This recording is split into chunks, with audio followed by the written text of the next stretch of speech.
Okay, we should be... Oh, damn it. No, not like this. We should be ready and good to go, but...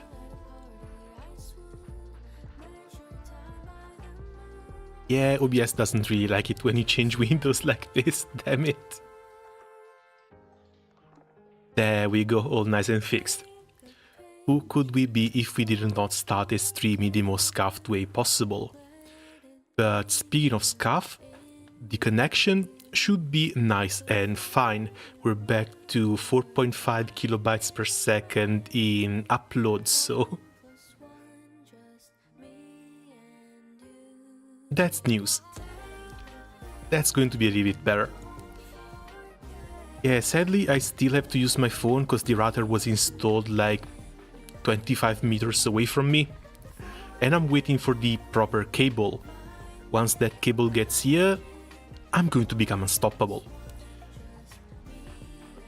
So, let's begin the event. Lots of dupes if you ask for Granblue. Dude, I wished I had gotten a lot of dupes.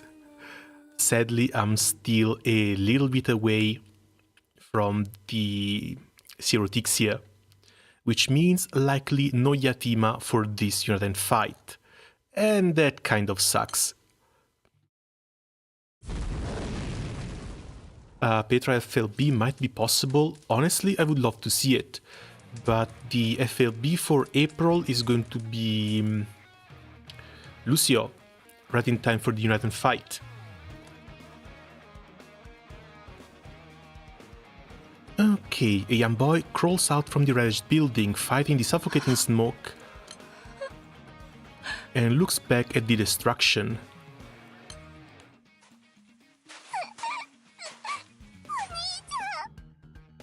We are not starting the year 11 on the right foot.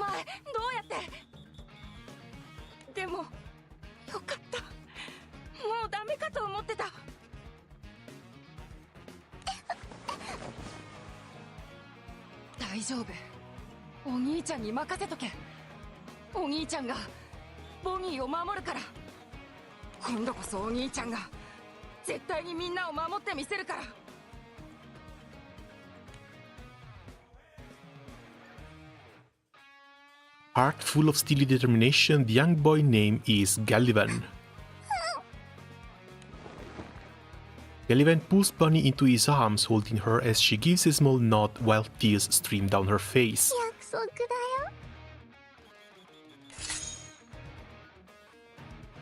The young girl mumbles weakly as the corner of her lips curve up ever so slightly. Many years have passed since then. Gallivan has risen to the rank of Knight Captain in his homeland, the Kingdom on Monbix. Yet another one. And that's the first time we hear of it too. With his exceptional swordsmanship skills, ingenuity and reputation, he is able to turn the tides of battle against Monbix enemies.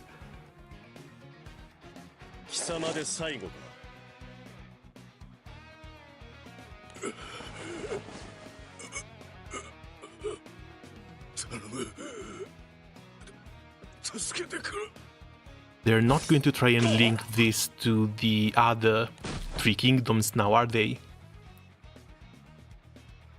Even story was nice? I hope so. Pay no heed to the soldier's desperate plea. Gallivan swiftly slices his throat.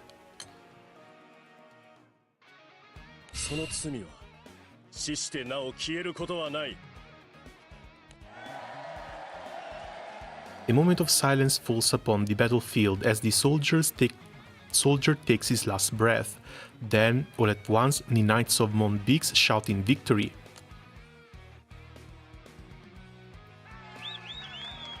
After thwarting off their powerful neighbors, Gallivan and his knights return in triumph.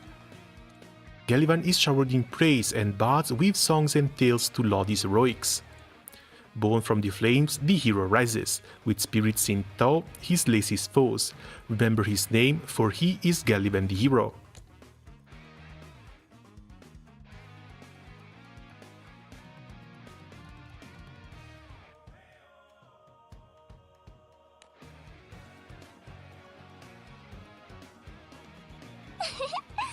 みんなもお兄ちゃんのことが大好きなんだね。 Oh god, that's a cute one.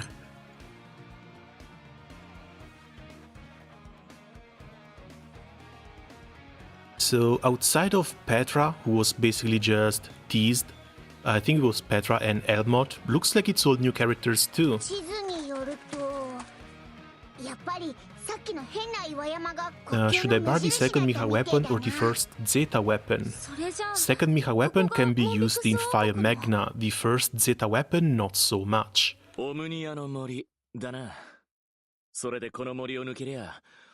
Also, first Zeta weapon brings the new skill that Fire Magna is also going to bring. Instead of barring the Zeta weapon, wait for Fire Magna 3 to come out.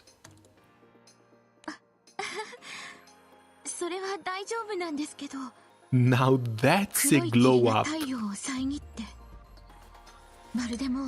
Yo, look at the difference. Look at the difference between the new Petra and the art she was originally released with in like 2016. Hard to believe it's even the same character. Also, it was Delafil Yukata, not Petra. Oh yeah, no, those are the upcoming Yukata characters. For Petra, we don't know. They haven't... I don't think they've ever done 5 stars in a single month.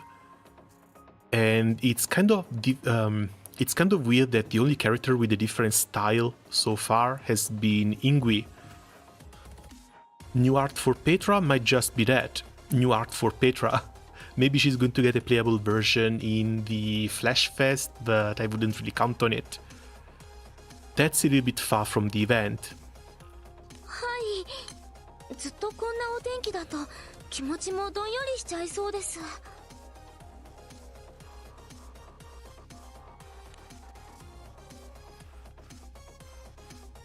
Also, come and get lucky in the raid. See if you can get some weapons. It's been a year since the Black Mist has thrown the skies over the kingdom of Monbix into darkness. The crew has come here to investigate the cause of this mysterious phenomenon.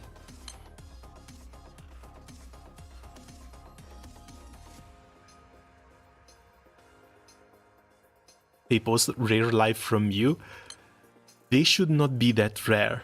They used to be rare because I didn't have a proper internet connection. Now we should try and get back on track. But yeah, today is just going to be the event. Tomorrow, sadly, it's Easter. Then we'll see what happens next week.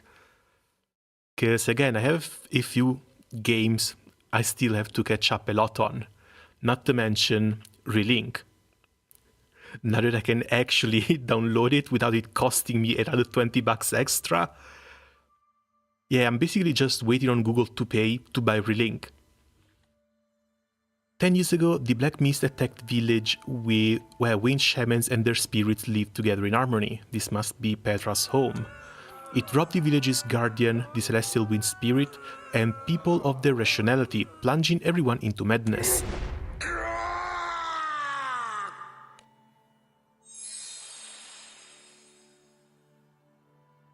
In order to save the village, Carla, the wind shaman, came back and used her powers to eradicate the mist.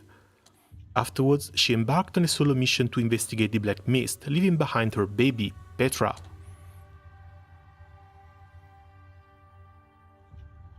Since then, Petra has started her own journey in the hopes of learning about the Black Mist and crossing paths with her mother. Oh god, I remember nothing of her Fate episodes.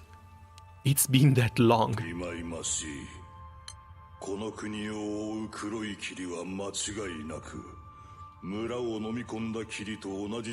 of hard to give her a new version, like she's a wind shaman. She can just get another wind version, that doesn't really matter.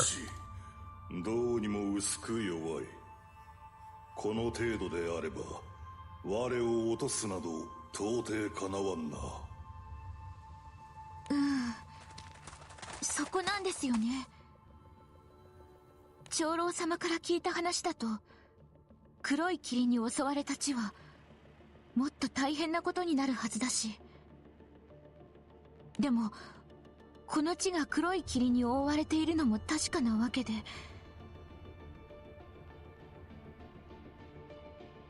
この国に住む方々に悪影響がなければいいんですが。黒い霧について調べるにせよ、この霧を追っ払うにせよ、今は The real question is, what is Elmot doing here? Outside of being a preview for his Yukata version. この国で調べ物でもしてりゃ案外簡単に再会できるかもな。そうですね。この I have the salt caverns permanently closed because I don't want to feel salt. Congrats to everyone who got something. Honestly, after hosting the salt races for like 3 years, I don't really feel salty anymore. Just congratulate whoever got something good and move on with my day. 次に繋がっていますから。何事も一歩前進です。一歩前進か。Now, one thing I really need to do today is try and get to the raids as fast as possible and try and 20 box the event, cause I'm not done rolling.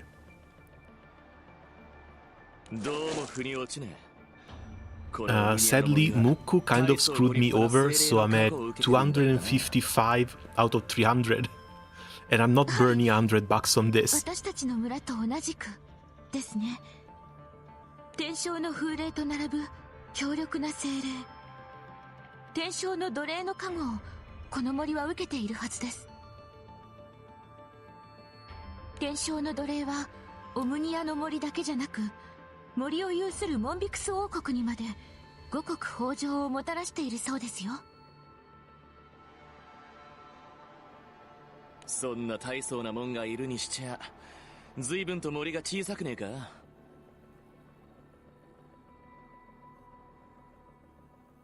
それにどの木も元気がねえ。Salty is when your crewmate gets 2 gold bars in the proto chest. Hopefully that doesn't happen too often. Elmo looks sadly at one of the shriveled up Collegare fruits. あれ、そんな。Petra quickly bends down and touches the ground with her hand, worry plastering across her face. 天正の奴隷の加護がないというより、精霊の存在が感じられません。ま、そういうことだろうな。これも黒い霧の影響なのか。いえ、そんなことは。私たちの村の天正の風霊は黒い霧に影響はされても消えることはありませんでしたし。On the bright side, despite the entire roulette being a little bit of a slow burn, it really picked up in the last few draws. Like, last day has been basically the only good day. Now, outside of Horus. I managed to grab Horus at least.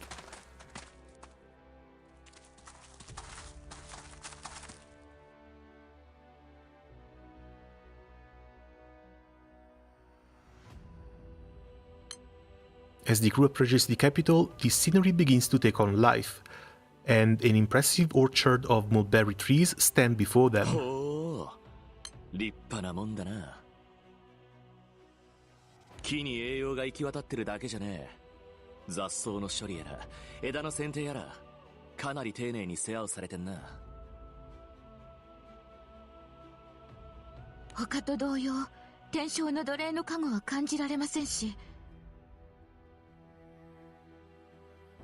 誰かが思いを込めて大切に手入れを。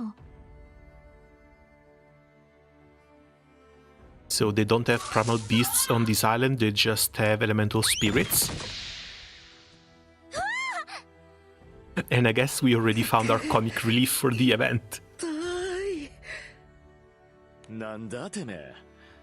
どっか怪我とかしてねえだろうな。ええ、お気遣いは。誰ですか、あなたたち。この国境付近で何を。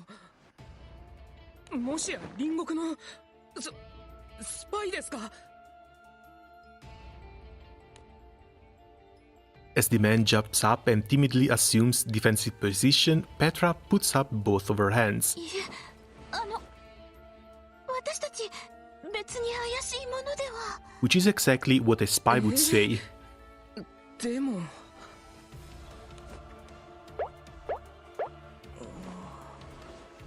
お前今こっち見て視線そらしただろ。いや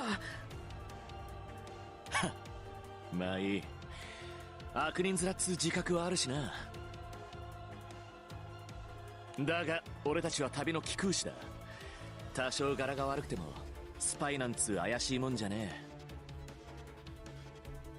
それより俺たちからすりゃ突然木の上から降ってきたお前の方がよっぽど怪しいやつに見えるぜ。ああ、それはそのごもっともですね。申し遅れました。僕はピトゥーカと申します。以後お見知りおきを。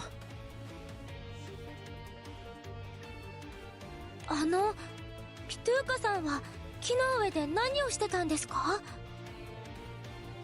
この木のお世話です。枯れた枝葉を剪定したり栄養を与えたりとか。それじゃあこの辺りの木を大事にお世話してたのはピトゥーカさんだったんですね。精霊の加護がないのにこの辺りの木だけは立派に育っていてびっくりしてたんです。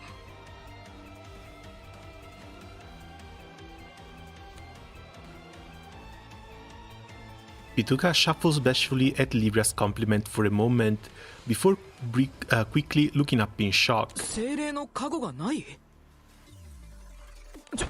ちょっと待ってください。 Pituka means rich people in この Peru. 森に天正の奴隷の加護がないってことですか？ Well, if this is a kingdom and he's an appointed gardener by whoever runs it, でもそうか。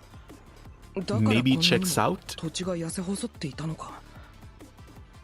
Yes, the Granblue devs have always picked up inspiration from 私は the 風当士を務めていて weirdest of 天 things. 正の風霊と契約を結んでいるんです。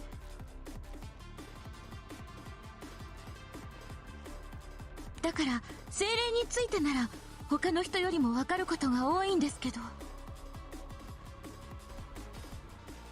風当士？あなたがピトゥーカさんはモンビクス王国の方ですよね。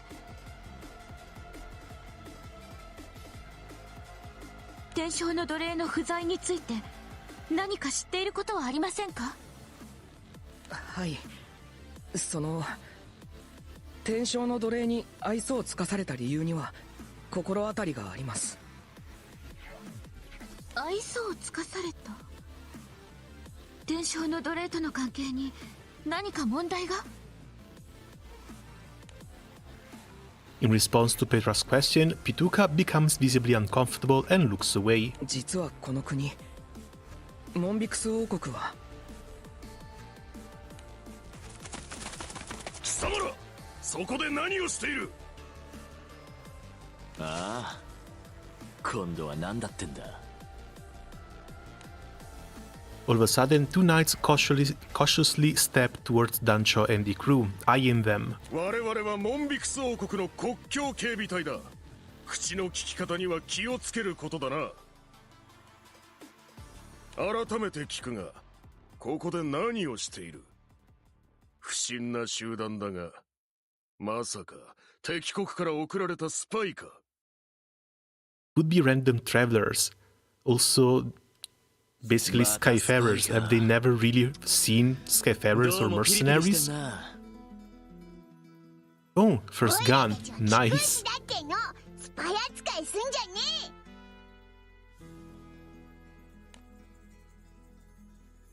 As the guards become increasingly more suspicious, Pituka speaks up in a shaky voice.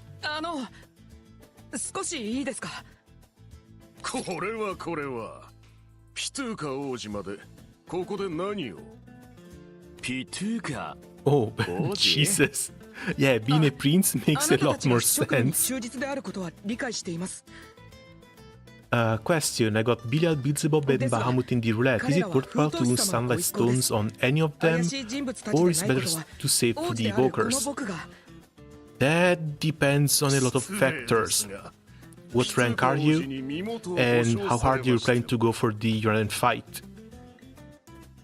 Because Burial brings 30k supplemental from the summon slots. That's really good if you have the teams that deal enough echoes and extra hits to actually make use of it. Same thing goes for Beelzebub. You can use Beelzebub as your main summon for a lot of burst content, but in order to do that you need assassins. So if you have the required materials to do so, maybe give it a thought, but otherwise maybe save them for the evokers, even though, if I remember correctly, the Sunstone for the evokers is only for the very late stages of the uncaps. Again, what rank are you? 4年前のエウレルの件のことを我々は忘れていませんよ、王子。しかし今日のようなめでたい日にこんなところで遊んでいるとは。我々がオートまでお送りしましょう。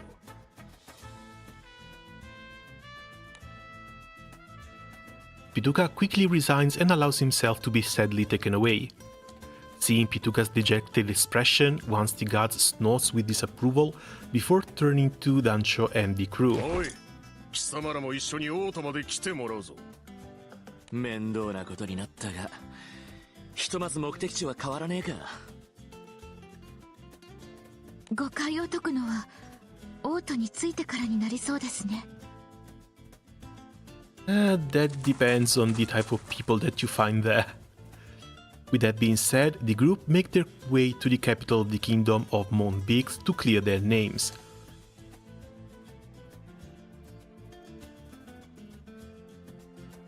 Rank 150 just started working on building Magna 3 or Magna 2 about a month ago.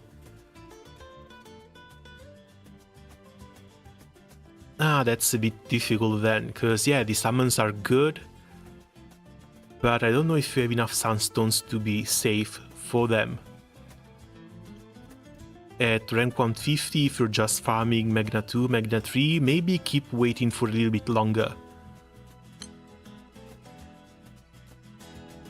Again, keep saving everything until you're sure that you want to use those materials.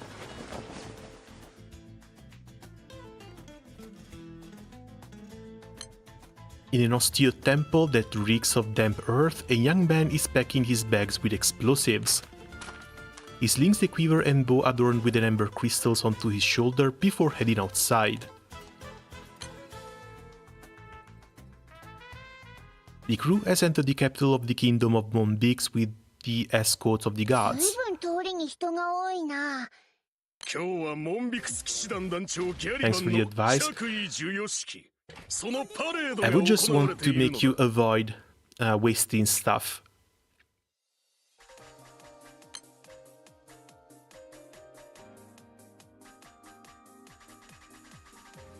Suddenly, the excitement of the crowds gathered on the side of the road reaches a pitch fervor. 今あちらから来られるのが炎から生まれしモンビクス王国の英雄ギャリバン団長よ。ギャリバンギャリバンギャリバンギャリバン The onlookers wave their hands as a dignified man makes his way forward on a majestic horse. 親愛なるモンビクスの民よ、こたびの栄誉は皆に支えられたからこそ成し得たもの。感謝する。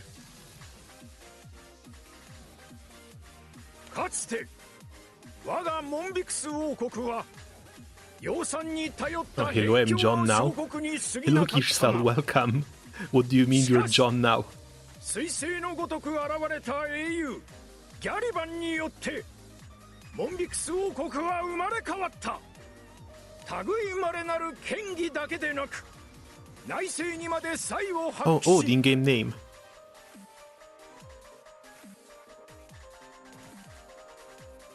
富国強兵産業の進化により隣国との戦 So に how も come did you change 連 it? 戦連勝 What made you do it? こ国力は高まる一方である。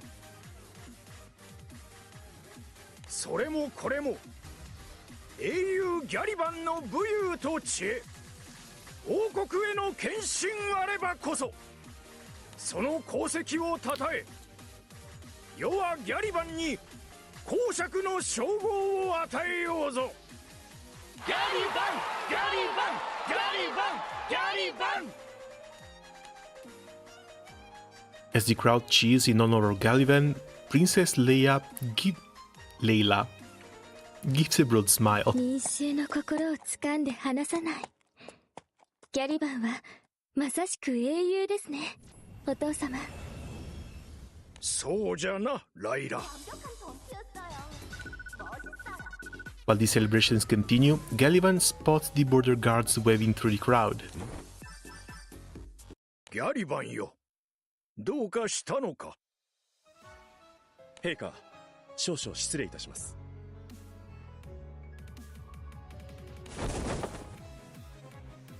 Galivan halts the parade for a moment and clears a path through the crowd to speak with the guards. この者たちはオムニアの森にて隣国のスパイと Jesus, we are that 不審者を obvious? 捕らえました。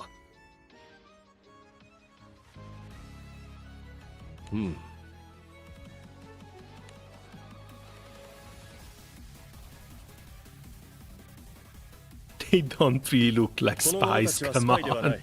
自由にしてやれ。しかし家族や兄弟を装うにしては年齢も人数もいびつすぎる。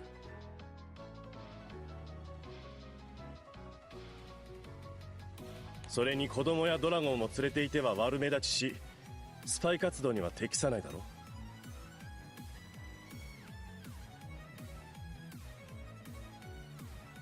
心配する必要はない。責任は私が取る。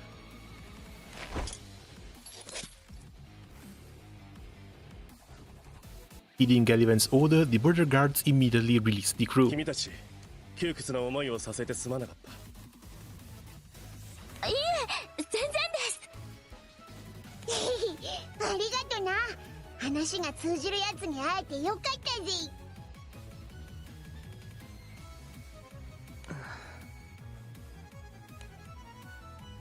Upon seeing Pituca loitering behind Dancho and the crew, Galivan quickly bows his head in respect. ピトゥーカ王子、彼らとお知り合いだったんですね。ああ、うん。その Not every day you go out of town for a stroll and you meet an 不動 prince 様たちを there. 解放してくれて。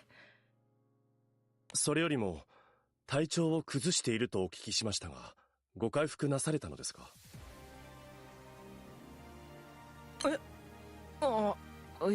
いや、 I'm torn between choosing Grand Percival and Yukata Vempi. Which of these characters is most relevant to improving your team? That's a difficult question because they're both pretty damn good. I guess it depends on the content that you need to farm. Grand Percival, I think I've been seeing him in a lot of endgame content though, which I can't really say for Yukata Vempi, which tends to be replaced with Grand Charlotta and Siete 150 in stuff like Hexa and Lucid Zero.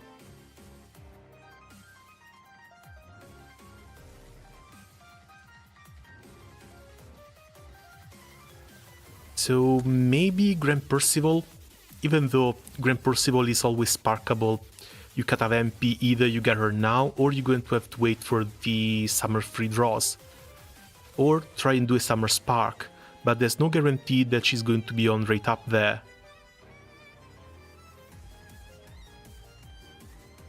It's going to come down to how long can you save and when do you want to spark.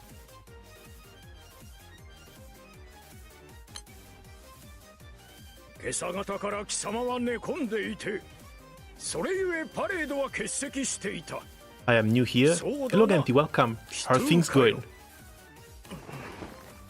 I'm just playing through the event today. I need to farm this thing so I can do the last rolls on the gacha. See if I can luck out on one more SSR before the banner ends. The King of Monbi and Princess Leia have joined the group, their tone far too cold for an average conversation between family members. 僕のことはいいですからどうぞパレードに戻ってください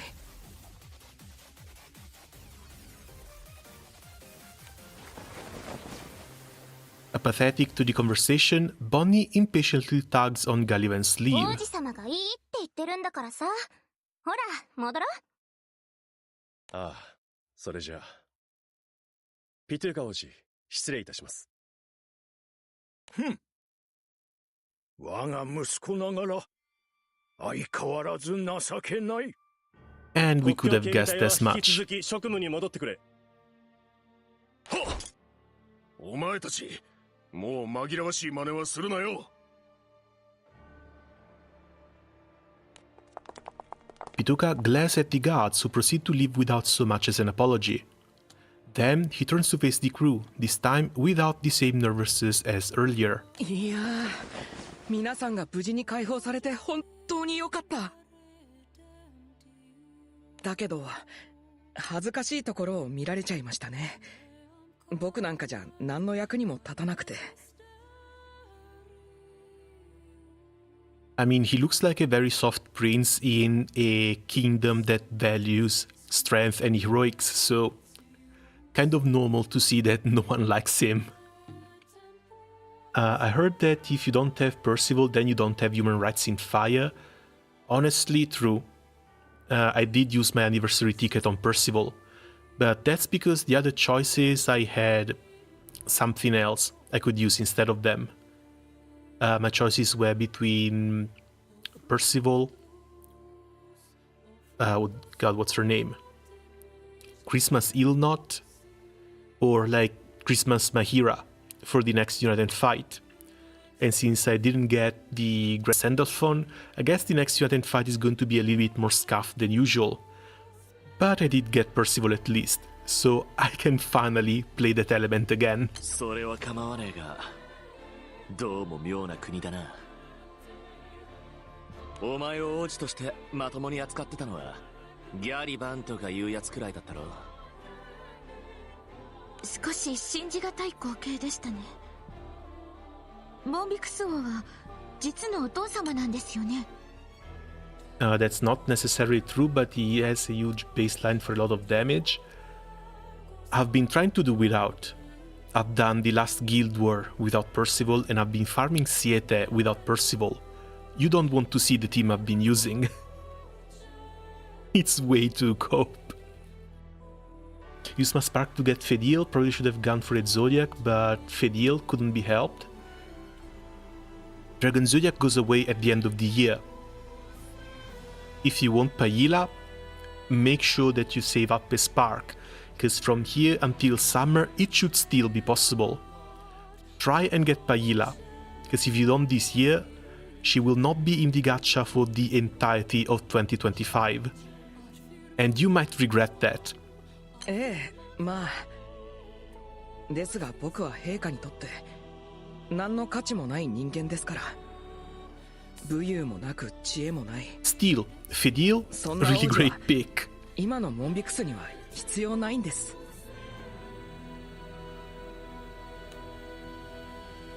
As Pituga gazes at the crowd cheering for Gallivan, a small pained smile forms on his lips.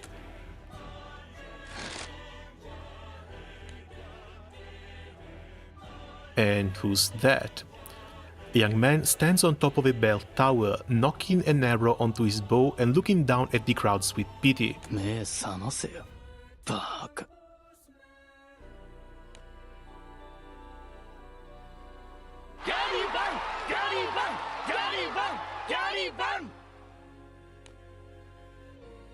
The parade resumes in full force as Gallivan raises a fist triumphantly at the people.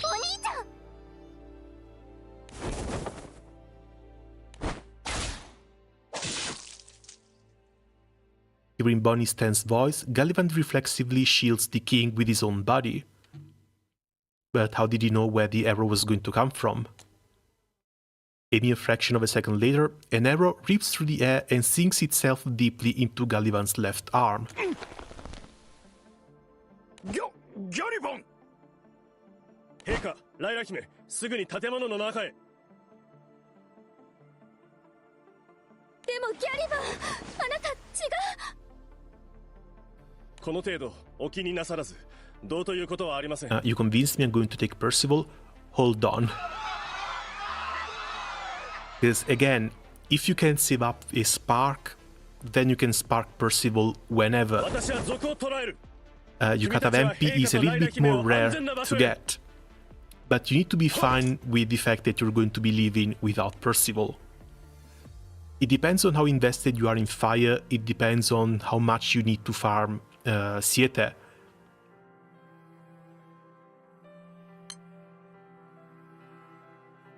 As he watches the crowd disperse left and right in chaos, the young man scratches his head in frustration. ギャリバン、またしてもあんたか。まあいい、せいぜいあがきな。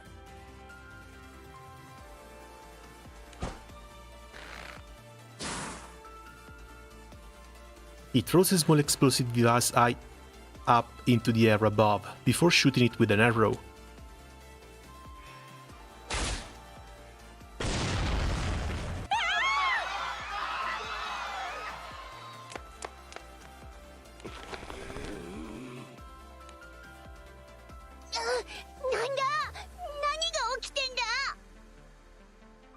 They were too busy trying to look at us as spies that they didn't manage to see the real assassin hiding in town. わかりません。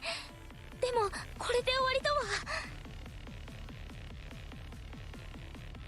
パレードを見に来ている人たちを早く避難させましょう。 Dancho nods in strong agreement with Lyria. ピトゥーカさん、こっちです。避難しましょう。 I was thinking about Mahira. I got Paila in the New Year's Roulette, thank God, because she's great. What are your other options? Because usually I make a pretty long list when it comes to the characters I want. It helps me decide things. Need some advice? I have 15 GM right now, planning to get some bars so I could get my second ES.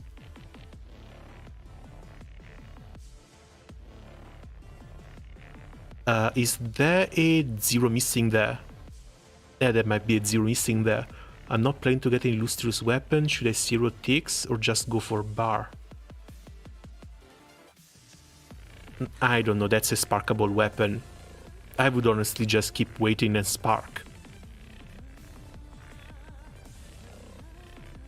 You might not plan to go with the illustrious weapons, but if you burn 150 gold moons, you might regret it later.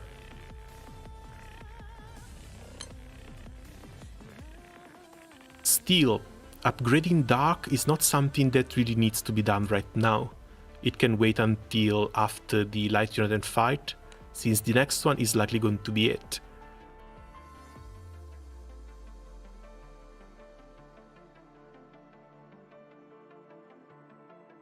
And Dark Unit fight should come out somewhere in June.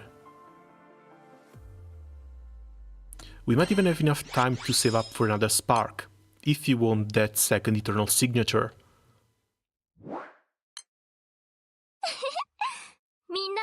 Oh wait, second or third? No, second Eternal Signature.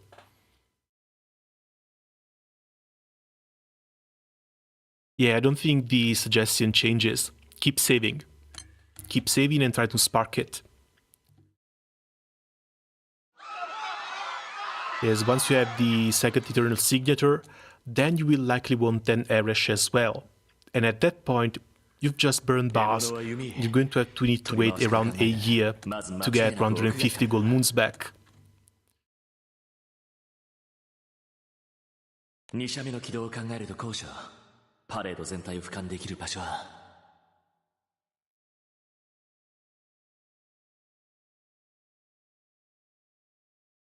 あ？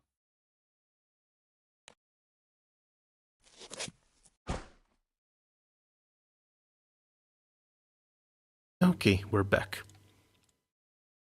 Elmoth eyes narrow as he spots a young man jumping down from the bell tower onto the streets, bow in hand.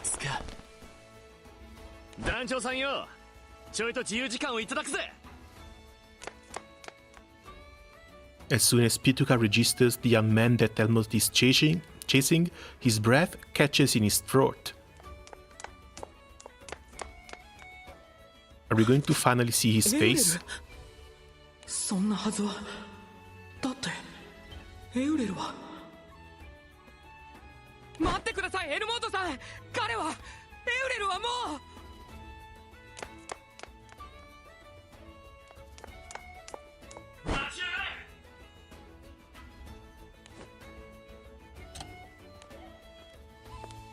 その先は行き止まりだ。いい加減観念して。Erish looks good, but not for my characters. Other than Bowman, I don't think I could make use of that weapon. Steel. Wait. Again, when it comes to this sort of things, it's a very, very long-term stuff. Because it takes around a year to save up 150 gold moons. Who knows what you're going to get from here to next year when it comes to Dark. Already the fact that you want to spark for another Eternal Signature means that you want to get more invested into the element, right? If that's the case, you will likely want 6, and you want 6 Transcendent up to 150. That's 2. Come next summer, you'll likely want to get your hands on Yukata Ilsa as well. That's the entire burst right there. And we're talking about a few months.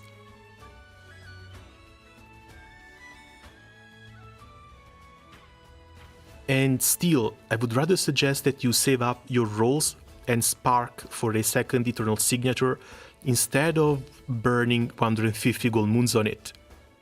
Because 5 months, 6 months from now, you might start wanting that Erish.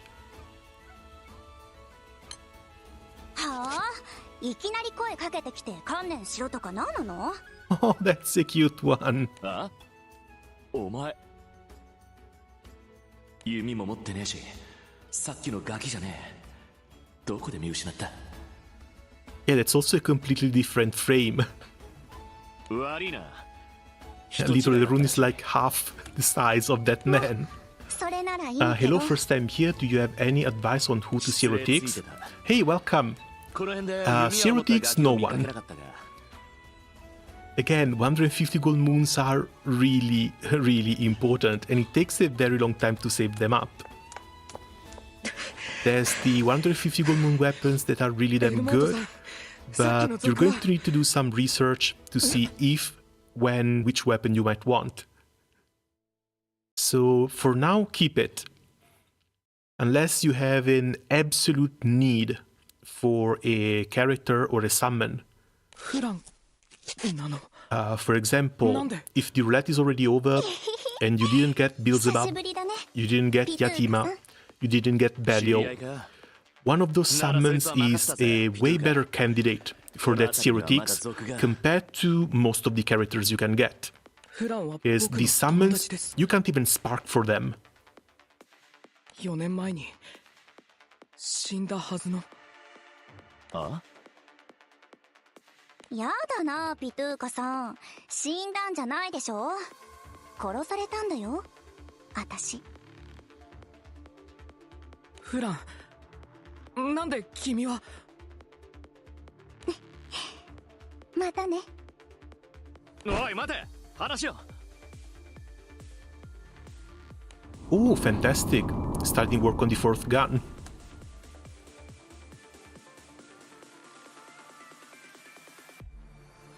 Ren flashes a white green 82 before vanishing into thin air. Okay, so we have dead people coming back to life either as illusions or ghosts. なんだこりゃ。Elmot's hand shoots out to grab the girl, only to come up empty except for a small bundle of silk threads. As he's left pondering over the bizarre situation, the red crystal in his pendant glows faintly in response.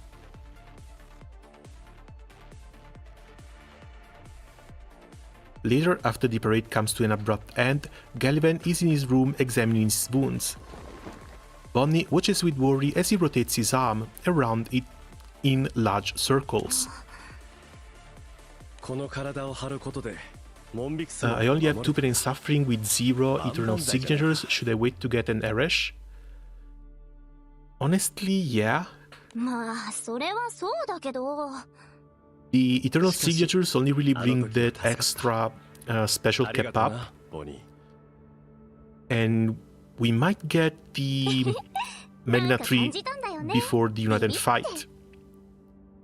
I would wait to see which skills the Dark Magna Tree weapons get ねえ before それよりさ deciding. 犯人に心当たりはあるの？多少心当たりがある。無茶しないでよね。ボニーにとっては王様よりお兄ちゃんが大切なんだから。 Because again, if you just need to farm the Magna Tree here, Lumi, this team is working fine. It's a little bit slow, but it's been doing okay. 大丈夫だ。お兄ちゃんに任せておけって。 Again, Eresh would make it a little bit faster, but I don't think there's any need for that weapon. Not right now, at least. Once the Guild War comes around, if I ever decide to start taking it a bit more seriously and go above the 3 billion mark, maybe try and get the top 2k, then yeah, Eresh would become very, very important to get.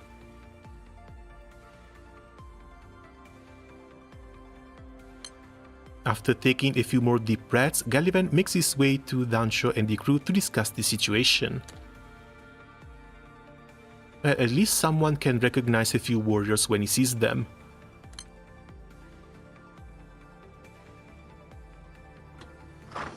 Upon entering the room, Gullivan finds not only the crew, but also Pituka gathered there. Pituka 王子、ご無事で何よりです。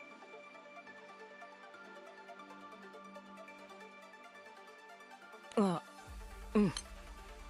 ギャリバンこそよく陛下を守ってくれましたね。はっ、騎士の務めですから。役者が揃ったんなら始めるぜ。まず俺は鐘楼の方に弓を持った怪しいガキを見つけたんだが。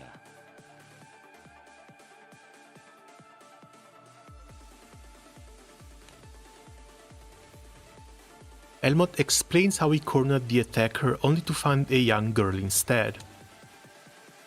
Somehow, the girl disappeared into thin air and left behind a single bundle of silk threads. ピトゥーカ曰く、そいつの名前はフラン。4年前に死んじまってるそうだな。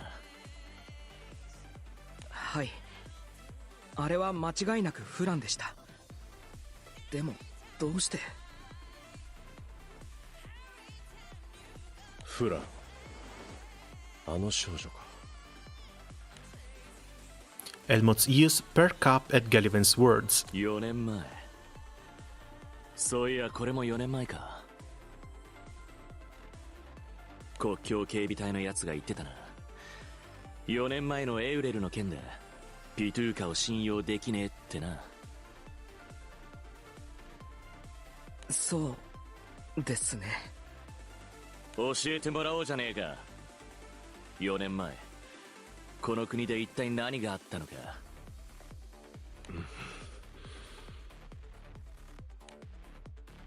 Under Elmot's insistent gaze, Gullivan hesitates for a moment before slowly letting the words tumble out of his mouth. 4年前この国で連続殺人事件が起きた。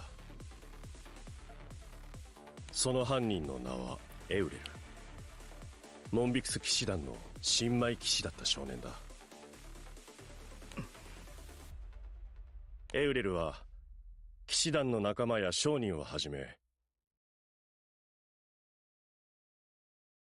ライラ姫の婚約者であり、当時騎士団の副団長を務めていたスティーブン殿。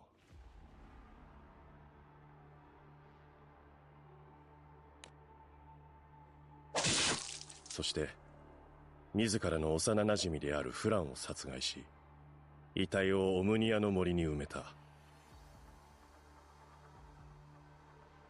これが4年前に起きた忌まわしい事件の全容だ。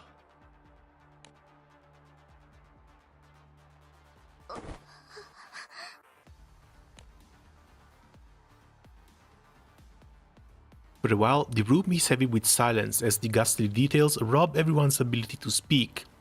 Finally, Petra blurts out a question. でもどうしてそれがピトゥーカさんと関係があるんですか？何もピトゥーカさんに落ち度は。エウレルは僕の友達だったんです。エウレルがそんなひどいことをしているなんて全然気づかなくて、最初の被害者が出てからもフランと一緒にオムニアの森で遊んだりしていて、でも僕は今でもエウレルがあんなことをするなんてどうしても思えなくて。そういや、 I need to keep in mind to change this theme. お前 I should be able to start farming Siete a little bit more easier now, はい、 without having to rely on Kengo and Valentine Dira. 確証はありませんが、なんかその But that testing will have to wait. そんな気がして。今度はエウレルか。そいつがまた現れて王様を狙ったってことか？だったら早く捕まえねえと。いや、エウレルもすでに死んでいる。この国の平和のために私がこの手で処刑をな。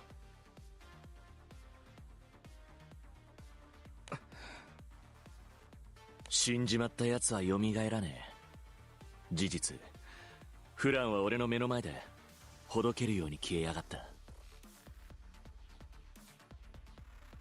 鍵になるのはおそらくこのキートだろうな。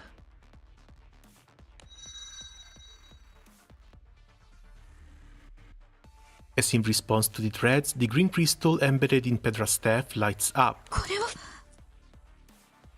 俺のペンダントも同じような反応したんだが、何か関係があんのか？となればペンダントの赤い結晶は私が持つものと同種の赤小石と呼ばれるものかもしれませんね。赤小石、風闘士が持つ緑小石の色違いか？色違いというか属性違いです。 Oh, 私の村に天 they're 正の both 風霊 attuned with elemental この地 spirits? に天正の奴隷がいたように、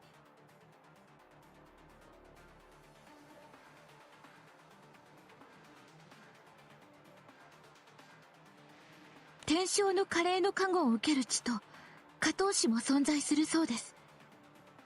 私も詳しくは知りませんが、このペンダントはボスコから渡されたもんなんだがな。それじゃあボスコさんはもしかして加藤氏だったんでしょうか？どうだかな。先祖がそうだったってだけかもしれねえ。だがまあこれ代わりに取りつかれてたからな。なくはねえ話だぜ。たく。Meanwhile, Petra gently cradles the silk thread in her hands and focuses on こ them. のキートから天正の奴隷の力を感じます。オムニアの森からは感じられなかったのに、なぜでしょう。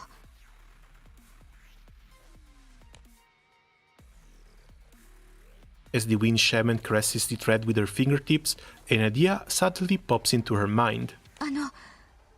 これはあくまで可能性ではありますが、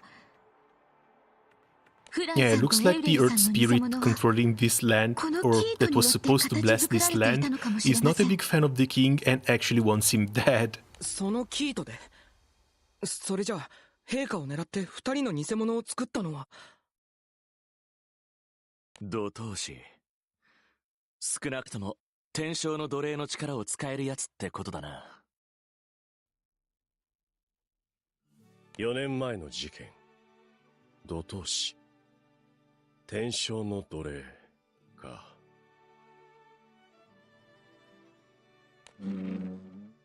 After summarizing the discussion, Galivan stands up from his seat. 通士の方々、それにピトゥーカ王子、必ずや我らモンビクス騎士団が賊を早急に捕らえ、事件を解決してみせましょう。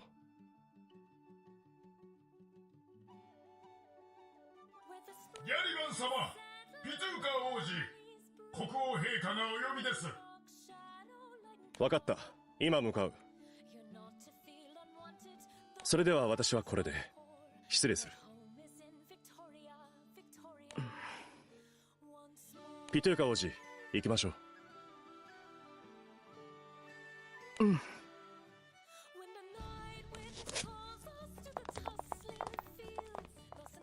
Really, 5 raids, no rocks? Once the two exit the room, Petra turns her gaze to the black mist outside the window and lets out a heavy sigh. おい、大丈夫か？すみません、大丈夫です。黒い霧について調べに来たはずなのに、なんだかとんでもないことになってしまって。でも精霊の力が悪用されているかもしれない以上、放っておくことはできません。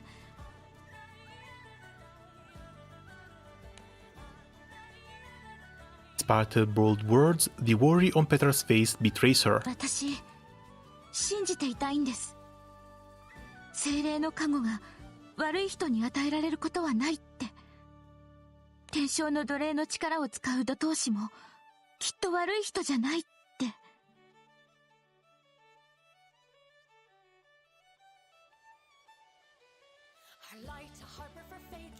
Making wild assumptions here. Way too wild assumptions here. But then again, if the Earth Shaman is supposed to be a good person, that means the king is not. Are we actually here to cause the downfall of the entire kingdom? That would be fun. Seeing the dejected Petra, Elmos flashes a crude grin. 信じてやればいいじゃねえか。信じてやらねえと、真実がいつも分かりやすいとは限らねえ。二重三重にややこしいこともある。そういう時こそ最後の最後まで信じてやらねえとな。はい、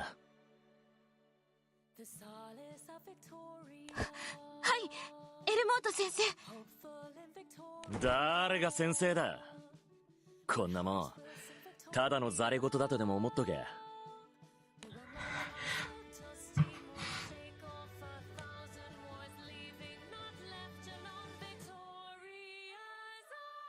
Sound of stifled sobs piques the crew attention as everyone swivels around to see Pituka standing てめえ there. は何してんだこら。王様に呼ばれてんだろうがよ。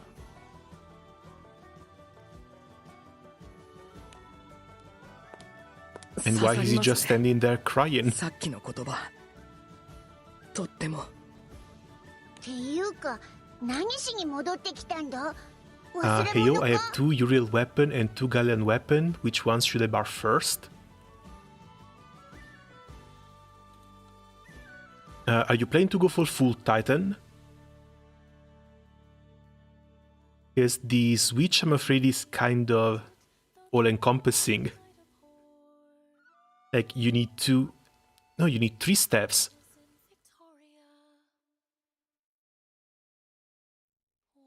If I remember correctly, that works on 3 steps. I'm afraid you're 1 spark away from being able to go full Titan. But at that point, yeah, you probably need a lot of gold bars saved up. Highlander Titan. Not sure what the triple weapon you can use is. Hold on a second, let me go check. こんな時になんなんですが、ペトラさんおっしゃってましたよね。Yes, as far as I remember, if you want to go for Titan, you do need the triple staff. はい。少しお話がありますので、ここで待っててもらえませんか。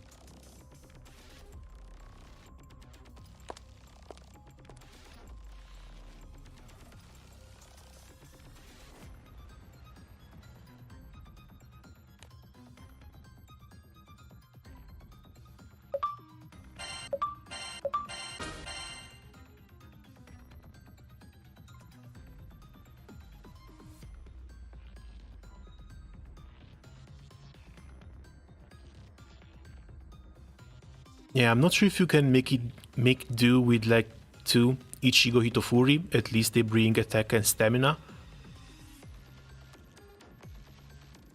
Because the Galleon Scepters want the same weapon, not even the same weapon type. If you want to go full Titan, you're going to need a third one.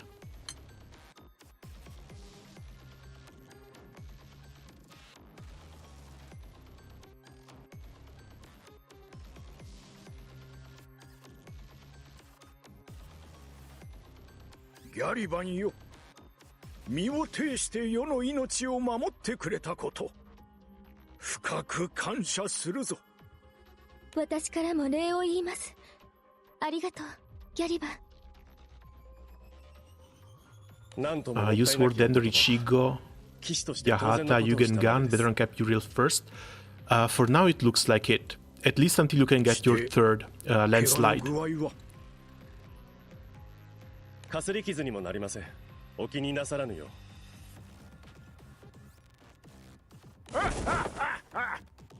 なんとも頼もしき英雄よ。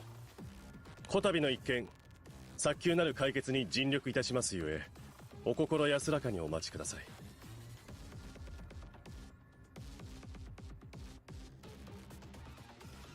い。ん？そなたの活躍に期待しておるぞ。はっ。ギャリバンよ、話は変わるのだが。The king approaches the kneeling elephant and gently takes his hand. 我が娘ライラと結婚し、ゆくゆくはこの国を治めてはくれぬだろうか。お父様。Yeah, we probably knew that was coming. これは前々から考えていたことでな。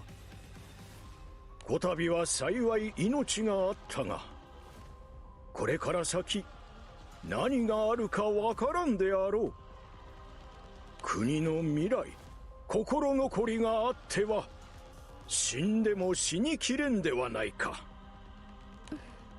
And he's going to screw over his own son like this. 忠誠心厚く強き男でなければモンビクスの平和を守ることなどできん。そなたも肌で感じているであろう。これは世の思いだけでなく民意であるぞ。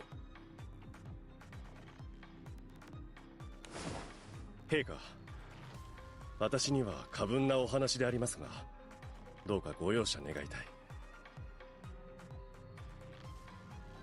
なぜだ？その理由を聞こう。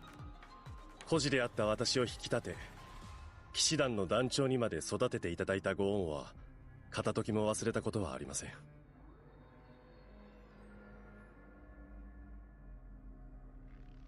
ですが、スティーブン殿の事件からまだ4年。表面上は笑顔をお見せでも、婚約者を失ったライラ姫の心の傷はまだ癒えていないはず。ギャリバン。それに王位を継ぐのは長子であるピトゥーカ王子でなければなりません。私のように身寄りもない男が王になるなどあってはならないのです。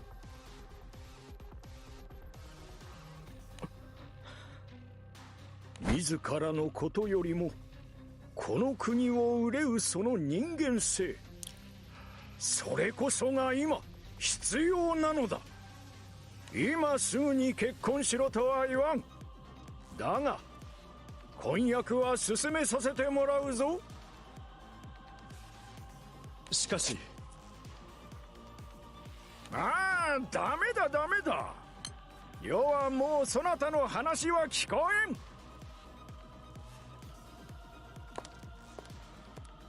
The king ignores Gallivant's protests and leaves the throne room.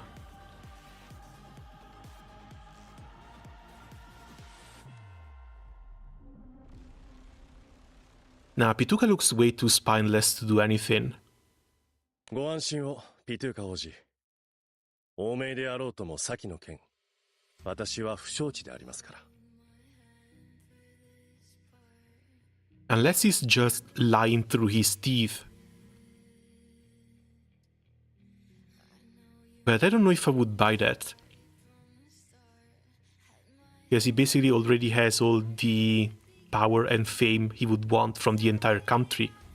いいんです。僕のことは。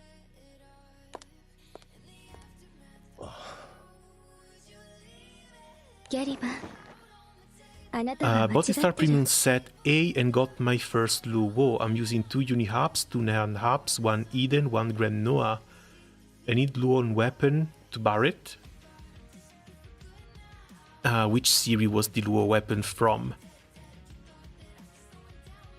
Is it still the 111? 私が何を？スティーブンさんの件は確かに私の心に傷跡を残した。でもね、今はもうその傷は癒えたの。ギャリバン、あなたによって。Boost to allies attack, defense and damage cap based on their max HP. Small boost to allies attack and max HP. Yeah, this looks fine. お父様の申し出を受けて。7% special cap pad. あなたと添い遂げたいの。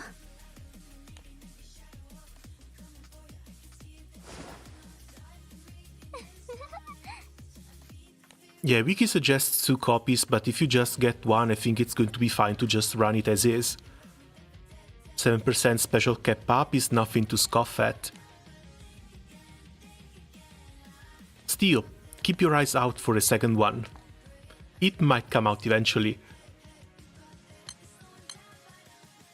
Gallivan notices Bonnie peeking out from a gap in the curtains and stiffens up.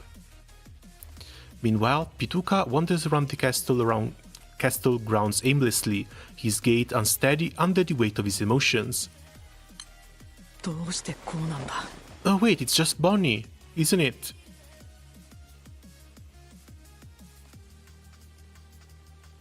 Why do I get the feeling that Bonnie is the one that's actually controlling the Earth Spirit? 僕にもっと。 Looks like she's just been observing from the sidelines, and her having an invested interest in Gallivan means she might want Gallivan to be the next king. Hi Mortem, doing good. Hey G-Must, welcome. Yeah, I'm doing fine. How have things been going for you? Any luck from the roulette? さあ、シャキッと歩かんか、この殺人鬼が。俺はやってない。ねえ、なんで信じてくれないですか？エウレル。近くにいて殺人鬼の正体も見抜けぬとはつくづく愚鈍なやつよ。エウレルのことは金輪際忘れよ。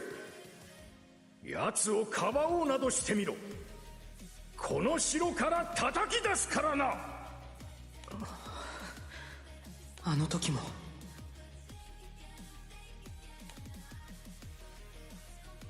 ピトゥーカ。その悪いな、今の俺に王子様と遊んでる暇は。本当にフランを殺したの？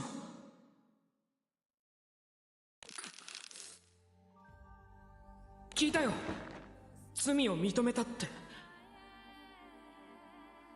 なんでフランを。どうしてだよエウレル。あの時も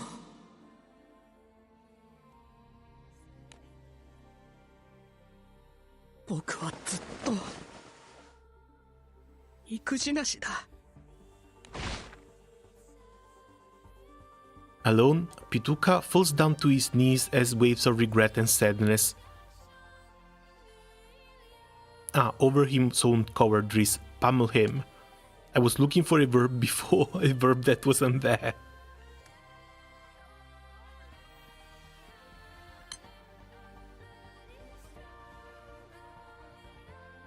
With Gallivan at the helm, the Knights of the Kingdom of Von B have set up to capture the attacker and ease the nerves of the increasingly frantic king. Using meticulous organization and investigation methods, they have acquired several shocking eyewitness reports. スティーブン殿だと？はい。4年前の事件で亡くなったスティーブン元副団長の目撃情報が上がっています。目撃者は他に何か言っていなかったか？その場からパッと消えたとか、一房のキートが残されていたとか。Oh, sorry, I guess the phone vibrates and the microphone still picks it up. His name being Pituca is so funny to me, honestly it makes him more charming. Hasn't done anything so far, outside of maybe crying a little bit. Roulette wasn't fair, only scoring 2 new SSR but no grants. Ooh, that's harsh. I'm rushing through some free quests to get as many pulls to possibly spark from Grand Sandalphon. How close are you? キートについては報告が上がっていません。しかし、スティーブン元副団長が Because yeah, honestly kind of funny that Grand Sandalphon for like Magna now it's basically just an extra gun. 風闘士の一行だったからこそ、あのキートに気づいた可能性もあるか。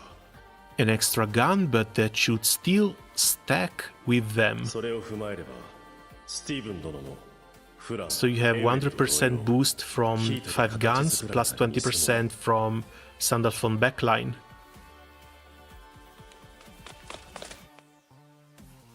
While Gullivan is lost in thought, another knight comes running in, panicked. また新たな目撃情報が集まったのですが、どうにも受け入れがたく。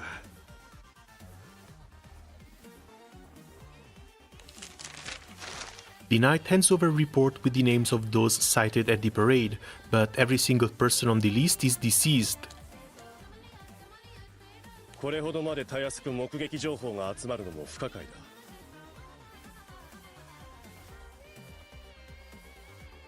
虚偽の可能性は？その可能性は低いかと思われます。皆死人が現れたと怯えていたぐらいですから。賊は死人の姿を使い、何を狙っている？ Curious, Gullivan scans the list of names again. His eyes stop at the name of a person who died the longest time ago. その者はオムニアの森で起きた反乱騒動の首謀者ですよね。確か夫婦ともども処刑されたはず。ああ、つまり賊は4年前の事件とオムニアの森の騒動の両方に関わる者。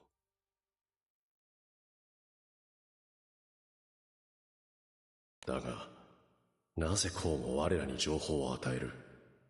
捜査を攪乱するためか？挑発してるんじゃない？お兄ちゃんを。私を？だってさ、ほら、捕まえられるもんなら捕まえてみなって雰囲気ない？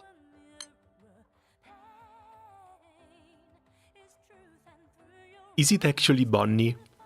No, don't tell me, don't spoil me, but I'm getting this feeling that it might actually just be Bonnie. Playing mind games with her brother while also trying to prop him up for being the next king. オムニアの森の騒動って10年ぐらい前だっけ？お兄ちゃんたちが国を強くするためにオムニアの森を切り開いて工場を建てようとして。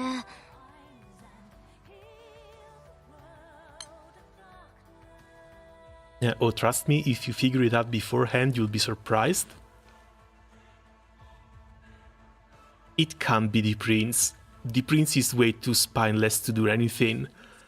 And as far as I know, people need a sort of contract with these elemental spirits in order to use their powers. But being the earth spirit, it sort of makes sense that it's using the dead people, because they are buried in the ground. それが原因でオムニアの森に住んでた人の一部がめっちゃ Hey 怒っ boss, ちゃっ how's た it んだよ going? ね。 How was the roulette on your hand? まあ Things are going その pretty 怒 damn ってた nicely. 人たちは Again, みん finally な have my 死んじゃった proper けど internet connection back and I couldn't be 生き happier. 残りがいたら The お姉 roulette ちゃんや王様の was... 命を狙うことだって It ある was a よ roulette. 絶対 Let's just say that. 生き残る Wasn't all that great, but at least it ended nicely. やはり Sadly, I'm like 50 rolls away from a spark, しかし but at the same time, I can't really complain about what I've gotten. Gullivan mutters under his breath before heaving a long sigh, looking up from the パ reports. レードの最中放たれたのは一子。私がかばわなければ矢は確実に陛下の頭部を射抜いていただろう。それほどの腕前を持つ人物といえば君たちは誰を思い浮かべる？ Remember the prince backstory, not the prince Gullivan? オムニアの森で Yeah, from the 漁師をしてい prologue. た者たち Yes, でしょうか。 they both survived a smoldering 私 village. も同じです。彼らならば弓矢の扱いだけでなく火薬にも詳しいでしょうし。 But Gullivan feels a little bit too subservient, which is why I would be pointed more towards it being the little sister. 残った者たちが徴用された工場はどこだかわかるか？はっ。まずは現実的なものから可能性を潰す。奴の It's either really big gloomy or rest in peace. Gazing up at the black mist shrouding the skies, Gullivan vows to protect his country from harm.「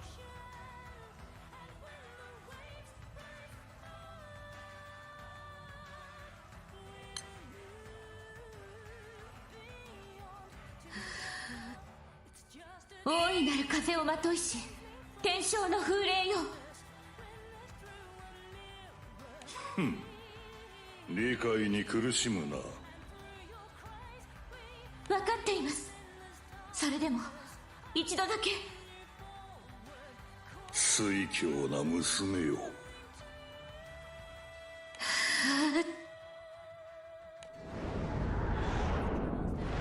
Pituca stands in awe as he watches wind swirling around Petra in time with her chants. これが風闘師様の力。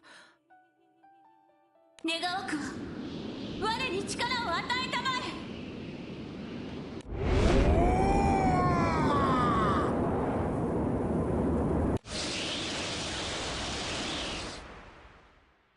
Drawing from the celestial wind spirit's endless power, Petra faces the black mist in the sky.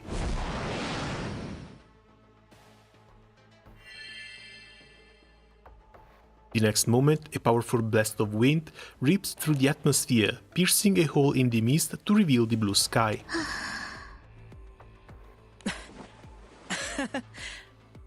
青い空なんてもういつぶりだろう。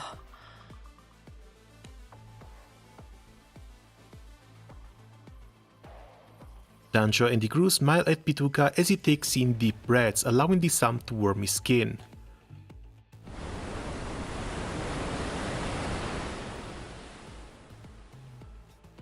But just as quickly as the sky appeared, it disappears once again behind a thick black veil. やっぱりダメでしたね。言っただろう。この地を覆う霧は村を襲った黒い霧と同質のものであると。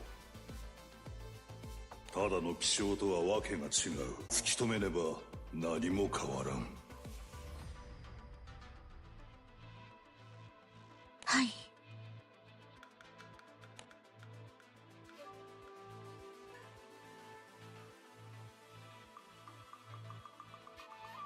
Damn, I think the connection just crashed. なんて思いましたが、そう簡単じゃないんですね。だが試してみたかったのだろう。Okay, we might be back. 貴様が言う一歩前進とやら。 Okay, good, we're back. Had a small connection crash, thankfully わがまま nothing を聞いてく too ださりあり heavy. がとうございました。礼を言われることではない。The prince looks up again at the black mist, his expression pained. 僕はこの黒い霧を天正の奴隷のたたりだと思っていたんです。たたりですか？僕が幼かった頃のモンビクスは太陽が輝き自然があふれるのどかな国だったんです。主産業である生糸の輸出を武器に周辺の国ともうまく立ち回っていて、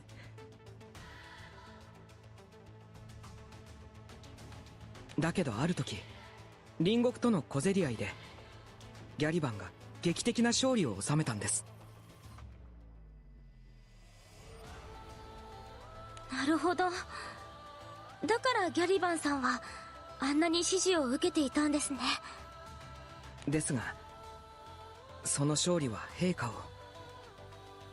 国を勢いづかせるのに十分なものでした。これまでのような協調を重視するものから強硬な態度に国の方針は変わりました。そうして起きる他国とのいさかいにもギャリバンは連戦連勝、やがて内政にも関わるようになって、ギャリバンと陛下は富国強兵策を掲げ、それを強引に推し進めたんです。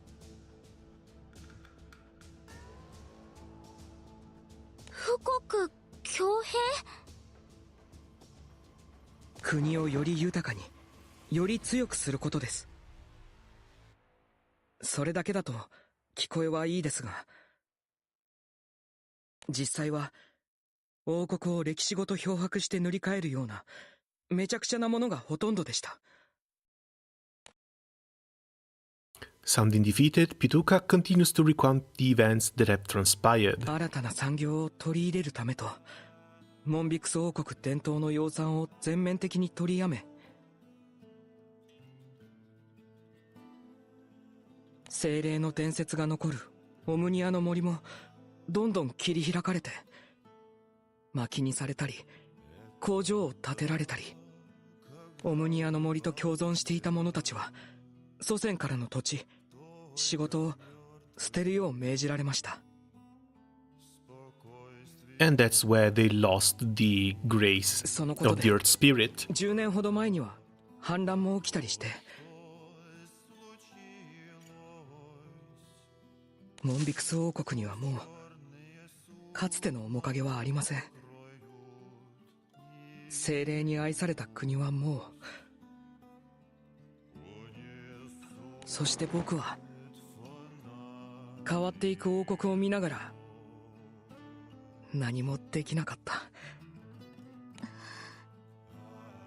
そしていつしかモンビクス王国の空を黒い霧が覆い隠すようになったんです。それでたたりだと？はい。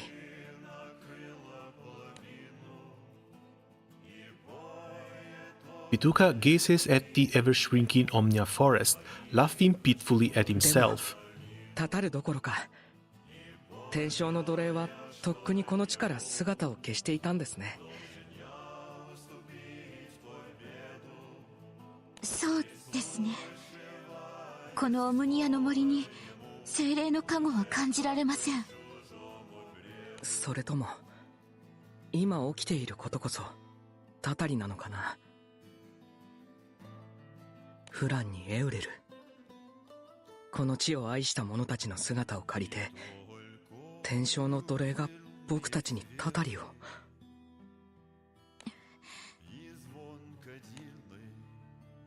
In a soft voice, Petra begins relaying her story to the depressed Pituca. 私が赤ん坊の頃の話なんですが、突如として発生した黒い霧にふるさとである風闘士の村が飲み込まれたことがあったんです。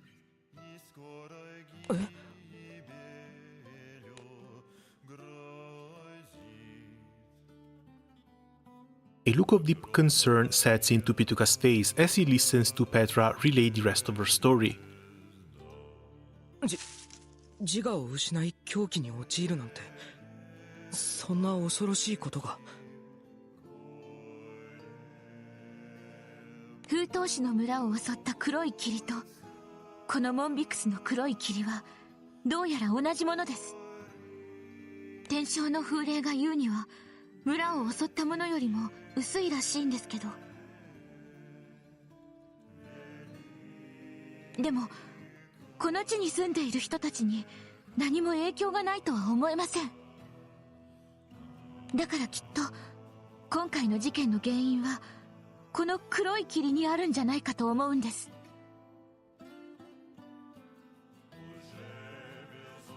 この黒い霧に。私信じることにしたんです。天正の奴隷も土闘士もきっと悪い人じゃないって。真実を見つけるために最後の最後まで信じ抜くんです。ですよね、エルモート先生。妙な懐き方しやがって。そうですね。天正の奴隷はきっと。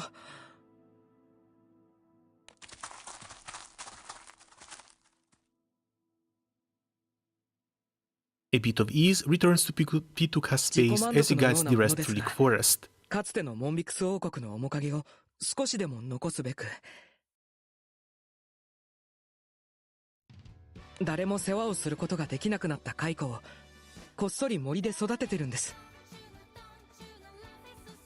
蚕だからマルベリーの木のお世話をしていたんですね。ええ、蚕の主食はマルベリーの葉っぱですから。Oh, that's interesting. Guess who feels like he has no power and also wants to return the kingdom to one of trade? To the point of raising silkworms alone in a forest. もしかしてなんか傾いてる小屋か？そうです。昔友達と一緒に作った秘密基地なんですよ。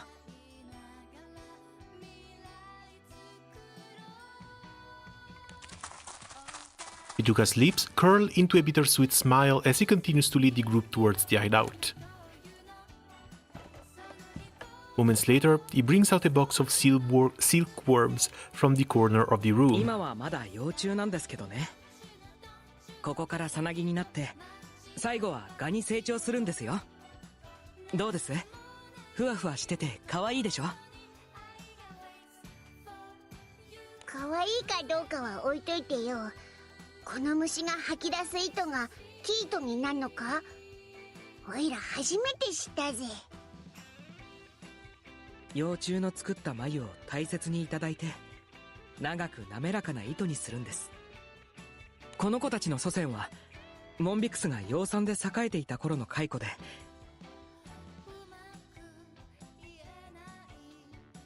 風当士様ならこの子たちから何か分かったりしないかと思いまして。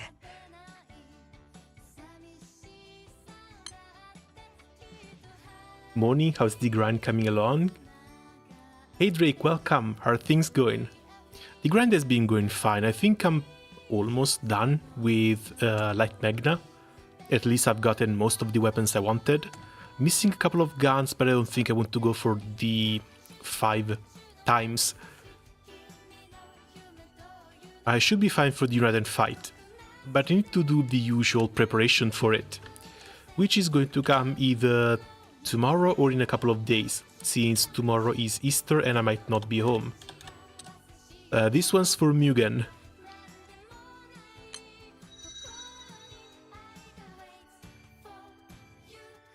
As soon as Petra reaches into the box to touch the silkworms, the green crystal in her staff emits a faint glow. あのキートと同じ天正の奴隷の残滓を感じますね。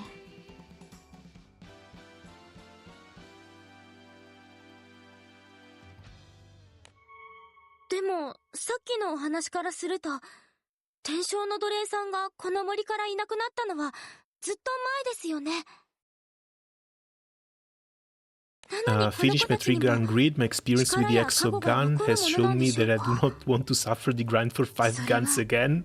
もしかすると解雇と No, 転 it's 生の Easter 奴隷 here には already? 何らかのつながりがあるのかもしれません。 Not sure what people say that. Merry Easter? 結 Happy 局 Easter? 何が起きてるんだよ。 While everyone discusses the situation, Elmot plucks a picture book from one of the shelves and casually flips through it. He stops on a page with a celestial earth spirit depicted as a colossal rock-like figure next to a shrine. ほう、こいつがその天正の奴隷なのか。岩、荒々しい土の力を体現しているんですね。その絵本の挿絵は伝説に語り継がれる姿なので、実際がどうかは分かりませんが。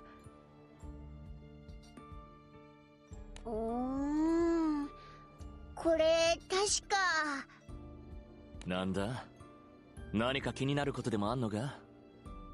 この祠の形、どっかで見た気がすんだよな。祠ってよりこんな岩山みてえな。地図によると、やっぱりさっきの変な岩山が国境の目印だったみたいだな。I need to start farming Tiamat, but I think I want to wait until after the United fight for どうも Tiamat. おかしな形をしてると思ったら。 Still, it should be pretty easy to get in right now. I don't think there's going to be that many people rushing Tiamat grids. ここなら And I've also just gotten Percival, which should make the grind a lot easier as well. I still have to try him out too. I've read the Fate episodes, but I haven't played with him yet. And so, using the picture book as a guide, the group heads out to the Celestial Earth Spirit Shrine.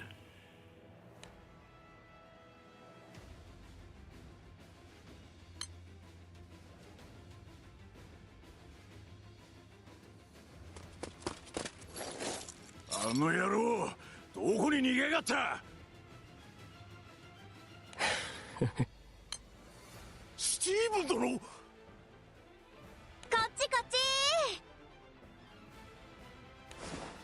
今度はフラまで。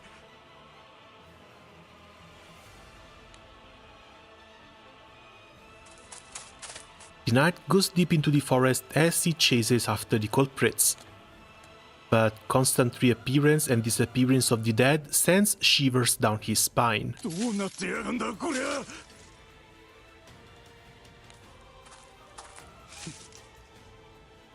エウェル？俺が処刑されたあの日以来ですかね。いや、懐かしい。Yeah, Tiamat Aura raids are quite slow since there's no need for it yet.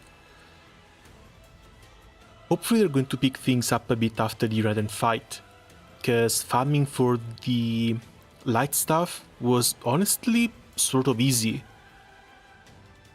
And part of it was just due to how fast the raids were. Everyone was doing like 3-4 button setups, and Lumineras were just exploding. At a few hours during the day, it was actually really damn comfy, because you just got in, did honors, and the raid died immediately. No need to wait for other people to kill it. さあ、なんででしょう。なめるな、小僧が。 The old Tiamat gun meme is alive again. But aren't there now two of the Tempering Magna weapons that replace the Eware beaks?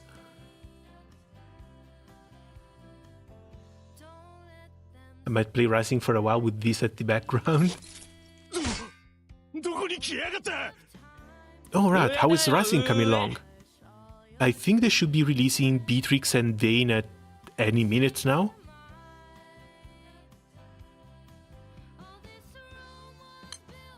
The terrified knight moves his gaze upwards to see Ariel hanging down from a web of silk threads, grinning maniacally.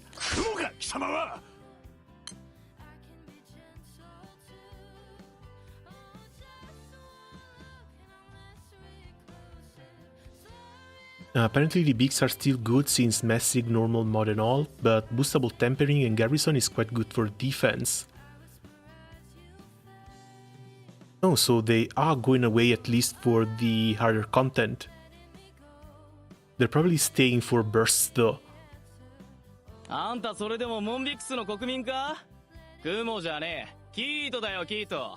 Yeah, it looks like when it comes to wind versus light, wind really got the upper hand. Light, sure, the guns are great, but I'm not that big a fan of either of the other weapons.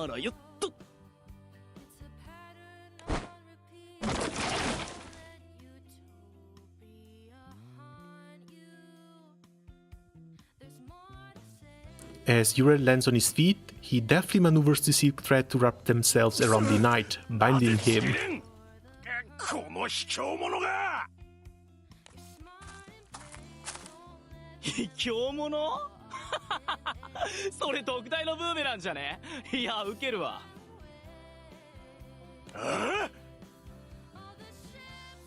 ほらほら、図が高い。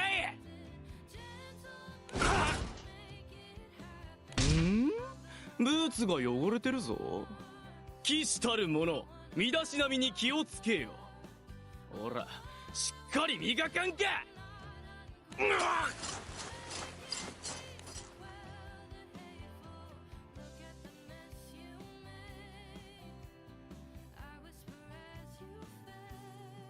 許さん、許さんぞ、エウレル。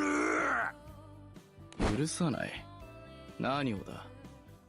なあ、あんたが何を許さないってんだ。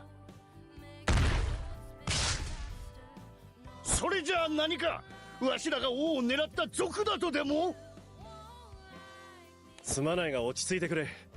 何か知らないかと尋ねているだけじゃないか。ああ、これはすまない。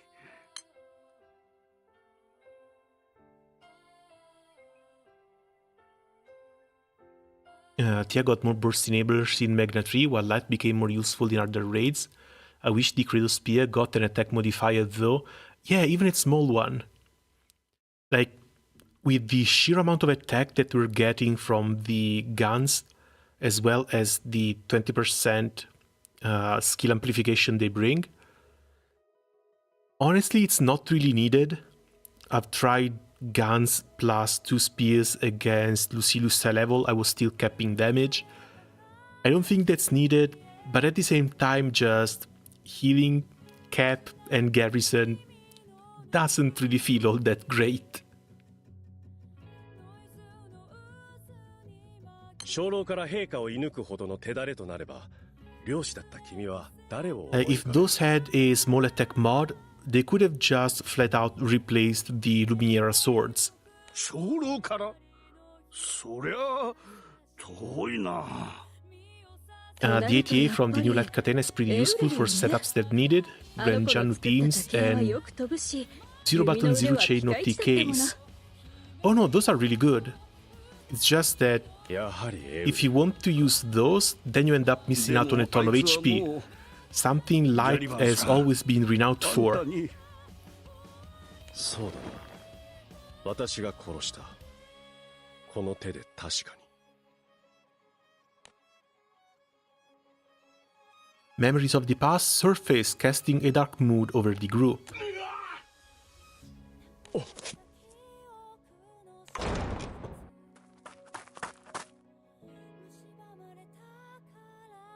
Hearing a tortured scream, Galivan rushes out of the factory. He gasps when he sees one of his commanders crawling towards him, body almost limp like a ragdoll. 誰にやられた？申し訳ございません。エウレルの小僧に。The man barely chokes out Ariel's name before losing consciousness in Galivan's arms.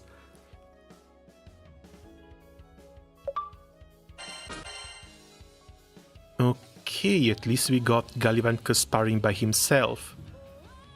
No sight of the little sister though.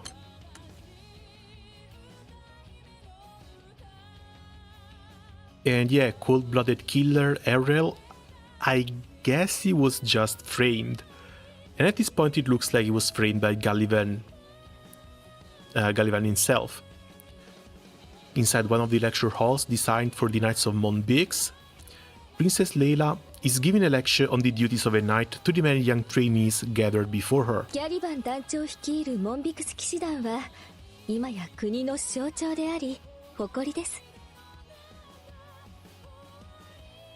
皆さんもどうか立派な騎士になって勇敢な戦いを見せてくださいね。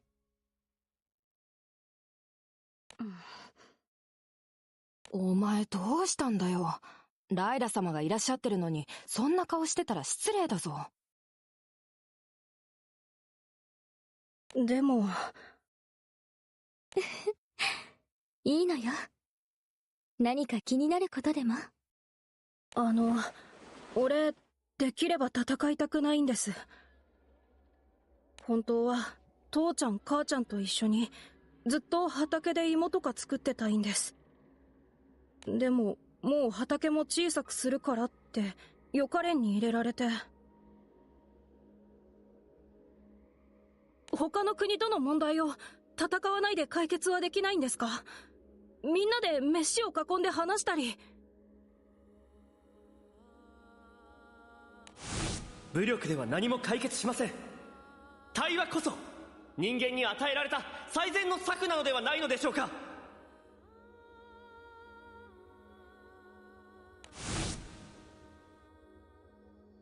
Lila purses her lips as she remembers how her late fiancé always pushed for solving things peacefully. And that is also why he got laid out. こらこら、話し合いで解決できなかった時のためにモンビクス騎士団がいるんだ。今はただひたすらに立派な騎士になるために勉学と訓練に励むように。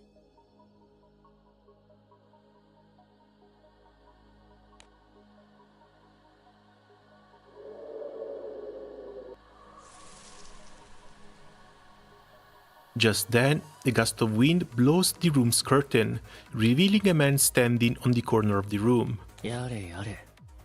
それでも教育者かい？スティーブンさん。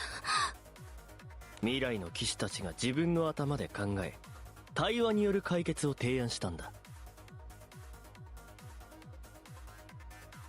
なればそれを無下にせず、そこをもっと掘り下げるべきじゃないか。なあライラ、君もそう思うだろう？君も僕の意見に賛同してくれていたよね。僕のような人が国を治めるべきだと思う。それは。いいかいライラ。ストップストップ。そんなに責めたらお姫様泣いちゃうよ。貴様らはここに一体何の用だ？何って復讐に決まってるでしょ。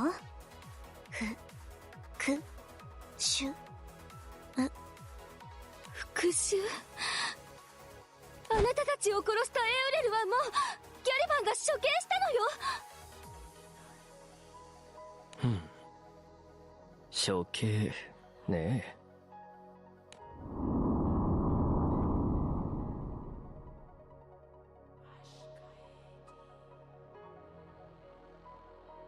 Stephen and friends' faces twist into ominous smiles before their figures unwind into silk threads. Seconds later, a Ural appears in their place. どうもお久しぶりです。エウレ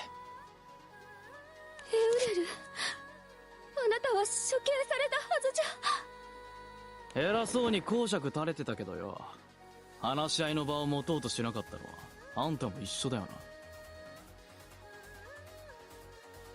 俺は何度も叫んだぜ、話を聞いてくれってな。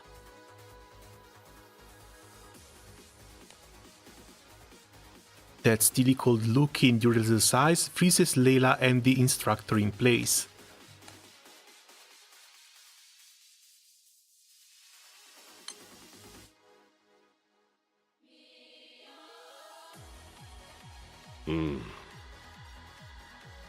の遺体は空の底に葬ったんだよね。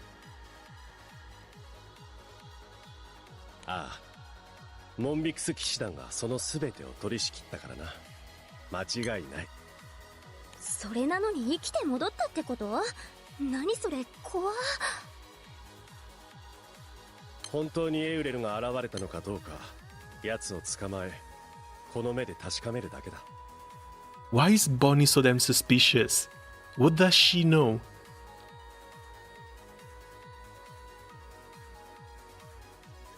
Because for how did he come back if the body was at the bottom of the skies means that Bonnie knows that the others are buried in the earth around the town, castle, whatever.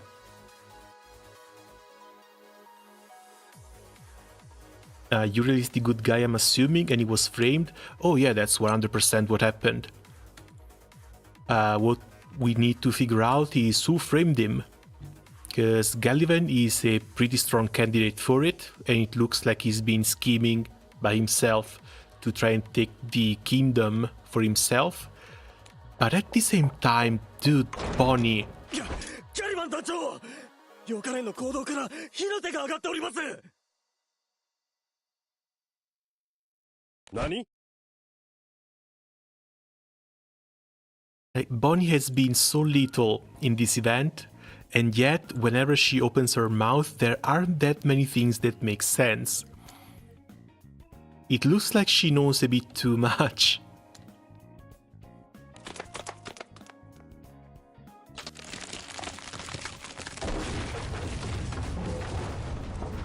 The sound of collapsing rubble from the lecture hall is deafening. Gallivan reaches the building, freezing at the sight of the flames.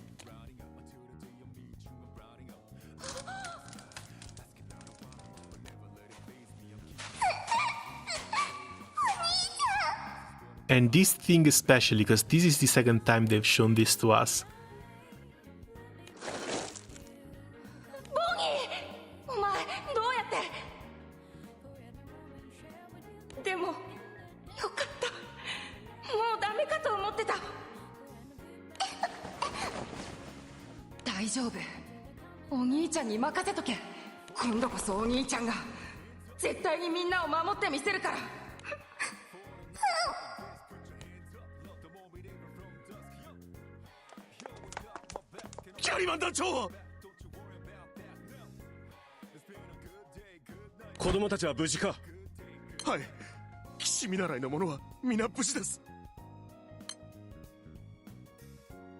I breezed through the event, you love the twist.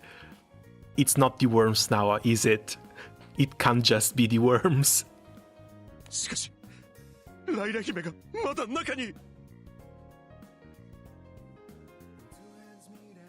The princess, I don't know, she doesn't look that suspicious.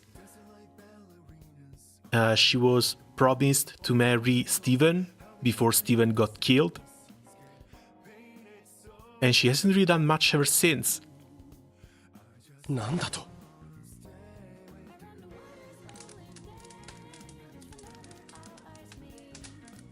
Staring helplessly at the conflagration before him, Gallivan cradles his head in his hands.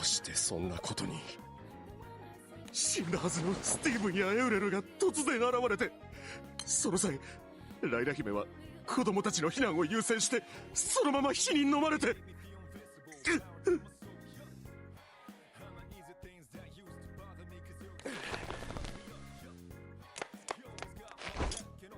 Enraged, Gallivan attempts to rush into the building, only to be yanked back by his own knights. 離せ、離さんか。ギャリバン団長、今突入しては団長まで犠牲になってしまいます。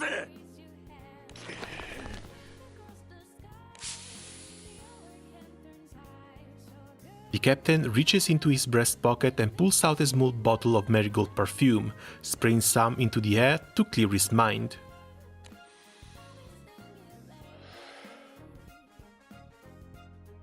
教官は子供たちを城へ。しっかりと心のケアをしてやってくれ。はい。ギャリバン団長は。亡霊が騒ぎ立てるなら、その根っこから立つ正義の名のもとに。I don't think Gullivan is evil. I feel the event wants you to think that. Gullivan might not be completely evil. His sister might be. Yeah, so far we've seen Gullivan basically vowing to protect everyone, joining the knights, becoming a high-ranking captain. When he was promised to marry the princess and become the successor to the king, he also refused that, thinking it would have been better if the king's own son took the throne, despite the king's own son being a little bit of a wimp. But then there was that one scene in the building.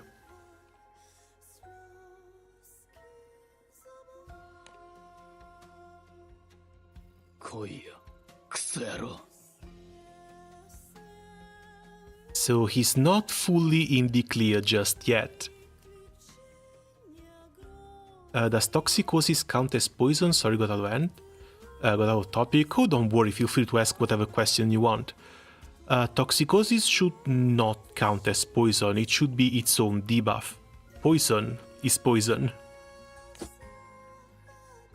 Uriel overlooks the raging fire from the top of a tree in the Omnia forest while sharpening his arrows. At that moment, the silk threads that stretch through the forest begin quivering, alerting him of someone approaching the shrine. Oh hey, that's us.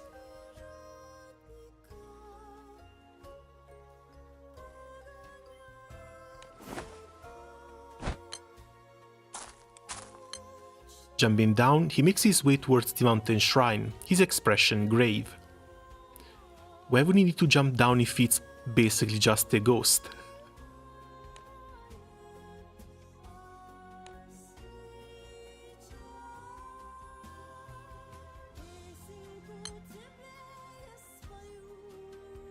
国境警備隊のやつらまたオイラたちを捕まえようとしやがって。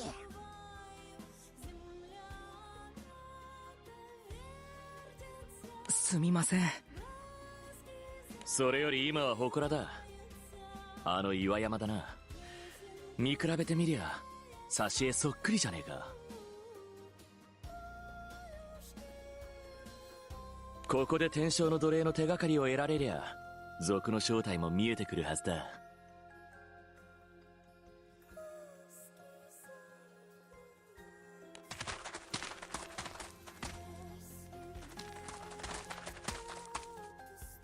Without hesitation, Dencho and company step inside. ですね。任せな。Oh no, not like this, damn it. エルモートさん、やっぱりあなたが加藤氏様だったんですか？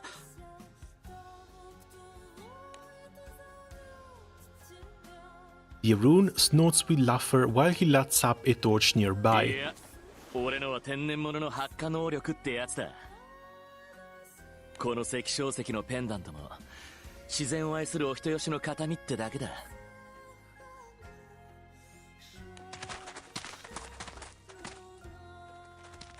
Elmot leads the way until a magnificent altar looming in front stops him in his tracks. 随分綺麗だな。伝説になるほど長い間人の出入りがなかったとは思えねえ。なあ、あそこ見てみろよ。なんか散らばってねえか？食べ物やら葉っぱやら、これは木くずでしょうか？どれどれ、植物なら僕に任せてください。As soon as Pituca bends over to pick up some of the wood shavings, Petra lets out a shout. 天正の奴隷の力を感じます。とっても強く。いよいよお出ましか。天正の奴隷は森を捨ててこの祠に潜んで。Elmot turns back to the altar to find a single silkworm laying there. God damn it, it is the silkworms. あ？ピトゥーカ、お前こいつを連れてきたのか？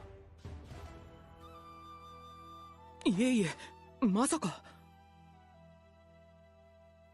それじゃあこいつだけこの祠の中でずっと生き延びてたのか。それはありえません。蚕は人間の世話なくしては生きられないんですから。虫さんなのにですか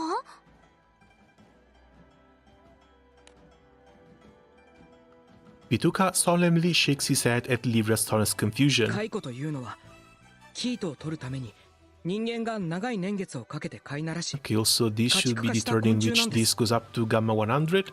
なので残酷なことではありますが、一人では餌を食べられませんし、たとえ成虫になっても羽はあれど空は飛べず、口はあっても餌は食べられず、死を迎えるしかないんです。なんだよそれ、ちょっとかわいそすぎやしねえか。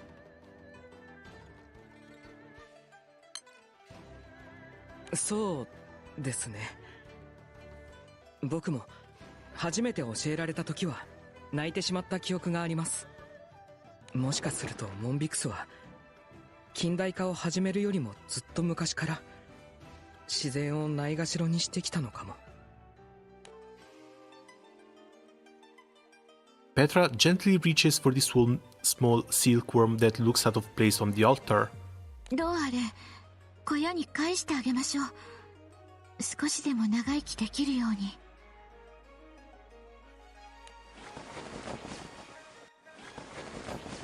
The wind shaman lets down her guard for a moment as her fingertips make contact with the insect.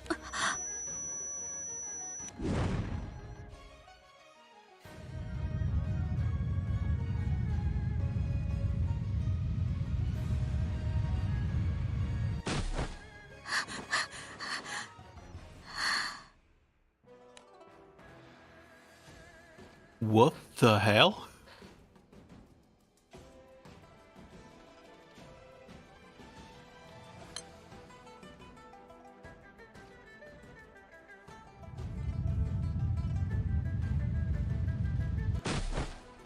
I've heard of frogs that could make you hallucinate before, but this is the first time I hear about worms doing the same. Everyone turns to the altar, eyes focused on the empty spot where the silkworm lay just a moment ago. 蚕に触れた途端、激しい怒りの炎が見えました。怒りの炎だ。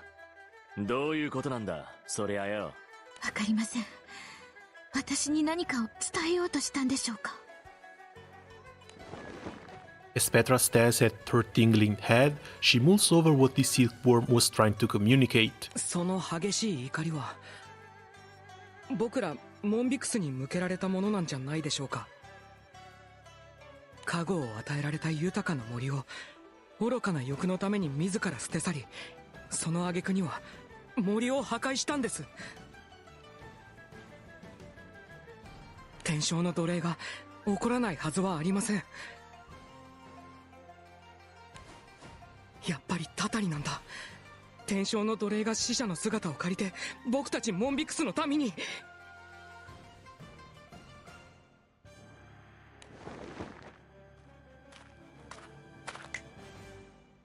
Heaving a heavy sigh, Elnot curls his finger and flicks Pituca's forehead. いた。落ち着けバカ王子。バカ。He was still sort of making sense though. 間違ってはないです。はい。まだ何も結論は出ちゃいねえ。そんな状況で自分を見失ってんじゃねえぞ。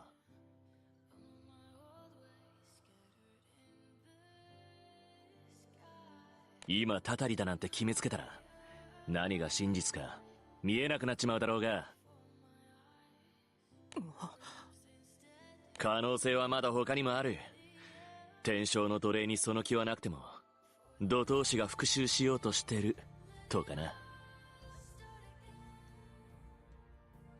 That if Earth shamans were a thing, I'm pretty sure the prince would have told us. 黒い霧の剣もある。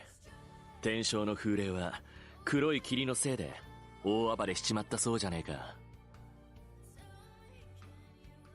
今回も同じことが起きてる可能性もある。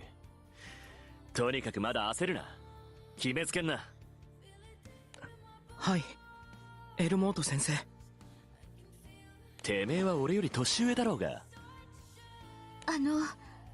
すみません。私としたことがうっかりしてました。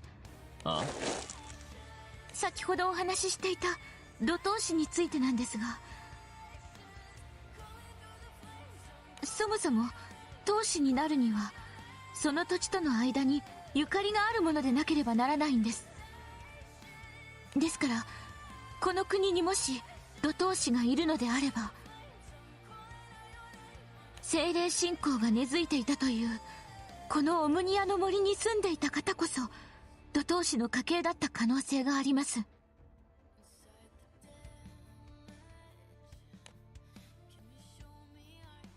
Taking into consideration everything that's been said, Pituca carefully deliberates. オムニアの森に住んでいて、フランのことをよく知っていて、弓矢の腕に長けているもの。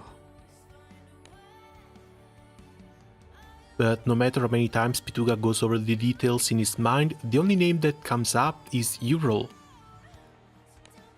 ああ、もうエウレルは死んだんだ。あの時見かけたのだって偽物に違いないのに。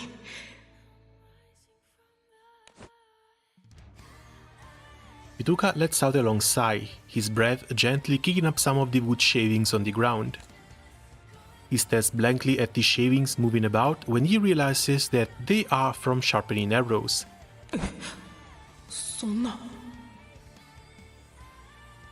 どうした？その木くずがどうかしたのか？あ、その。Bewildered by his own idea, the prince takes a few moments to organize his thoughts. すでにお話しした通り、あの狙撃事件の際、僕が目にしたのはエウレルでした。でもギャリバンが彼を処刑したのも事実ですし、ペトラさんが推測したように、 Okay, this might actually go horribly wrong. キートで形作られた偽物なんだって思ってました。 I've been wanting to try a bit of a different setup for Agastya, but even though the HP is there, I'm not sure if they can clear all the omens they need, because no cosmos. どうしてもエウレルの顔が浮かんでくるんです。だがエウレルは4年前に処刑された。そうだったな。この木くずだと思っていたのは、竹屋を作る際に出た竹の削りくずです。エウレルは他の漁師さんよりも丁寧に微調整を重ねながら竹屋を作るんです。And at this point, it's not even he was killed 4 years ago, allegedly killed 4 years ago. だからこそ飛距離も伸びるし、削りくずもこれだけ薄く。だからエウレルが実は生きていてモンビクス王を襲撃したか。そう考えると辻褄が合うかなって。Pituca clenches his fists as he tries to explain the complicated ball of emotions inside him. エウレルは僕の友達なんです。だからもし生きているのなら、それはとても喜ばしいことで、今回の襲撃だけじゃない、4年前の事件だって、ましてやフランを殺すなんてありえない。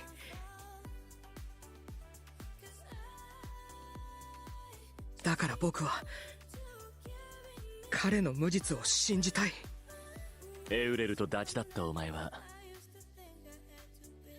今回も4年前の殺人事件についてもエウレルは潔白だと思ってる。もしくは思いたいってとこか。じゃあもしかして一緒に秘密基地を作った友達っていうのはエウレルのことなのか？はい、その通りです。昔よく城を抜け出してこのオムニアの森に遊びに来てたんです。年は離れてますけど、エウレルとは気があって昆虫を取ったり漁をしたり、この森で兄弟のように遊んでいました。だから。証拠がどうあれ世間がどうあれ、お前はダチを信じたいか？はい。そういうわけならようやく納得ができたぜ。今回の事件はお前にとって父親とダチを天秤にかけるような事態だったわけだ。だから父親が狙われたってのに、そっちの心配よりも犯人探しが気になってたんだろ。親子関係もいろいろだ。全面的な肯定はしねえが、お前に悔いのないように動けよ。ありがとうございます。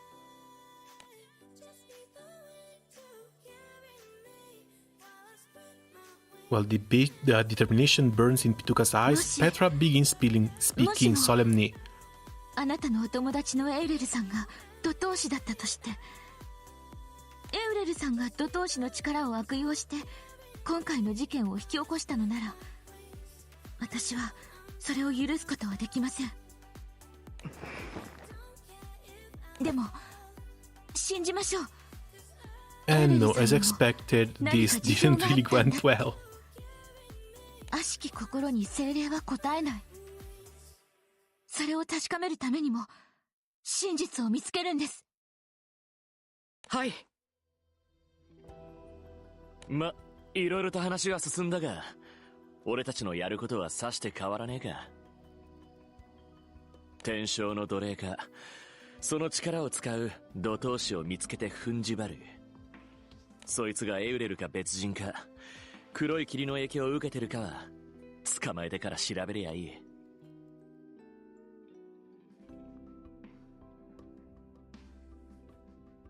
Well, if the roads lead to Ariel, I'm pretty sure they don't even need to go look far for him, since Ariel is apparently coming to the shrine. 天正の奴隷、もしくはドトウシからの接触だったんだと思います。一体何を伝えたかったのか。となると、こっちの行動は向こうに筒抜けの可能性があるな。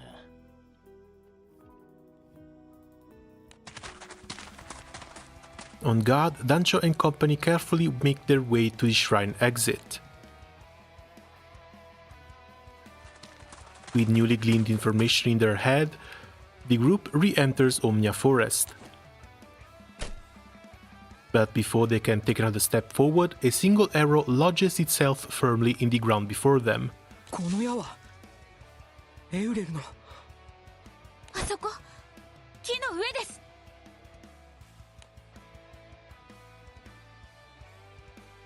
Everyone's gaze travel upwards to find the young man perched on a branch with a bow in his hands. エウレル。 Undiluted hatred seeps out of Aurel as he burns holes into the prince with his scathing glare. Instead of a joyous reunion, their encounter is one of venomous contempt, brought on by the ill will of karma.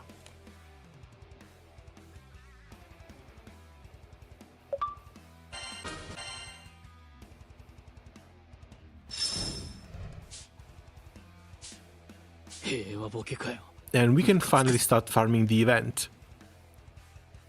Only took about 2 hours.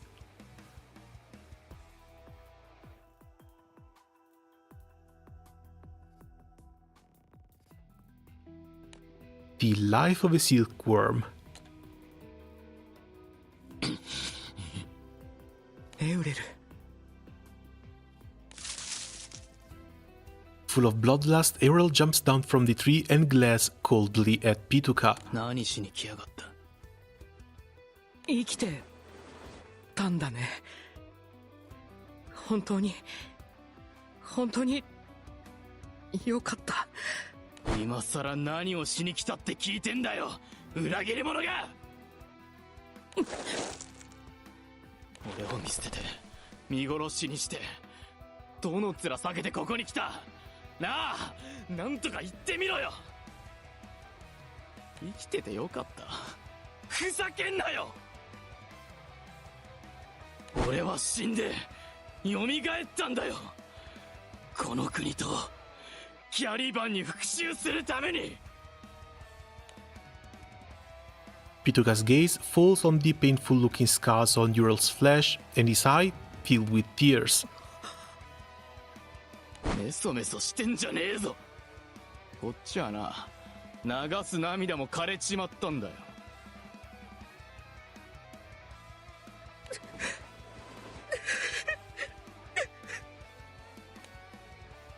Overcome with regret, Pituka can't stop himself from sobbing. とっとと失せな。これ以上何も言うことはねえ。ごめんよ、エウレル。僕に勇気がないばっかりに君を見捨てたんだ。目障りなんだよ。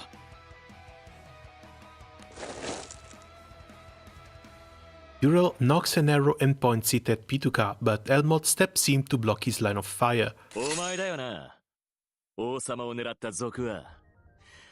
あん時はすっかりと騙されたぜ。何も知らねえ奴が首突っ込むんじゃねえよ。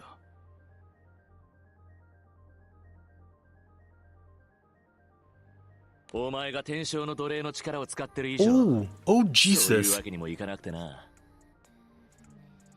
Yeah, it looks like you really have to stream to get streamer's luck. ってのはどういうことだ。 Cause one rotation, three weapons, and the sand, it's actually kind of crazy.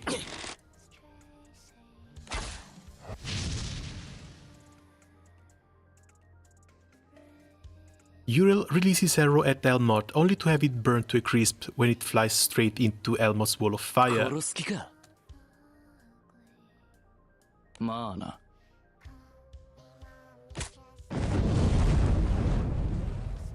Aurel drops to a crouch and puts his hand on the ground.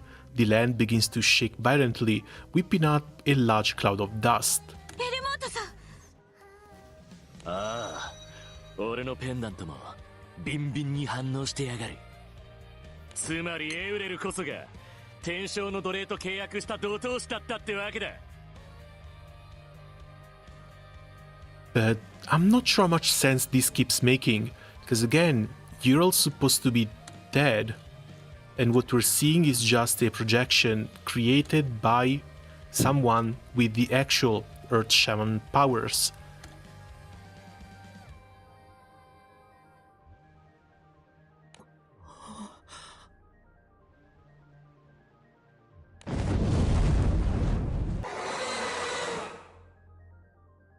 And there we go.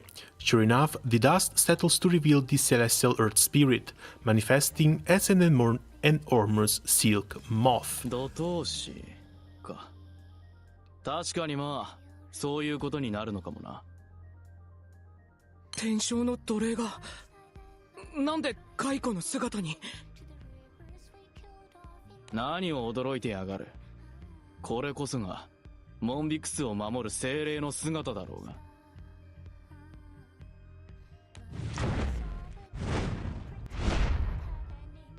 With a single wave of his arm, Aurel generates a cluster of jagged rocks and sends them hurtling towards Elmot and the others.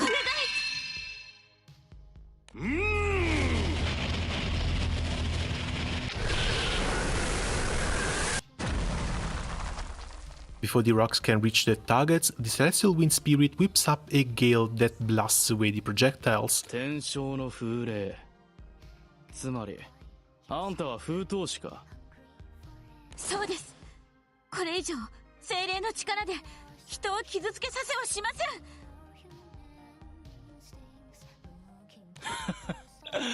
正義に熱い風闘士様か。天正の風霊の姿も含めて絵本のまんまだな。Oh, hey, oh. 俺たちとは違ってよ。 Thanks for the sub. 悪いな。俺は正義の怒涛師様じゃねえんだ。説得は諦めろ。やるんなら殺す気で来い。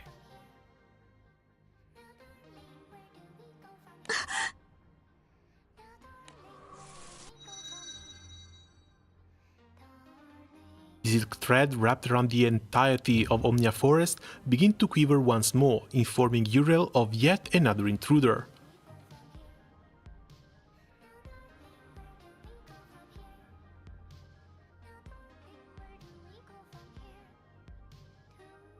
Ch. 主役のお出ましか。こいつらに割く時間はねえな。私は今ここであなたを止めます。ああ、そうかい。 What are the chances I walked in this with the wrong Dark Opus skill? I'm pretty sure I walked in this with the wrong Dark Opus skill. A second storm of rocks hurtled towards Petra, but the Wind Shaman uses a powerful gust of wind as a shield that shatters them to pieces. However, the rocks fall to reveal a single arrow hidden behind them that pierces through the wind towards Petra. Petra braces herself when suddenly a figure jumps in front of her.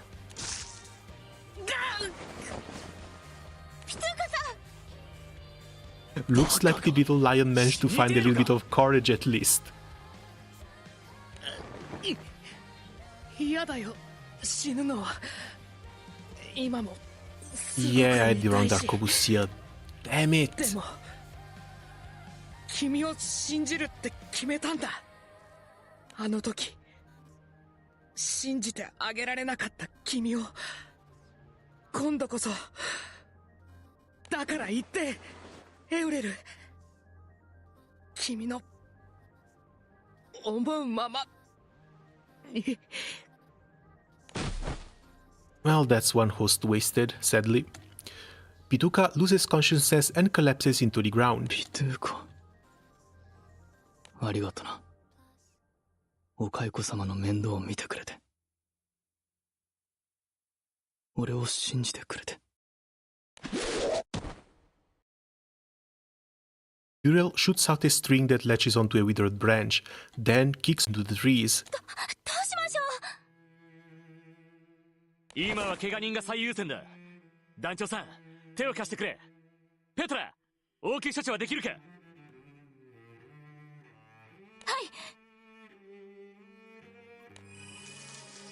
Dancho works with Elmo to lift up Pituka as Petra casts Cerealy magic. Feeling the movement, Pituka's eyes flutter open ever so slightly.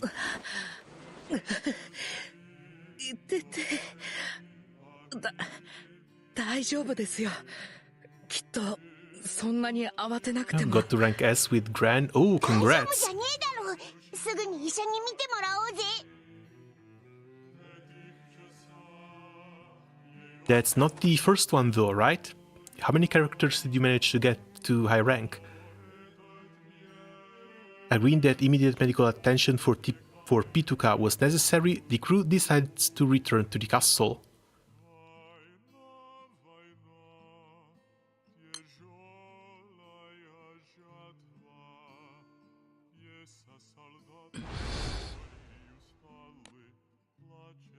Deep in the withering Omnia forest, Uriel uses his threads to swing from tree to tree. Spider-Man, what the hell?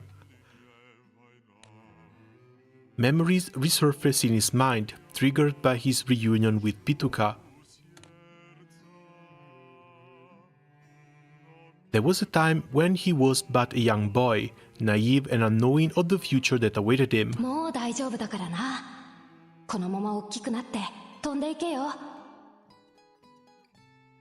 Two so far, Lucilius and Gran.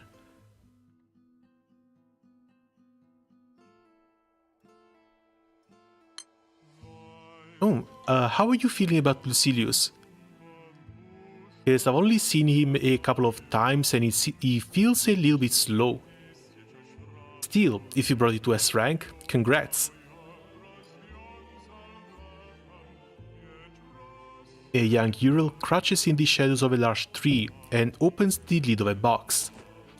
He gently strokes one of the silkworm's cocoons sitting inside of it. Huh? Just then, he notices an amber crystal nestled deep within the box. When he lifts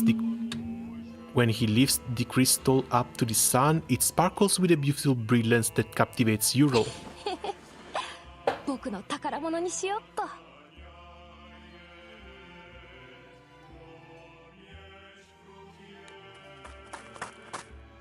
いた、エウレル。あんたお蚕様をうちから持ち出したでしょ。お蚕様さ、もうそろそろ羽化するんだ。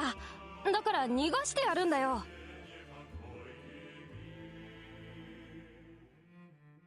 逃がしてどうするの？お蚕様は羽化したって自分で生きていけないんだよ。Lucilius taught me to be patient because his special cooldowns are 15 seconds long without his sword meter. Not 15, 12. Still, 12 seconds cooldown in a game that's as fast as Granblue? Yeah, that basically feels like an eternity. このまま逃がしてのたれ死んだら、そのお蚕様はエウレルのわがままで何も残せず死んじゃうんだよ。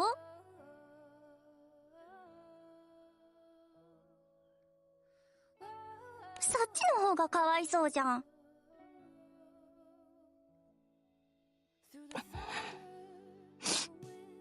いつもおじいちゃんたちから口酸っぱく言われてんじゃん。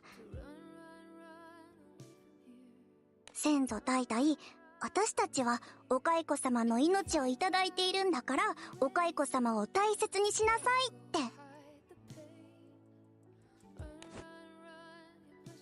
Sniffling, Ural reluctantly heads over the small box to Fran.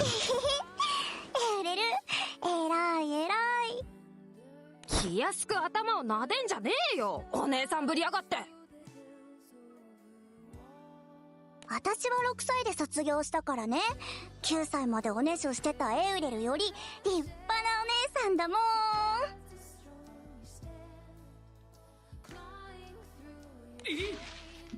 9歳までおねしょ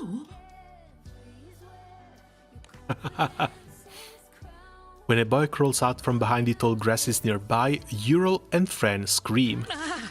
驚かせてごめん。そのバッタを追ってたらおねしょの話が聞こえて。And Pituca didn't age a single day ever since?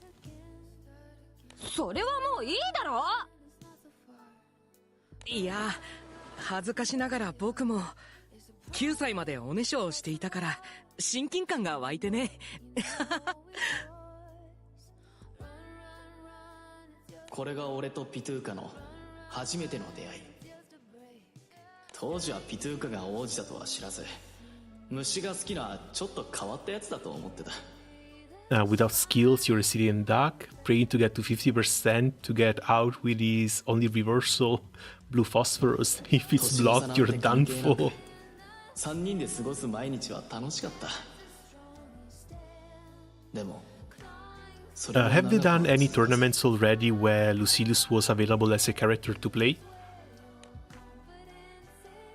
刃のもたらした勝利は福音である。Yes, maybe I'm losing my sense of time a little bit, but it feels like Lucilius was still released very recently.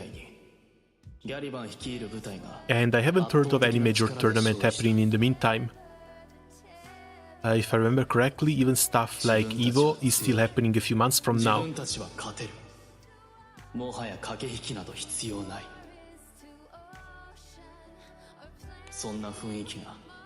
Just did one yesterday, went 0-2. Oh.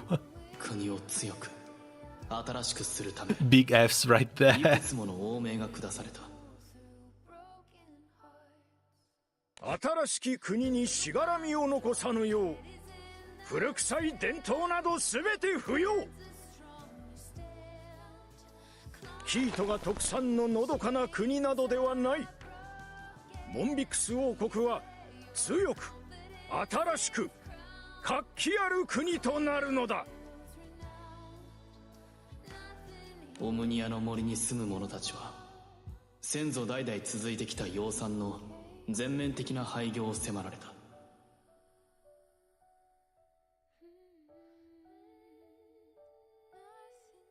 じいちゃんも父さんも母さんも伝統と歴史を絶やさぬよう王に必死に進言した。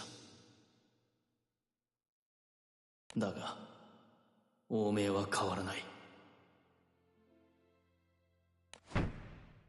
突っぱねられた挙句反逆罪で3人は処刑されちまった。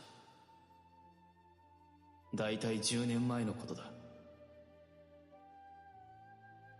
残された俺は両親の死を悲しむ暇もなく騎士団の予科連へ徴兵されて、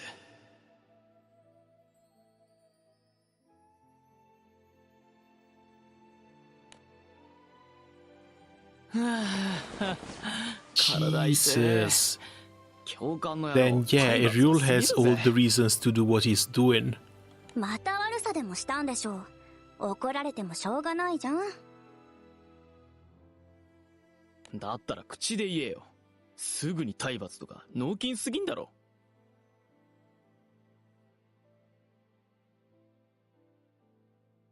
で、配属先決まったの？いや、まだ。戦地に行かずに済んだらいいね。いつかまた自由に暮らせるようになったらオムニアの森に帰ろうな。うん、絶対約束で。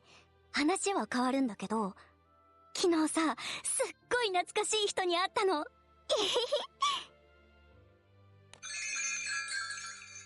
The dining hall's doorbell sounds, prompting Fran to stand up from her seat and wave at the newly arrived guest. こっちこっち。ああ、よかった。遅くなったからもういないかと。ピトゥーか、森で会えなくなって以来か。今までどこで何してたんだよ。いや、いろいろとね。国に合わせて忙しくなっちゃって。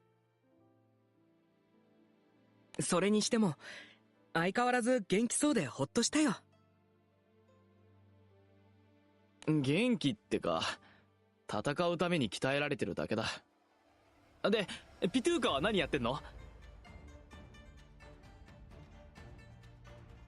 裏方作業みたいな感じかな。そっか、よかったな。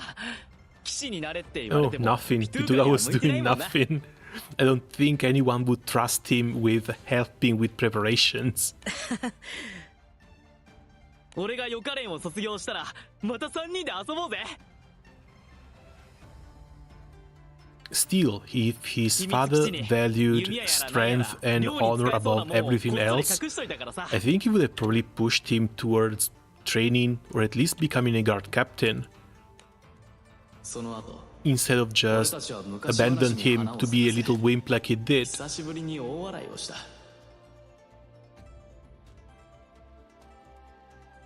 国は変わる。それは仕方のないことだ。森を追われた生活にもいつしか慣れていった。そうして俺は予科連を卒業し、モンビクス騎士団に入団した。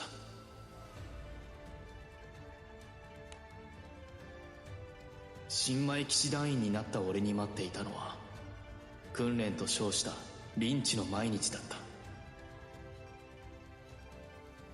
貴様ら、整列。よろしくお願いします。All of the newly assigned knights form a line and kneel in front of their commanding officer. おいエウレル、上官に対する敬意が足らんぞ。おらおら、つが高い。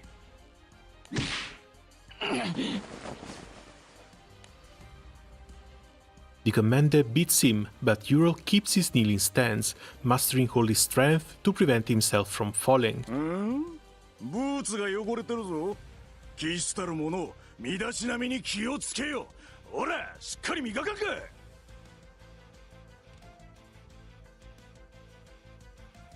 今思い出しても腹が立つ。まあしっかりと仕返しはしてやったけどな。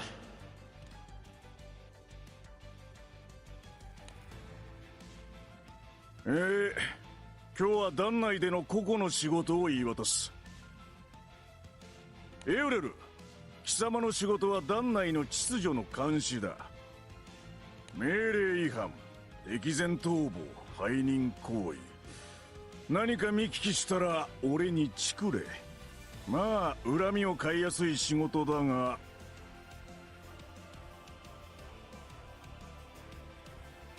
貴様には関係ないだろう。そもそも国にあだなした反逆者の息子だからな。クソ野郎が。オートでの生活に馴染んでもこの思いだけは忘れられなかった。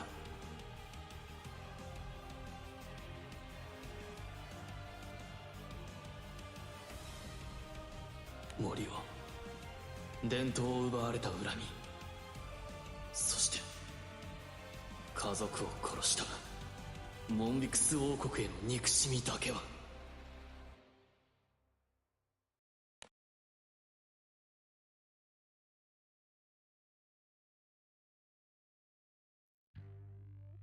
I also get the feeling that if he came from a family of traitors, and that fact was widely known even in the army, he wouldn't really have been allowed to join in. As the chances of training a recruit just for that recruit to desert, yeah, it sounds kind of high. Darkman Diver kind of went hard with the build I just made. Oh, who are you using?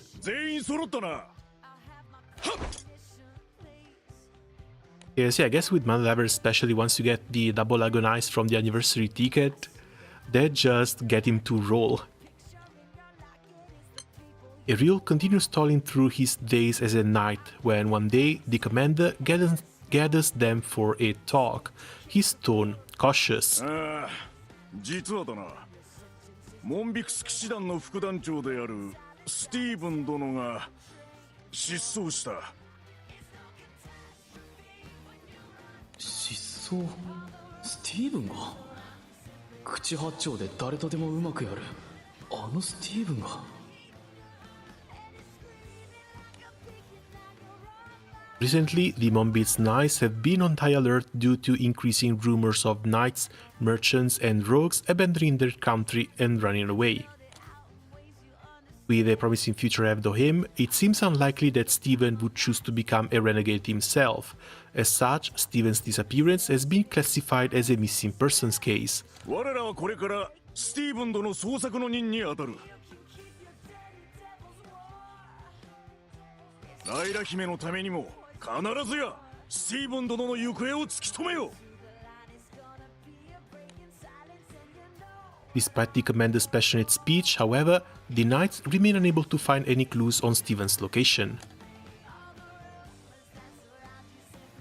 One night, Ural and Fran are finally able to spend some tender time together for the first time in a while. 顔死んでる。ああ、久々に私に会えたのに嬉しくないわけ？嬉しいよ。そりゃ小躍りしたいぐらい嬉しいんだよ。でもさ、こっちとら毎日毎日スティーブンの捜索で駆けずり回ってるもんだから、全身ボロボロ、疲れもピーク。てかむしろその状況でも会うってとこに愛情を感じてくんね？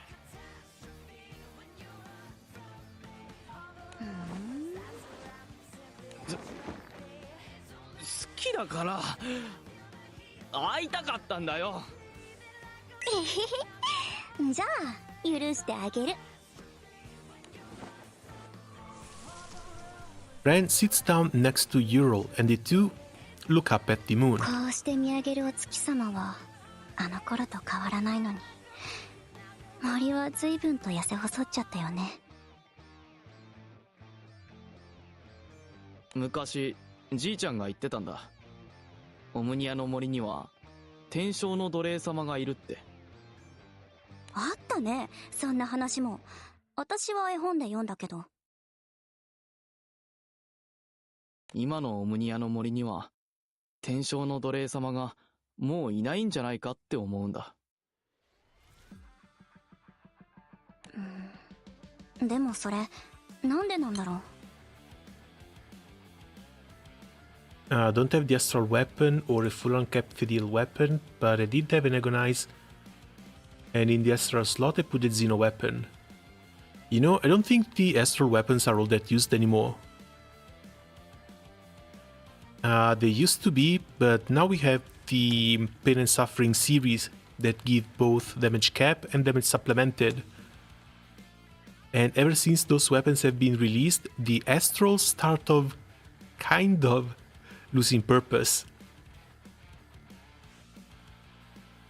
Not to mention, now we also have the Ultimas, which come with yet another boost to a type of damage cap.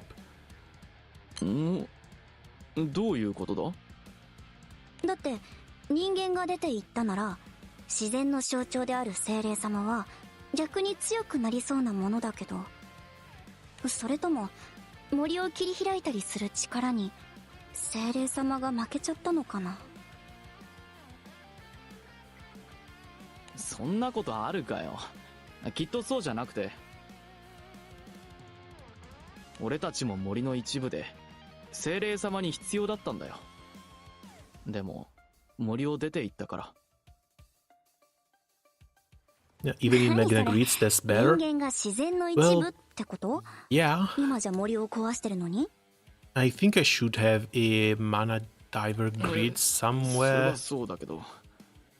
でもそんな風に感じるっていう。Oh, yeah, something like this.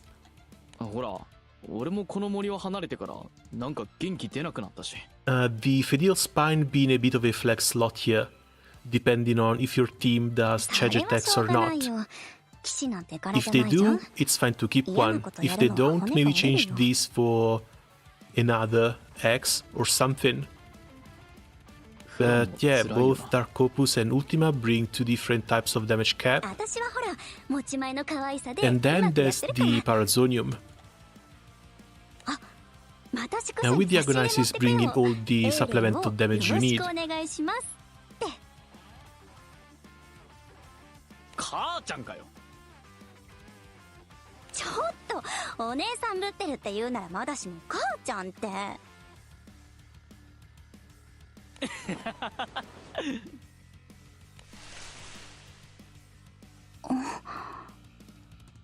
なんだよ、マジで怒ったのか？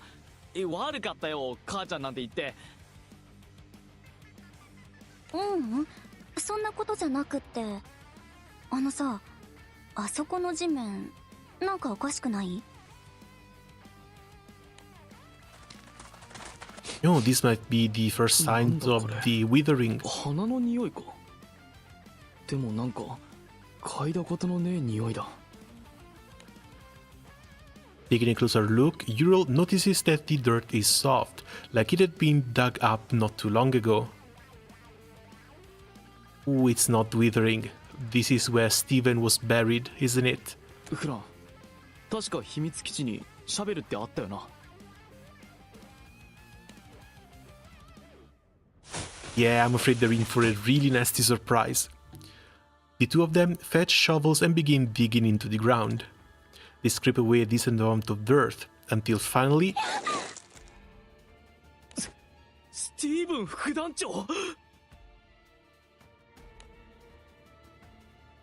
Beneath the earth is Steven's corpse, his throat ruthlessly slit. やっぱり失踪なんかじゃなかったんだ。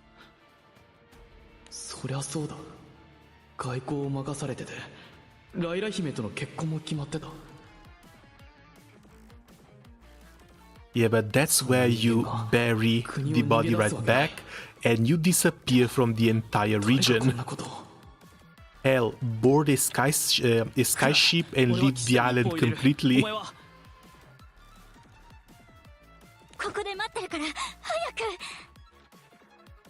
Yeah, I do have a PNS, but not a second copy and not fully uncapped. Well, one you can still use, just slot in another X, or maybe if you have it, the Arcarum one. There's another Arcarum X that also brings X voltage. フランのやつどこ行っちまったんだ。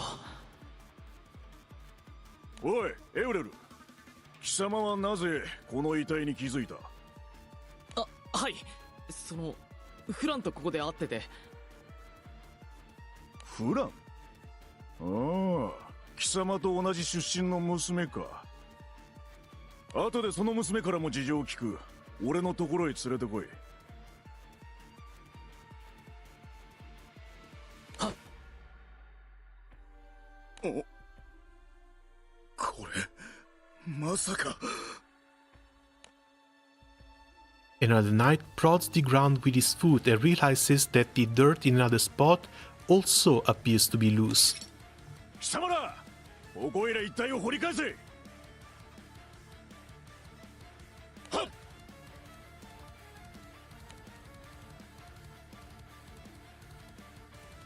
As the knights dig up the area, corpses are uncovered one after the other. 死だけじゃありません。商人や町のゴロツキもいるようです。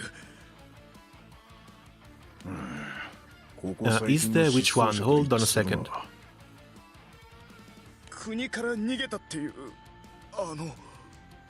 じゃあ失踪者はみんな殺されてここに埋められていたと。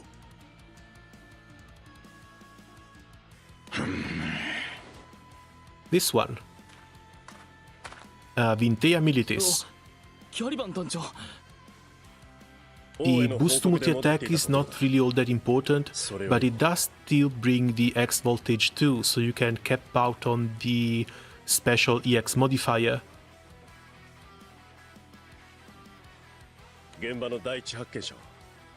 And sure, it's missing the 50k supplemented from the second pain and suffering, but until you get the gold bars to uncap that weapon, this might work. 他に、いや、特に何も。本当に何も気づかなかったのか？ええ。そうか。ならいい。Gallivant thinks to himself for a moment before clapping a hand on Uriel's shoulder. 後のことは君たちに任せる。まずは丁重に葬ってやってくれ。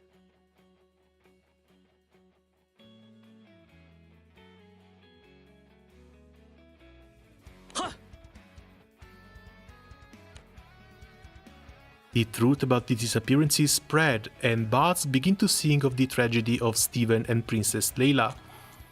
The inevitable fear of a cold-blooded murderer in their midst creeps in, haunting the people of Monbix. Several days later, Fran is still nowhere to be seen. Unless they framed her already? But if they wanted a scapegoat for the murderers, this would have made big news already. Uneasy, Uriel desperately searches high and low for her. くそ、どこに行っちまったんだよ。まだ事件は解決してないし、もしフランに何かあったら。His heart wrenches painfully at the thought of something happening to Fran. All of a sudden, Pituka appears and runs over to Uriel, looking as if he's about to cry. エウレル、フランが行方不明って本当？そうなんだ。早く見つけてやんないと大変なことになるかもしんねえ。わかった。僕もできる限り協力するよ。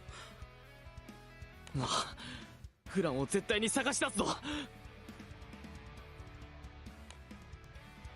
With Pituka's assistance, Uriel continues his search for Fran without stop.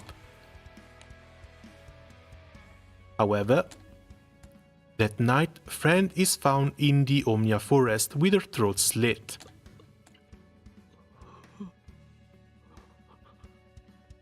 なわけあるかよ。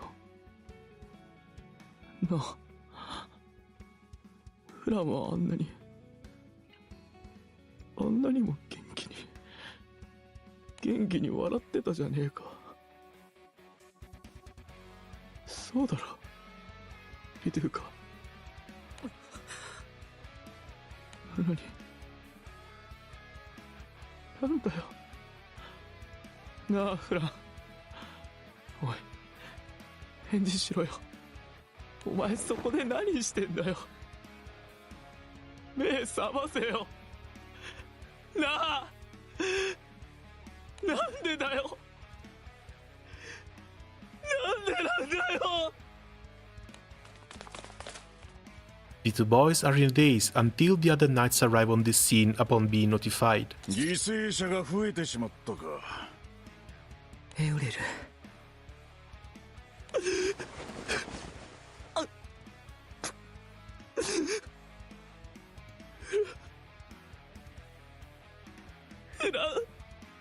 貴様ら、この辺りに手がかりがないか探せ。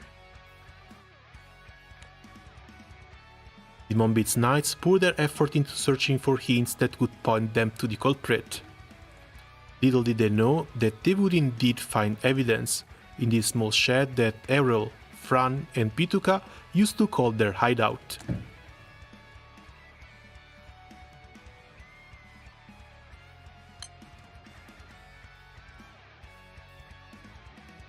さあ、シャキッと歩かんか、この殺人鬼が。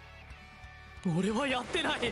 ねえ、なんで And they're literally just pointing fingers towards the closest person. エウレル。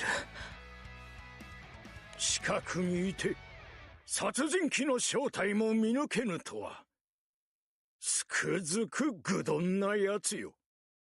エウレルのことは金輪際忘れよ。奴をかばおうなどしてみろ。この城から叩き出すからな。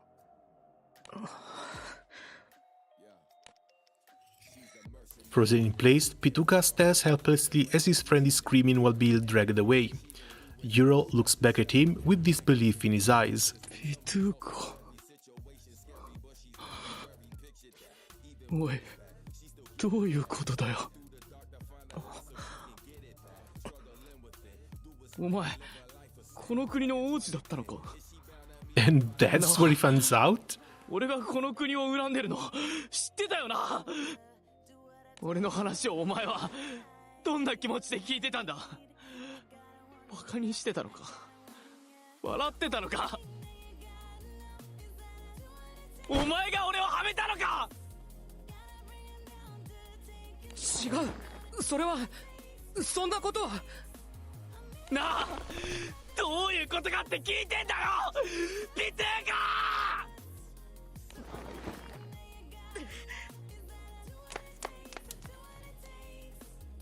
Overwhelmed by the situation, Pituka finds himself unable to listen anymore and departs from the scene. スティーブンさんだけでなく、自分の幼馴染まで殺してしまうなんて。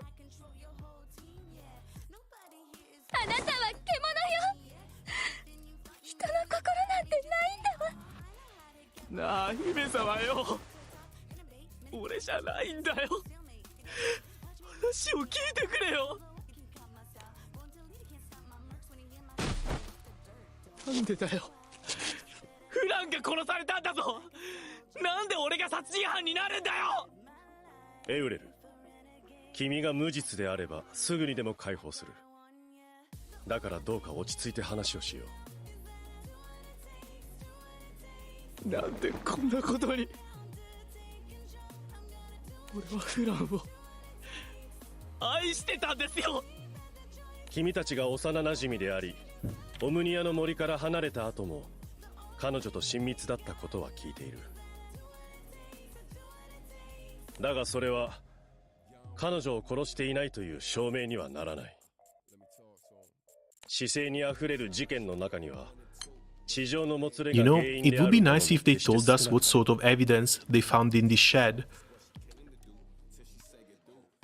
Because, yeah, it was evidence enough to incriminate the Erun guy, but at the same time, we have no idea what they found. Because 100% sure they were set up. 100% sure Fran was killed because she found the bodies. And now they're setting him up for Fran's murder.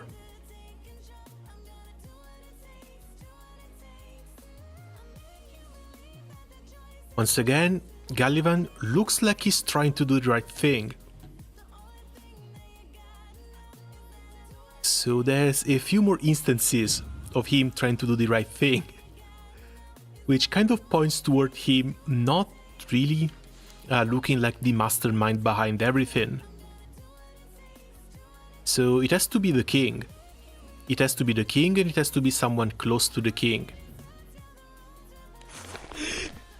叫んなよ。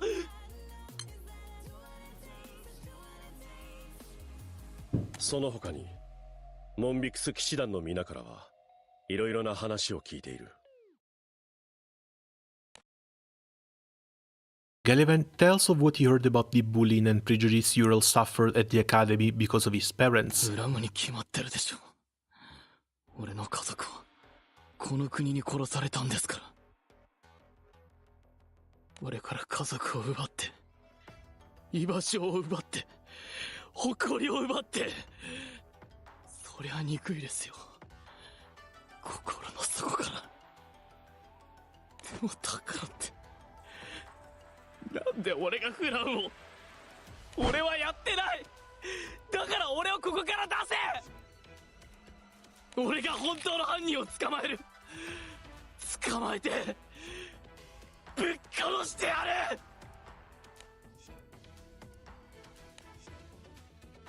Despite Ural's outburst, Gallivan doesn't even blink an eye. お兄ちゃん。若者の未来を奪うのはどうにも胸が痛む。でも必要だし、しょうがないよ。この国に対して良くない感情も持ってるみたいだし。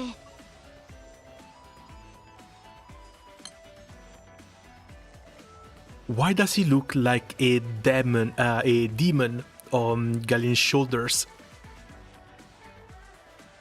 It's like the bad conscience of a person. The intrusive thoughts of a person made manifest. And she's only showing up in these situations. She looks cute, but I can't trust this. I really can't. 私がこの国を守らねばならん。そう。正義の名のもとに。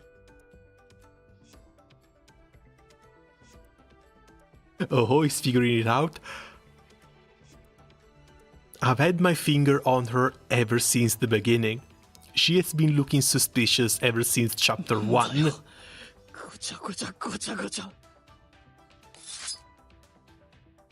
When Gallivan takes out a knife from his pocket, Ural frowns. それは俺の。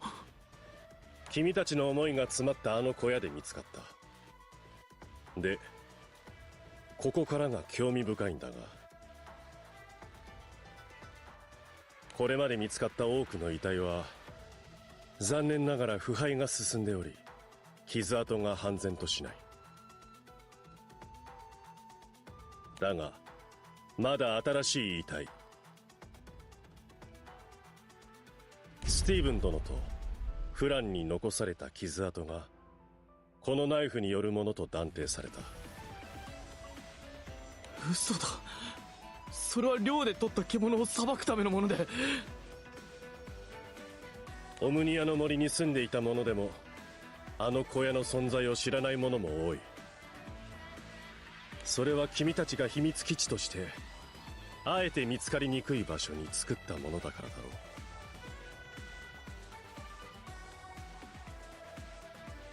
う。にもかかわらず小屋でそのナイフが見つかった。それがどういうことかわかるか。俺がやったって言いたいんですか。Gallivan pauses, his expression full of sorrow, before learning to whisper. 君が白状しなくとも正義の名のもとに君は裁きを受ける。このままでは君は大罪人として民衆の前で処刑されるだろう。しかしながら私はそれを望まない。もし君が罪を認めるのならば、私が陛下に嘆願し、私の名のもとに君を赦免しよう。一時的とはいえ、君が自由に動けるようになるには、もうこの方法しかないんだ。急に何なんだよ。取引だよ。あのナイフは証拠ではあるが、未だ真実は見えない。私は全ての疑念を晴らして事件を解決としたいんだが、立場上そうも言っていられなくてね。騎士団の団長といえども、何から何まで自由が利くわけではないんだ。私も民の期待には逆らえない。彼らは真実よりも早期解決を望んでいるんだよ。実に卑しく愚かな性質だとは思うが、私は真実を知りたい。だからこそ共に協力し、真犯人を見つけ出そうじゃないか。もし俺が真犯人だったら、ギャリバン団長はただの間抜けになり下がりますよ。私は君を信じている。わかりました。フランを殺した真犯人を突き止めるためですから。ありがとう。君は実に賢い選択をしたよ。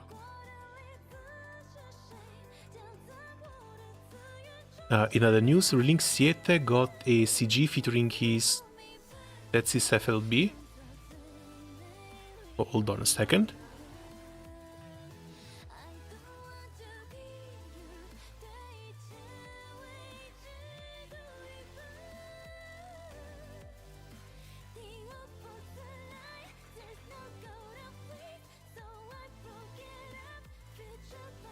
You mean the one from CG World? Oh, I've seen the cover, but I thought this was just an advertisement for Granblue Fantasy. Hold up, where is it? This one over here.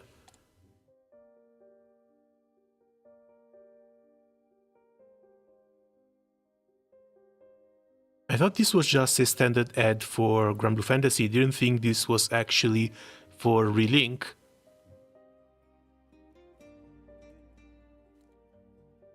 You know, if they bring out alternate costumes with full limit breaks, this means not only him is going to get it, but there's likely going to be one for Song too. And if that's true, I can't wait. Again, I'm going to need some money from Google, but that's coming at the end of April.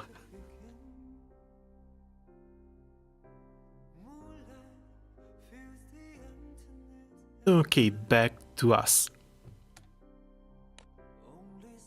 And so, Ural does as promised and take on the blame for a crime he did not commit. But several days later, what arrives is not a word of pardon, but news of his coming execution. Execution, I get the feeling the knight didn't let them do. Because again, he didn't look like he came back as a ghost. The beloved Bonnie.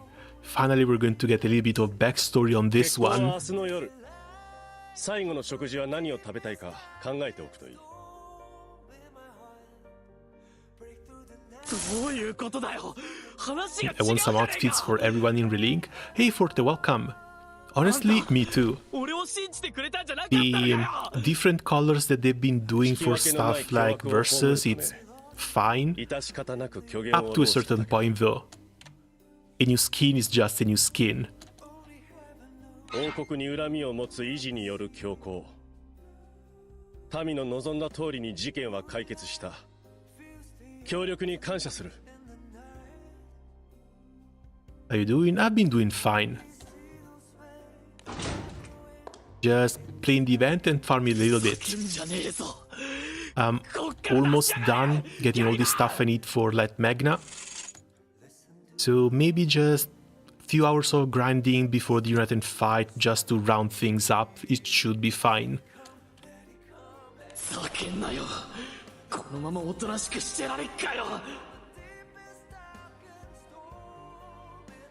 So far we've only had mods. Model swaps include people from different games. Others include Black Butterfly Naru and Juten Jita ported directly from Rising. But isn't there a...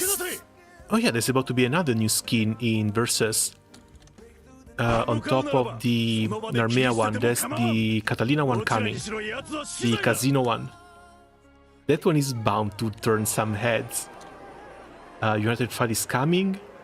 Oh, that might be a bad surprise then. Yeah, it's April 7th. April 7th, light favored United Fight.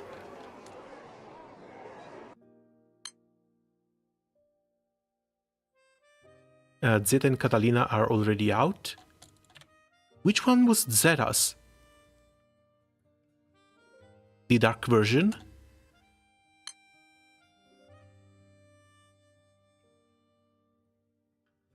My weakest element, oh god. Time to farm Magna 3 then. And Captain Footstep fade into the distance. Ural's gaze fall on the shackles on his wrists. Then he escapes. Ural stays hidden and watches as his pursuers rush out of the castle. Once they're gone, he makes a run for the exit.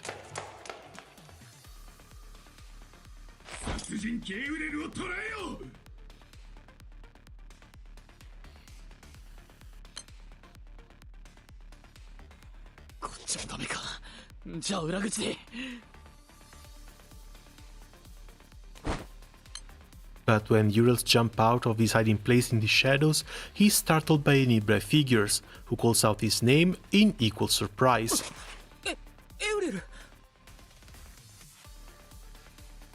Catalina can be granted for about 22k rupees or purchased with real money. Do you think it's unlockable on a free account as well?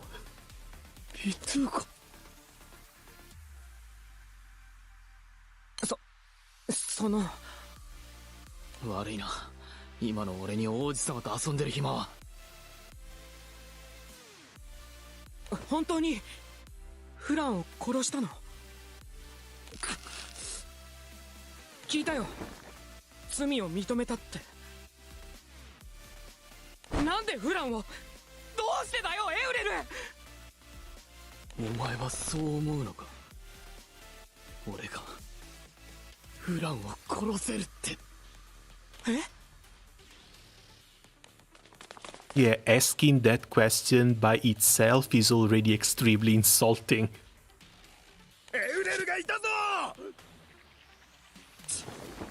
これが狙いか。ひでえもんだな。あんたらはよ。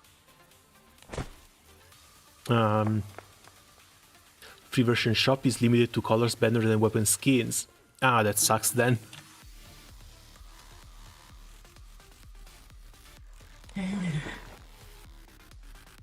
I might have given it a shot. I still have the game installed and I try it out every now and then.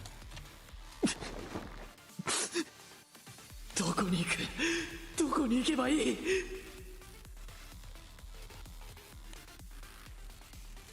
Errol has lost his family, his first love, and even his friend.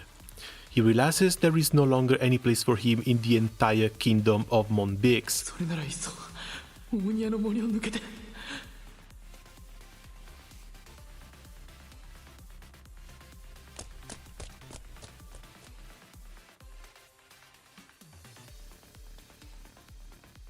Using animal trails familiar to him, Ural runs through the forest as fast as he can. Just as he's about to reach the kingdom's border, he suddenly finds Gallivan standing in his path. なんであんたがここに？君の行動など手に取るようにわかる。どうすりゃいい。考えろ考えろ考えろ。 But as he is racking his mind for a breakthrough, Gallivan quietly draws his sword. 君ならば脱走すると思っていた。だからこそ私はここで待っていた。この手で確実に君を始末するために。全てはモンビクスのため。そう、正義の名のもとに。はっ！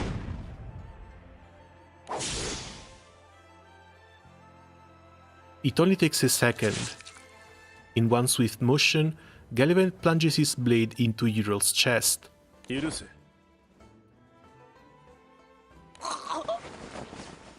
Weren't you supposed to let him live so he could catch the real killer?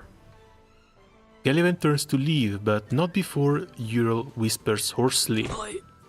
あんた、今の匂いは。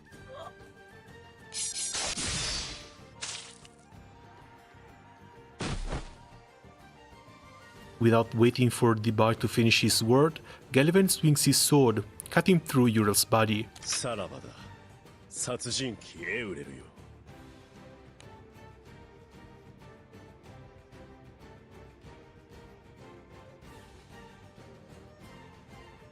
As memories of the false accusation from 4 years ago are running through Ural's mind, Dancho and company carry the injured Pituka and make their way out of Omnia Forest. ピトゥーカさん、気をしっかり。オートはもうすぐですから Yeah, ね。 honestly, good move for them to include a free version. Oh yeah, I'm really glad they did. I was able to try the game for free and see if I could enjoy it.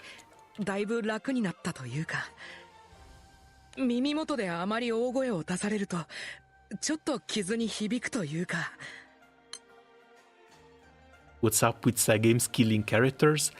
I don't know. And it's something that has been ramping up heavily for past 6 months, roughly. It's like the only way they know how to raise the stakes in some of these events at this point is to kill people. And I was particularly disappointed in the Investigators event, the one with Saria and Barawa. It basically opened telling you every single character in here is already dead. This is just a recounting of what happened and how they died. And at that point, I didn't care for the event anymore. And I was 5 minutes in. さっきまで死にそうな顔してたくせによ。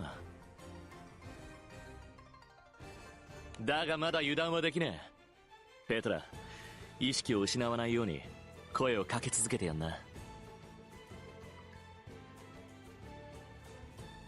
はい。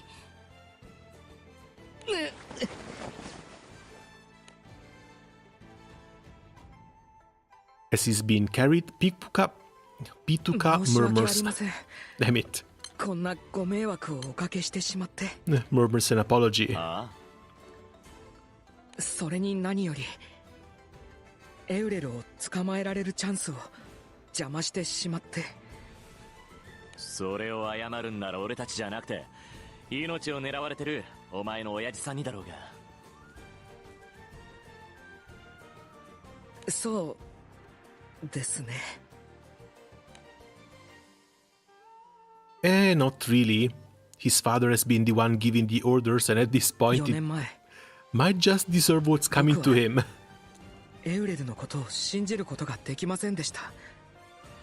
だから今度は二度と後悔したくないと思って。不器用なやつだな、お前。大丈夫ですよ、ピトゥーカさん。エウレルさんは必ず私たちが止めます。精霊を使って人を傷つけるのは私が絶対に許しません。エウレルさんには少し痛い思いをしてもらってでも思いとどまってもらいます。 Yeah, and it's not just the events, it's also the main story. そのように意気込むと貴様は彼らそっくりだな。え、お母さんに？ They're dropping people left and right. この国を覆う黒い霧についてだ。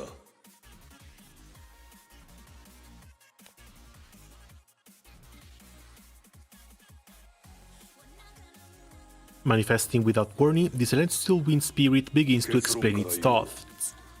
エウレルなる小僧は違う。違うって何がですか？もう少し丁寧に話してもらえませんかね、天正の風霊さんよ。その願い聞き入れよう。この国を覆う黒い霧が村を襲ったものより薄いことは話したな。はい、だからこの国にはまだ影響はないかもって。そうだ。そして何故に薄いのか、我はその理由を探し突き止めた。この国の黒い霧には核がある。村を襲った時のようにまんべんなく広がるのではなく、核が黒い霧を振りまいているのだ。それは黒いモヤモヤを出している人がどこかにいるってことですか？その場では見えん。人の目に映るようになるのは霧が周囲に馴染んでからだ。じゃあ違うってのは、エウレルはその核じゃねえってことか。そうだ。多少影響はあるようだったが、少々気分が高ぶる程度。核として取りつかれた何者かがこの国にはいるはずだ。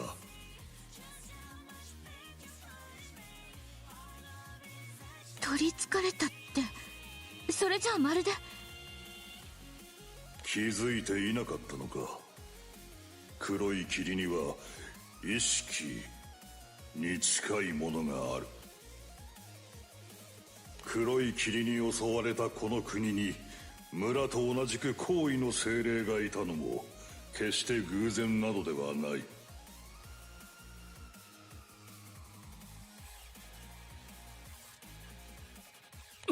待ってください。黒い霧は精霊を狙って現れるってことですか？それじゃあ今狙われるのは天正の奴隷と契約を結んでいるあのエウレルなる小僧かもしれんな。 Almost full boxes, just a little bit missing. The prince's breath catches upon hearing the revelation. Suddenly, Petra puts one hand on the ground. 何か語りかけてくるような気配が。Yeah, it has to be Galavan's little sister. The next moment, several fully grown silk moths burst out from the ground. It is apparently silk moths have been created through the power of the celestial earth spirit, much like the silkworm inside the shrine earlier. ねえ、カイコさん、あなたたちは私に何を伝えたいのWhen she gently touches a finger to a silk moth, an unfamiliar memory trickles into her mind, just like at the shrine.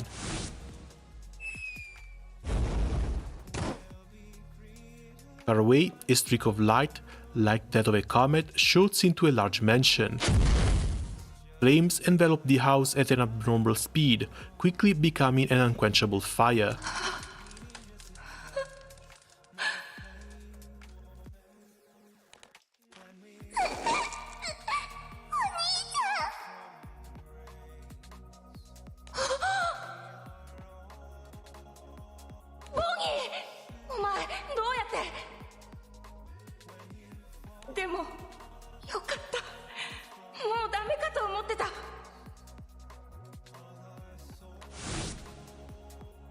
Having fulfilled their role of delivering Petra the second memory, the silk moths dissolve into thin air.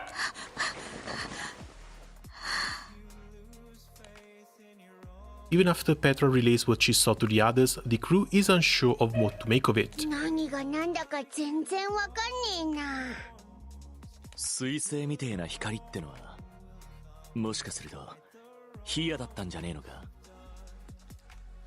ヒヤ、それじゃあ放火ってことですか？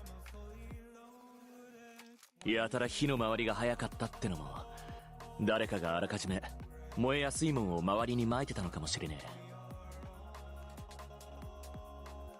え。なんというか随分計画的ですね。大規模な戦争こそ今までありませんでしたが、周辺国との衝突、それによる被害は昔からありました。もしかするとその光景はそういった事件の一つかもしれません。天正の奴隷がこの記憶をわざわざ届けてくれたんです。そこには必ず何か理由があるはず。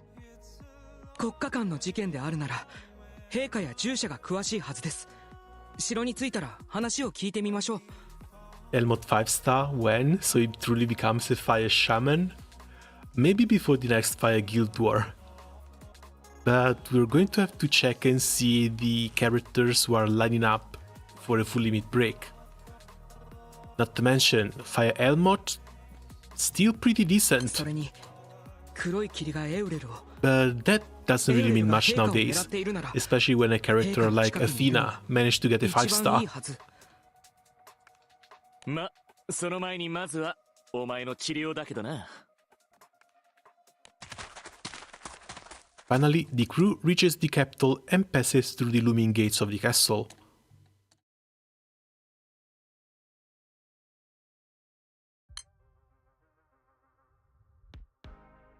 この目で見るまではと思っていたが、本当に蘇っていたのか。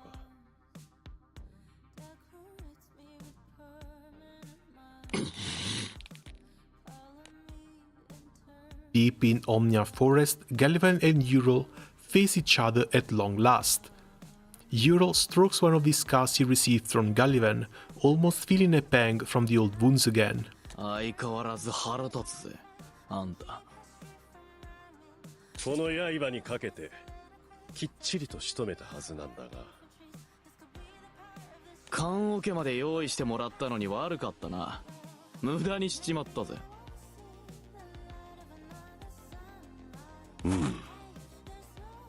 そりゃなんでだって思うよな。俺もそうだったよ。俺は多分生かされたんだ、天正の奴隷に。俺さ、あんたらに棺桶に詰め込まれて空の底に放り投げられたんだろ。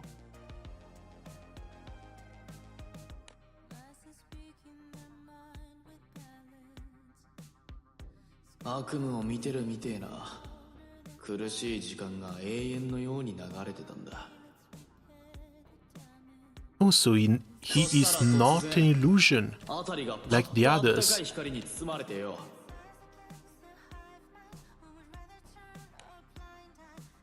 ポケットの中に突っ込んでた俺の宝物が黄色の結晶が光って脳裏に響くってのか。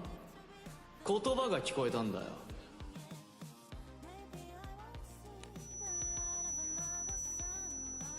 You who binds the people and the earth. The blessed land has grown frail, no longer able to perceive my protection. Still, the lineage continues in you, fierce one. I shall grant you the golden light so that you may bring life to the blessed land once more. そしたら急に目の前に一本の生糸が垂れ下がってきたんだ。だから俺はそいつを。Yeah, time to order fast food, because it's 3:34 and the doors here are locked. Wait, 3:34 a.m.? What are you doing still up? で、切り刻まれたはずの体もこの通り。生糸で縫合 I さ mean, れ I'm てた not really the one to talk. I've been screwing my sleep schedule so hard, I've basically done an entire rotation of the clock at this point. こいつがかつてモンビクスに五穀豊穣をもたらした天正の奴隷だ。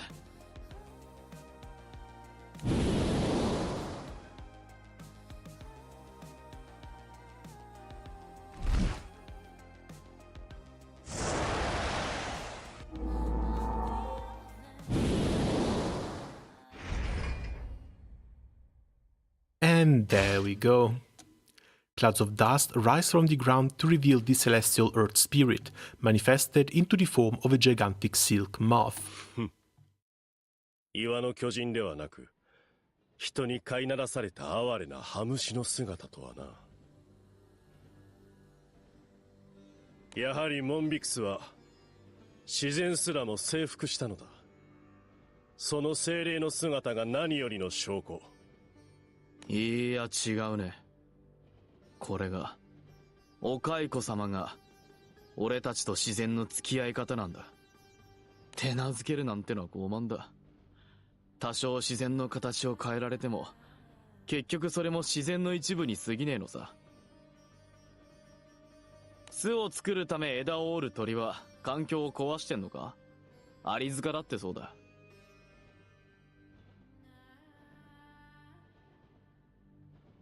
互いを尊重すりゃ一方的な搾取にならねえなら人は自然と付き合っていける。だからこそ天正の奴隷はお蚕様の姿になったんだよ。ではなぜ森は加護を失いしなびていく？一線を越えちまったからさ。どんな動物だって過剰な活動は土地も自分たちも滅ぼす。うん。一線を越えねば国を守るなど不可能だ。Okay, that's box number 4. 自然を崇めてこの国が守れるならばそれもよかろう。だが事実としてこの国を守り抜いたのはこの私だ。哀れな姿の精霊などではない。Mission sent today. They should do. 昔のやり方でも国を守れたかもしれねえ。詭弁だな。かもな。Hell, the roulette is about to end as well. I'm just not sure how many more hours I have. 俺はあんたの化けの皮を剥ぎ取りに来たんだよ。化けの皮 But let's see. 255. しらばっくれてんじゃねえ。Looks like I won't be getting my golden gift. 15 missions behind.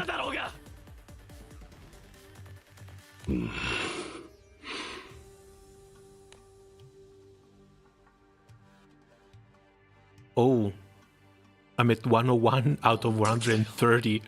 俺があんたに切られた時だ。すべてはモンビクスのため。そう、正義の名のもとに。Yeah, I might miss on 2 golden gifts too.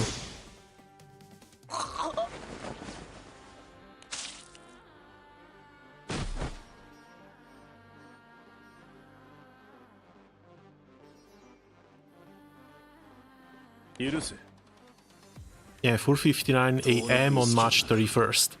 あんたから嗅いだことのある匂いがしたんだ。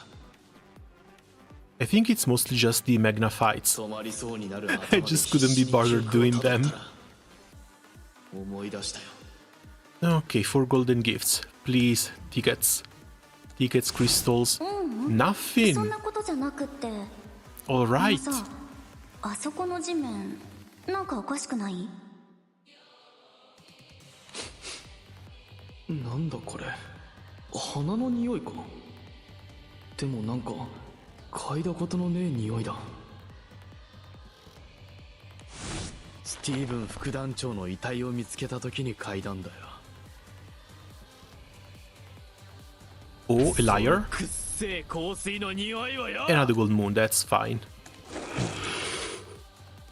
その後だよな。 6 more あんたが tickets. 現場に急に現れてよ。 This is so damn painful. あの時はなんで気づかなかったんだろうな。思い出すだけでも自分のバカさ加減に腹が立つぜ。あの現場にはあんたが来る前からその香水の匂いがプンプンと漂ってたってのに。Gallivant puts his wrist to his nose and cocks his head, puzzled. そんなに匂うか？全然ふんわり香る程度なのにな。あの子鼻がいいんじゃない？だってほらこの森で育った子だもんね。野生児なんだよ。何にせよか。だねお兄ちゃん。何 And nothing else. 263. いい加減観念しやがれ。 Might be able to get some more with the event as well, doing more boxes, but maybe 270. Still, 270 to a spark is like 60 more euros, and I'm not willing to burn 60 more euros on this, especially since I would basically just go for Grand Sendothon. Unless I get lucky with this.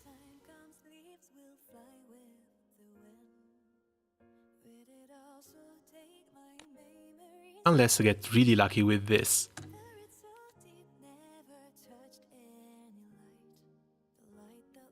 Nope, just another gun. 死んだ。ライラ姫は予科練行動の火事に巻き込まれて火は消し止められました Have you が、 cleared fifth episode for 姫の遺 crystals? 体はまだ見つかっていません。 I've done a few, but whatever I have left are not going to be anywhere near enough for 30 more 火を消して draws. しまったのでしょう。スケビの犯人は殺人鬼エウレルだと聞いております。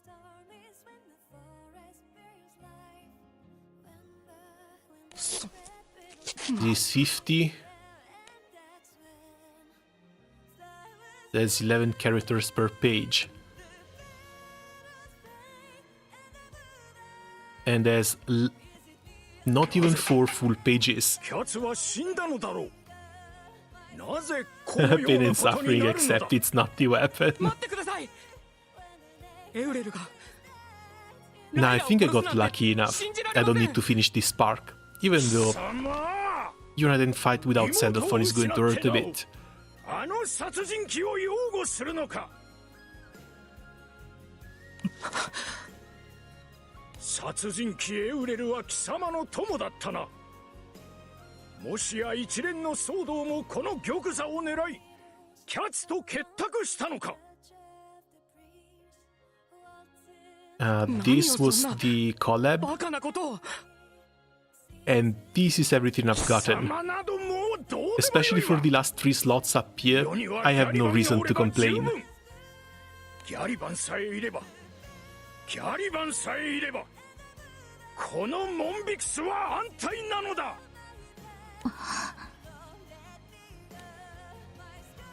Petra looks suspiciously at the king, whose behavior is clearly indicating his descent into madness.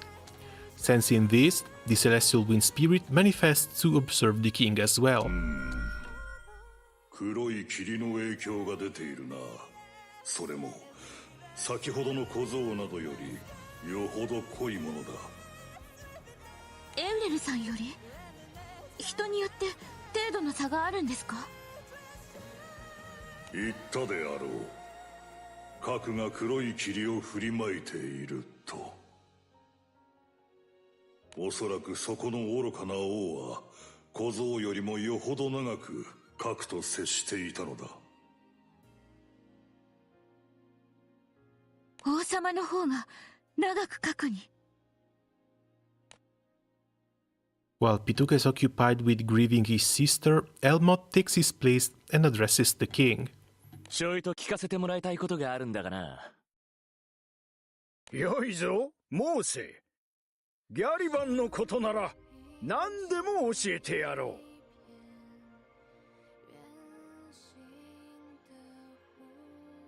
そいつのことかどうかはわからねえが、よその国の放火で家を焼かれて、その家の兄と妹だけが生き延びた。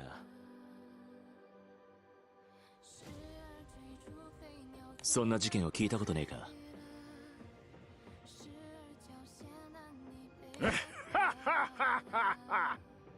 なんだ、やはりギャリバンのことではないか。その火事でギャリバンだけが生き残り、家族は皆死んだのだ。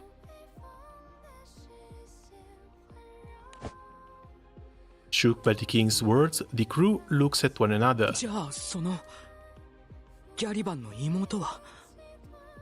確かボニーと言ったか。無論助からなかった。 Was Bonnie?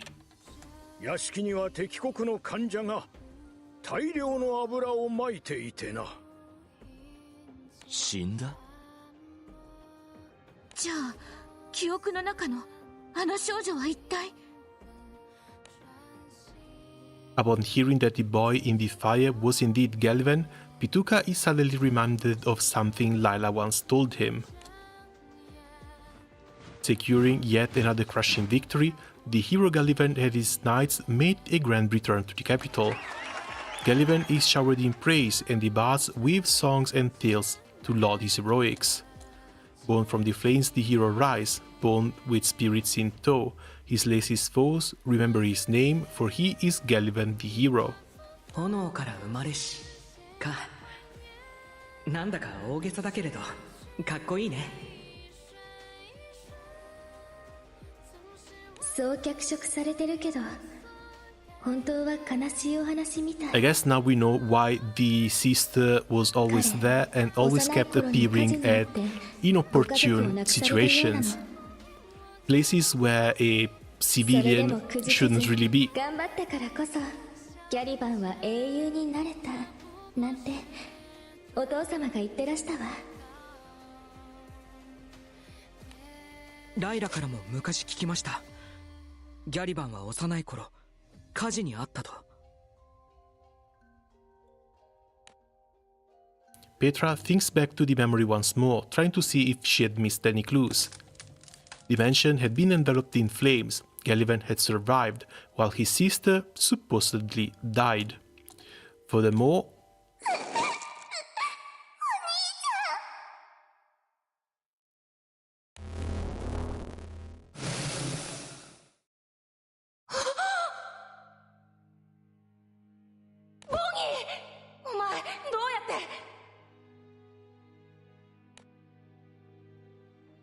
Petra senses an evil presence lurking within the faint memory, enough to send chills down her spine. 生き残った女の子から悪しき精霊の気配を感じました。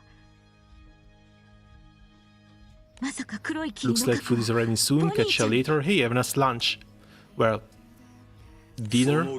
Or looking at the hour at which you're eating, maybe breakfast.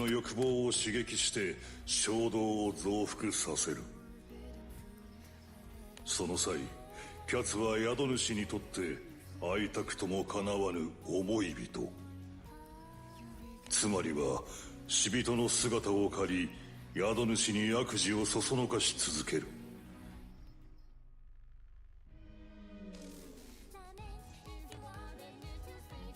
The Celestial Wind Spirit's excitement is blatant as they near the truth. 核の名は精霊アンドラス。キャツの振りまく黒い霧は周囲のものを狂気に陥れ、そして核を宿す者もまたアンドラスのささやきにより知らず知らず狂気に落ちてゆくのだ。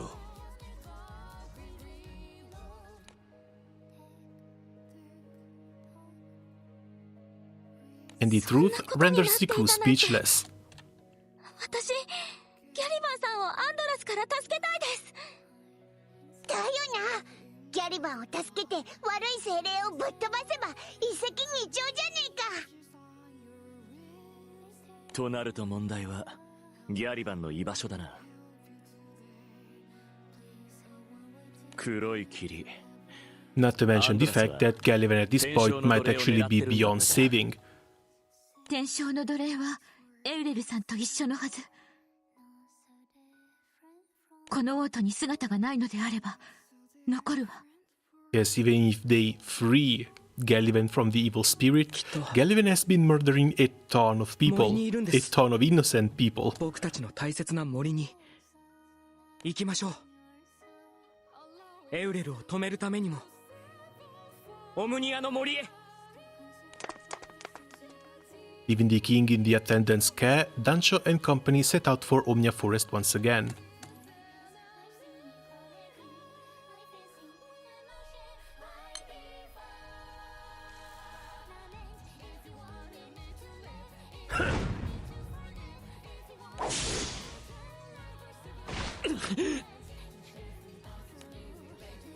Using the power of the celestial earth spirit, Yrul continues clashing with Galivan.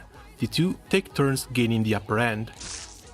However, eventually Yrul falls behind Galivan's advanced swordplay, and his right arm is cut off with a single slice. No. Okay.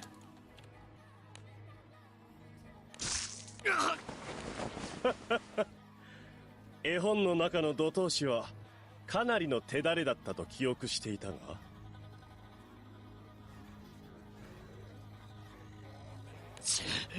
おしゃべりな野郎だ。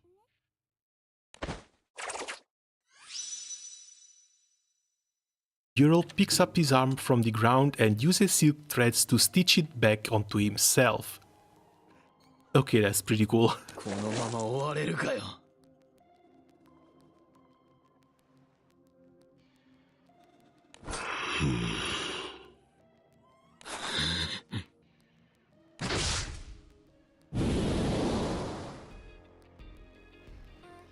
Yrul drops down to strike the ground, conjuring clouds of dust that obscure Galivan's vision.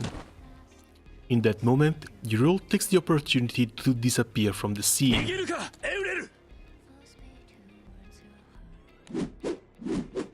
Galivan swings his sword at the dust clouds in an attempt to clear his vision. But the more he swings, the more his blade tangles with the silk threads surrounding the area. これが狙いか。モンリクスのキーとか丈夫なのはあんたも知ってんだろ。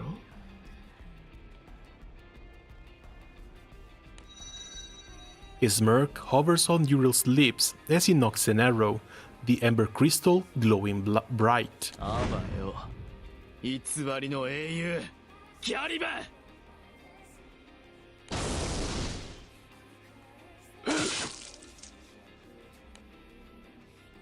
Ooh, straight through the head?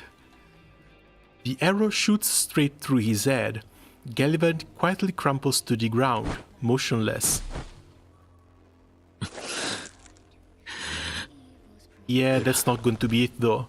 Somehow that's not going to be enough. We still have the evil spirit to fight against.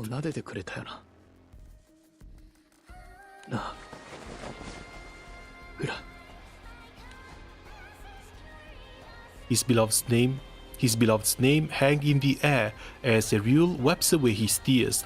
He reaches out to touch the ground with his hand. フランとの思い出が詰まったこのオムニアの森を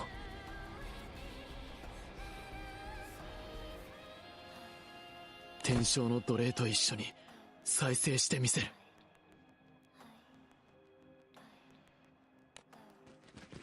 Finally, Dancho and company arrive at the forest. なんだよ、またあんたらがよ。やるってんならかかってきな。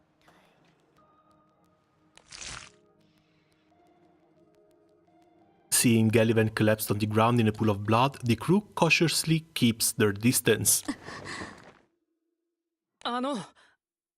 一つ聞いてもいい？ライラが殺されたと聞いたんだけど、それはエウレルが殺したのかって？うん。Yrul looks Pituka straight in the eye. で、お前はどう思った？僕はエウレルを信じてる。だからライラを殺しちゃいない。Hey, looks like third time's the charm. Without breaking eye contact, Ural cracks an awkward あ smile. の姫様はあくまでギャリバンを煽るための餌だったからな。後で秘密基地に行け。姫様はそこでぐっすり眠ってる。そっか。よかった。Pituca breathes a sigh of relief. Beside him, Elmot hits Ural with another question. お前、ギャリバンを殺したのか？そうだよ。それが目的だったからな。俺じゃあギャリバンを殺せないと思ってたのか？いえ、そうじゃなくて、実はギャリバンさんには。Just then, Ural's, Petra's, and Elmot's crystals flicker simultaneously, warning them of danger.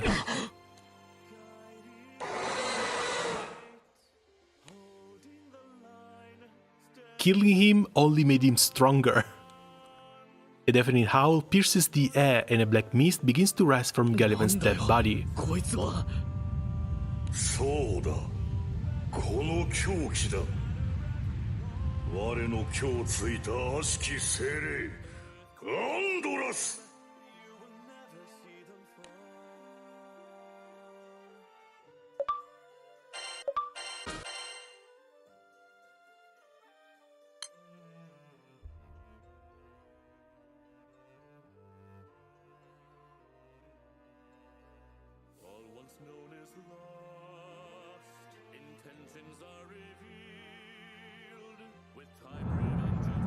An eerie dark mist rises from Gallivan's corpse.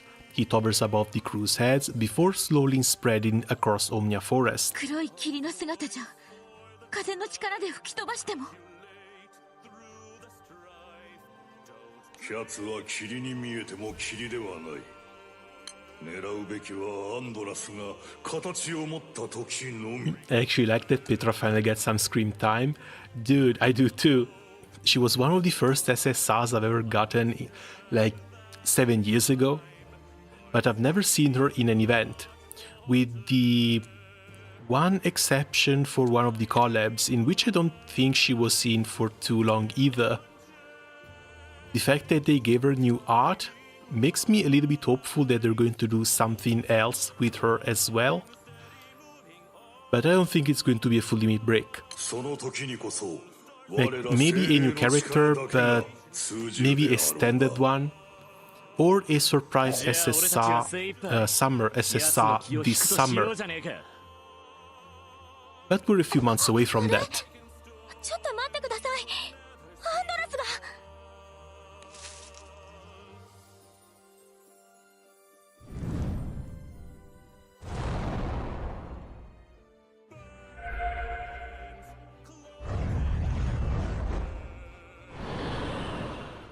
Before the crew can solidify their plan of action, the dark mist that had developed the forest gathers once again into Gallivan.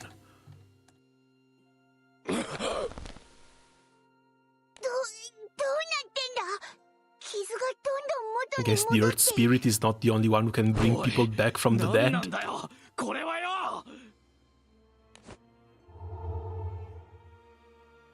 Cloaked in a mantle of black mist, Gallivan rises to his feet and glares at Dancho and company with bloodshot eyes. お兄ちゃん、大丈夫？この程度、なんともないさ。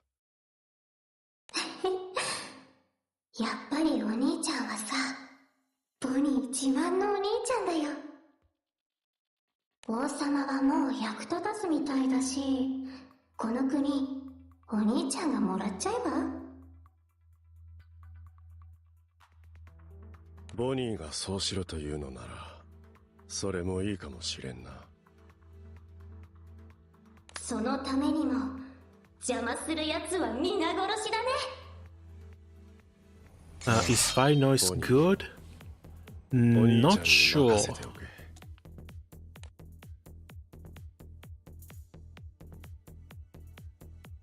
No, I know I haven't seen him in a lot of comps, but I honestly don't remember what he does.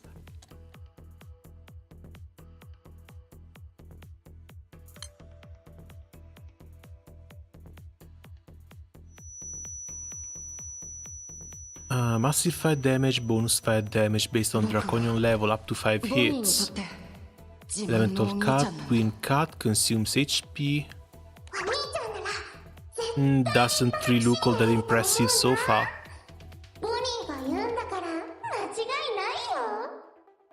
It's got a guaranteed triple attack though.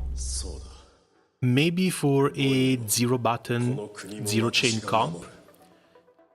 For the triple attack and double counter. But that's only something that you use for either unite and fight or maybe event farming. お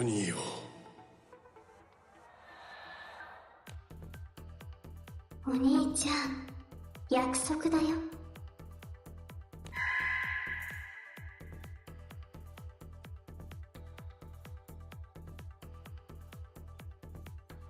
4 years ago. ああ、俺が何したって言うんだよ。頼む、助けてくれよ、ギャリバン団長よ。こういう悪人がいなくなれば、夜の城下町もみんな安心して歩けるようになると思うの。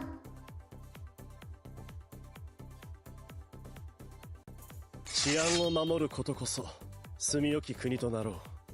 そうだな、ボニー。ボニー？俺はボニーじゃねえ。誰かと間違えてんのか？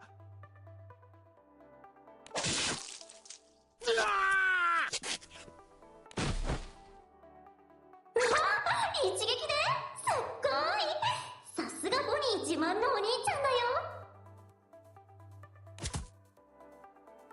With a slightly embarrassed smile, Gallivant throws the corpse onto a cart before looking out towards Omnia Forest.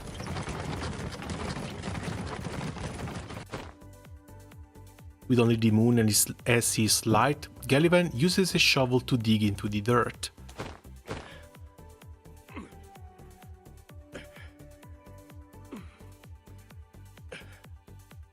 これで8人9人目だ。目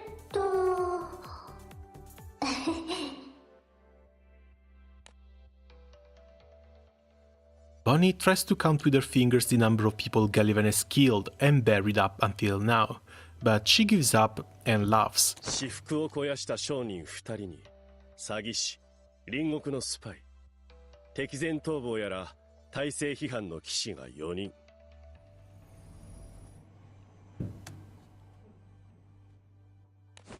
そしてさっきのゴロつきだ。すごい、よく覚えてるね。戦場とは違い、手にかけた理由が明確な分、記憶にもよく残っている。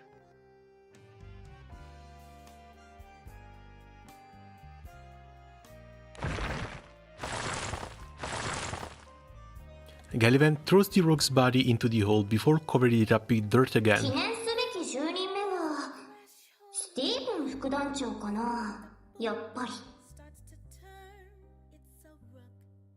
ぱりあの人さ、国を強くしようとするお兄ちゃんや王様の悪口言ってるじゃん。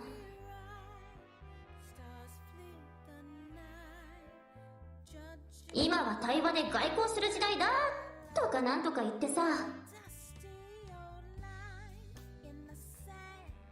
確かに理想ではある。だが今はまだその時期ではないのにな。お姫様の婚約者だからって戦場にも行かないで後方支援ばっかやってたし。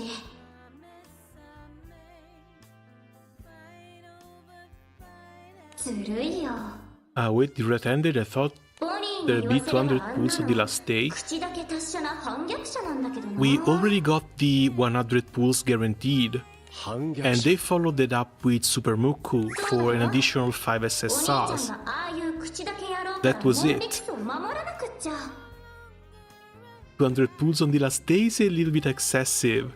ギャリバン団長、 That may happen on the Christmas one, but that's because it happens on the 3% banner, ここ最近の我 not が国 on a の外交 gala. は異常です。些細なことでもすぐに先端を開いているでしょう。Right now we still have one more day. We should still have one more day of this gala until midday March 31st. After this one is over, there's going to be another leg fest with the 2 new Yukata characters in it. スパイなら我が国も送り込んでいるではないですか。故にお互い様、言うなれば必要な犠牲です。必要な犠牲だと。はい。対話で平和を築くために、今はただ。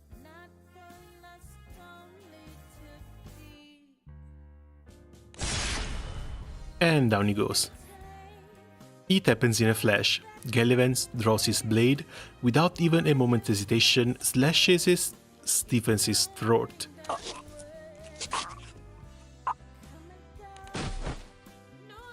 貴様には何も見えていない。その口八丁で民をたぶらかすなど許せぬ商業だ。記念すべき10人目、おめでとうお兄ちゃん。我らに歯向かう者がこれ以上現れないことを祈るよ。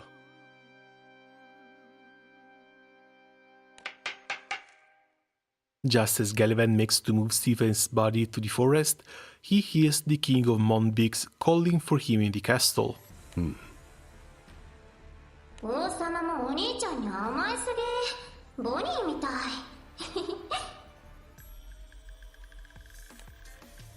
Gallivant smiles gently at Bonnie. He promptly carries the vice captain's dead body to his room before attending to the king. ギャリバンよ。対話なんぞでこの国が守れると思うか。何故そのような問いを。ライラが口うるさく言うもんでな。軍事国家の道をたどればその先に未来はないとかなんとか。耳を貸す必要はないかと。全てはスティーブン殿から吹き込まれたものとお考えください。おお、確かにそうに違いない。ギャリバンに聞いてもらったおかげで安堵したわい。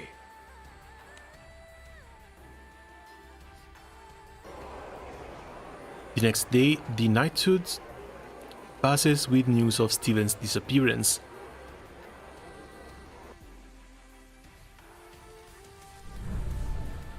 The king of Monbix no longer has any interest in him, after the many instances in which the vice captain had apparently abandoned his position in battle.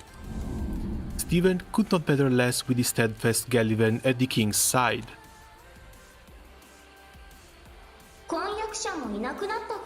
And I guess that's also when the king started getting poisoned by Bonnie's presence.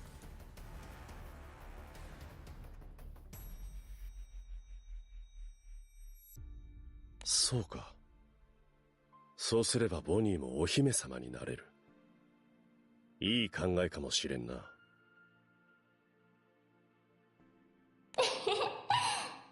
と、その前に早く死体を処理しなくっちゃね。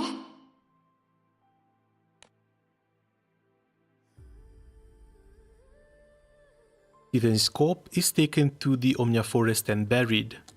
But just as Gallivant is about to leave, Ural and Fran arrive at the forest for a rendezvous. ほら、俺もこの森を離れてからなんか元気出なくなったし。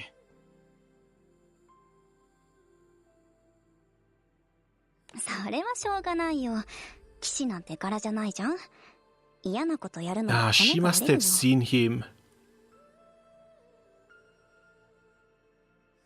フランも辛いよな。私はほら、持ち前の可愛さでうまくやってるから。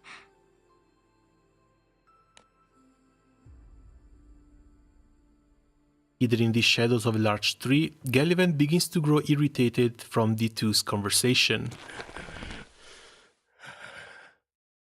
あの子たち、自分のことばかりで国のことを全然考えてないんじゃない？豪腹だが若き命はむやみに摘み取れ。彼らはいずれこうなすだろう。子供は国の未来なのだ。だから。そんなことじゃなくって、さ、あそこの地面なんかおかしくない？ Startled that someone could notice even a slight disturbance to the ground, Gallivan racks his brain on what to do. もはや遺体の発見は免れないか。これから犯人探しが始まるだろう。さて、どう切り抜ける？ねえ、こんなのはどう？あの子に全部の責任を押し付けちゃうってのはさ。彼に？だってお兄ちゃん何にも悪くないもん。必要なことをやってただけだよ。殺人犯扱いされるなんて変だよ。だからさ、自分のことばっかり考えてるあの子に罪をかぶせて処刑しちゃえば。God, so the reason for all this mess is even stupider than what I thought. He's not even thinking about his own power, he's not even thinking about the prosperity of the kingdom, he's just following a demon's orders. Oh, come on.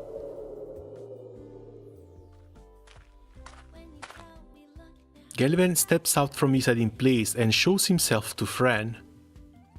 And that's the end of her.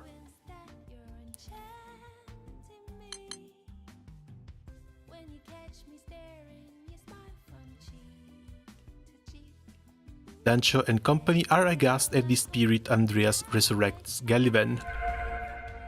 The Night Captain is but a hollow shell, acting as the Black Mist's puppet. この国には私が必要なのだ。私がこの国を守り抜き、ボニーとまた。どうも正気じゃねえな。俺たちには見えねえもんが見えてんのか？あの人たち、ボニーを殺そうとしてるの？お兄ちゃん、怖いよ。怒涛師の小僧を乗っ取るかと懸念していたが、まさかその男を治療するとは。アンドラスめ、宿主としてのギャリバンをえらく気に入ったようだな。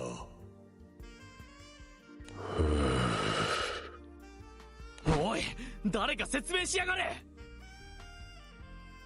ギャリバンさんはアンドラスという悪しき精霊にそそのかされていたんです。長い間ずっと、もう正気も保てないくらいに。知るか、そんなこと。フランを殺したのはギャリバンだ。精霊がナイフを使うのか？俺が聞きたいのはそんなことじゃねえ。どうやったらあの野郎を今度こそ確実にぶっ殺せるかって話だ。アンドラスを引き剥がさねば宿主は無限によみがえる。五感のどれでもよい。宿主の潜在意識を触発するものが分かればよいのだが。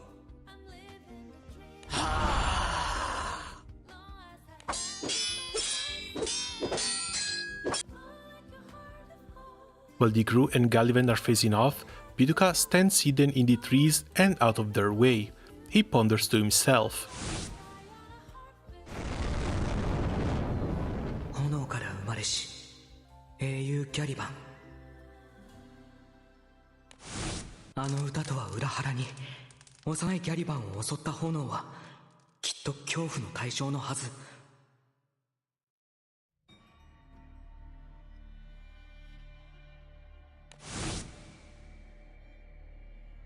Piduka calls out towards the others. エルモートさん！ああ？炎です！思いっきり大きな炎をギャリバンにぶつけてください！でかい炎だ。They're going to kill him with PTSD.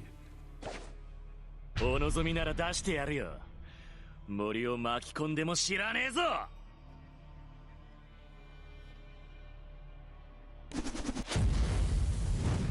Waiting for the right opportunity, Elmot takes Gallivant by surprise, getting up close before generating enormous heat flames.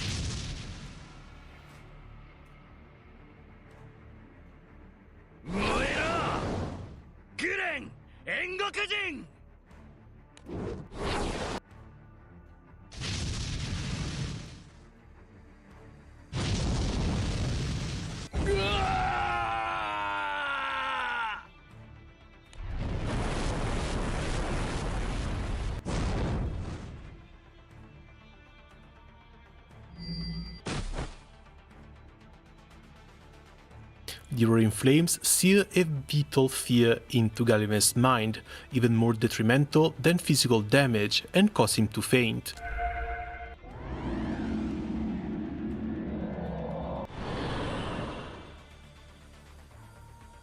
This severs the spirit from his consciousness, forcing Andrest out of Gallivant's body. However, the very next moment,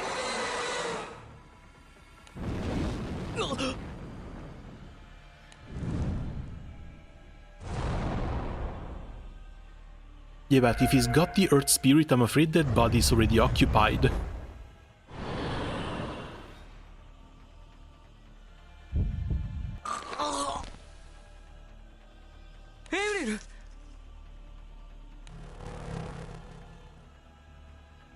Ariel's body convulses as Andret corrodes into his new host.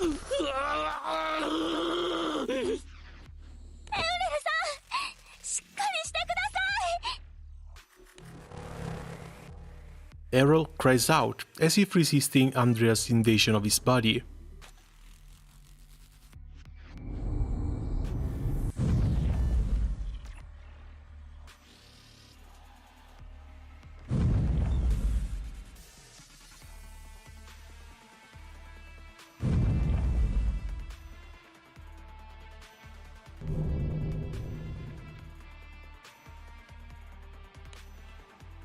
But soon, Ariel quiets down and stands in a daze.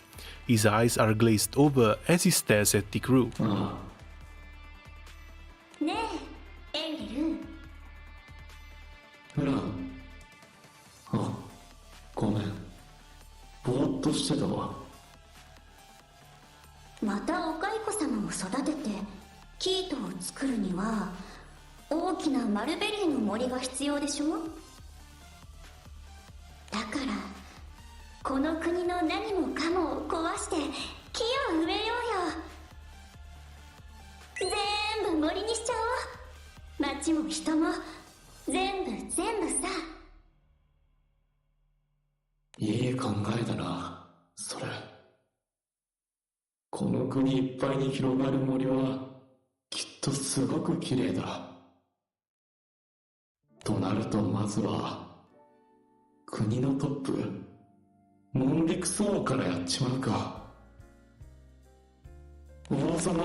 And he was this damn easy to mind control?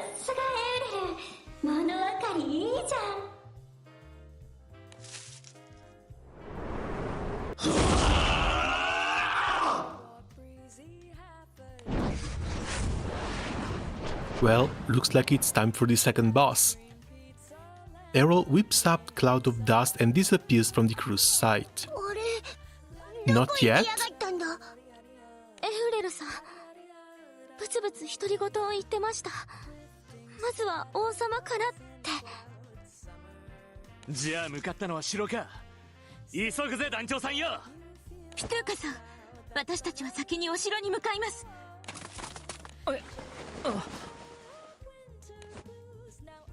Pituka's expression is soft as he looks down at Gallivant. He lowers himself to sit beside the Knight Captain.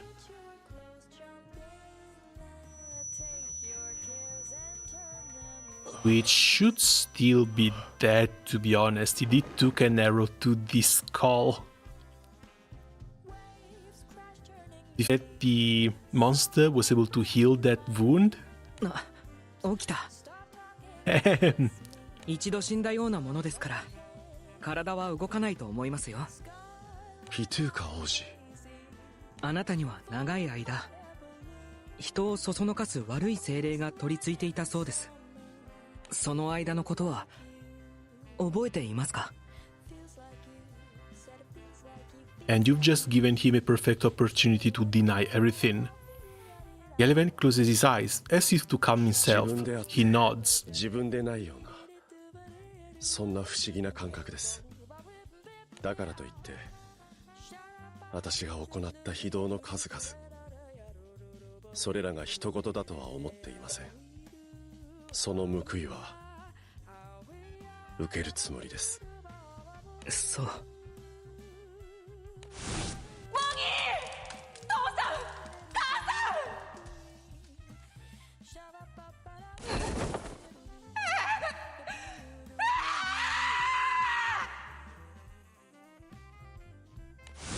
何もかもが突然だった。あの日、何の前触れもなく、炎は私から全てを奪った。いや、幼い私に見えていなかっただけかもしれません。父は外交の仕事に就いていました。それで隣国の恨みを買っていたのでしょう。何も知らぬ子供の私には、そのような事情など知る由もありませんでしたが。Gallivant gazes into the distant sky, a far-off look in his eyes as he reflects on his lost memory. あの火事で、父と母、そしてボニーは死んだ。なぜ死ななければならなかったのか。対話などせず、隣国を叩き潰していれば、家族は助かったのではないか。私が現実を受け入れることができなかった。そこを悪しき精霊につけ込まれたのでしょうね。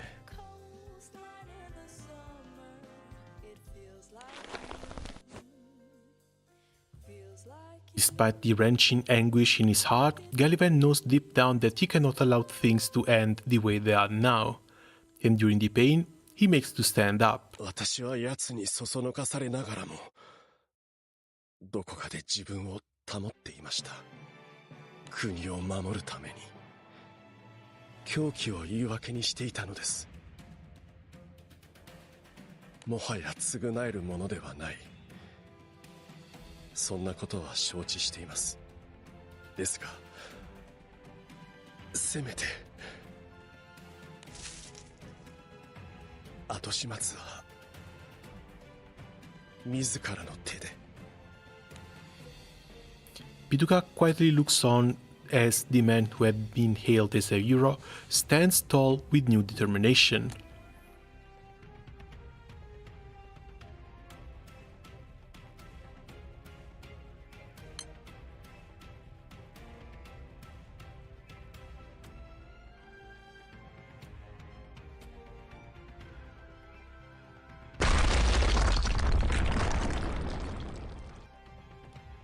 Yeah, it should be it. Try and admit it in. That's for Luminera Credo. With his celestial earth spirit's power, Ural blows the castle gates into pieces and proceeds through the gaping hole.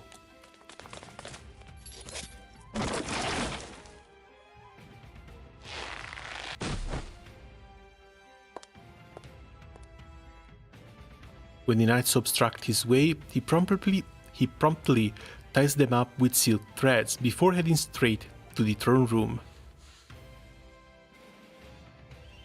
Check the friend list. Yes, I've opened the 2 friends as well, and I've got you on my friend list. のんびくそうなやつ、どこに行きやがった。臆病者だもんな。どっかに隠れちゃったのかな。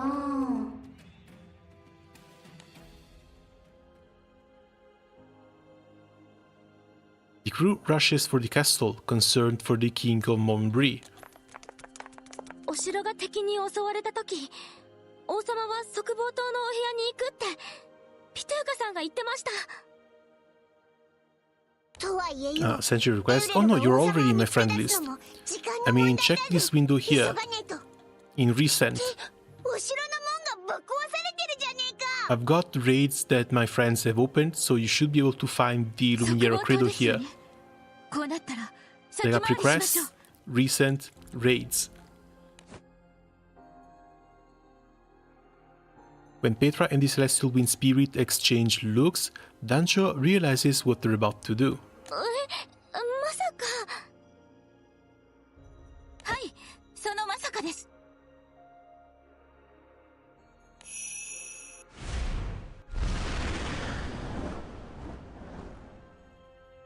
Not here? Weird.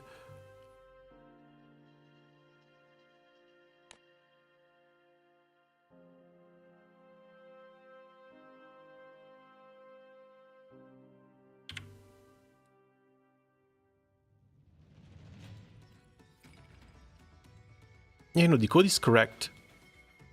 Check if maybe there's a space either before or after it. そこの封筒師さんがちょいと無茶を思いついてな。ちょっと怖かったです。もうなんで俺の邪魔すんだよ。あんたら部外者じゃねえか。もう部外者じゃありません。私たちはあなたの中にいるアンドラスに用があるんです。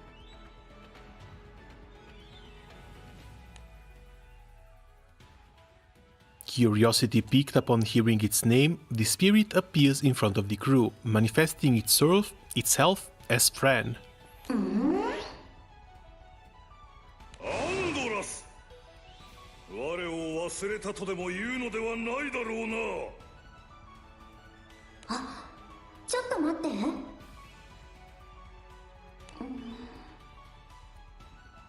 ああ、そう。あんたらがあの忌々しい女の。でもこれ以上はやらせない。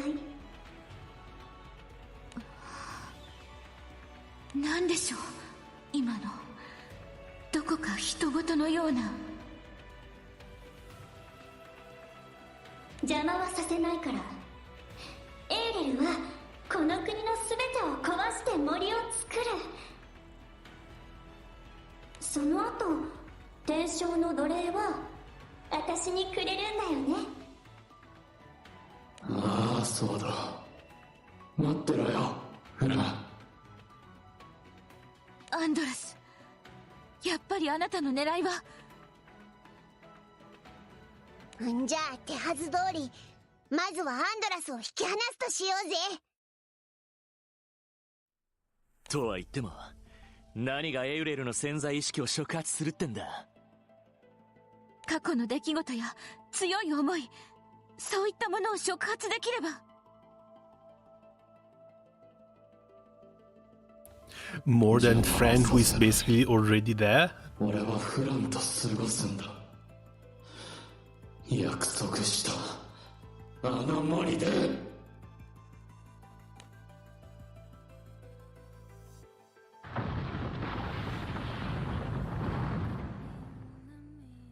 With a thunderous noise, an intense sandstorm rises up from the towers of the Montbrie Castle. きっと急ぎましょう。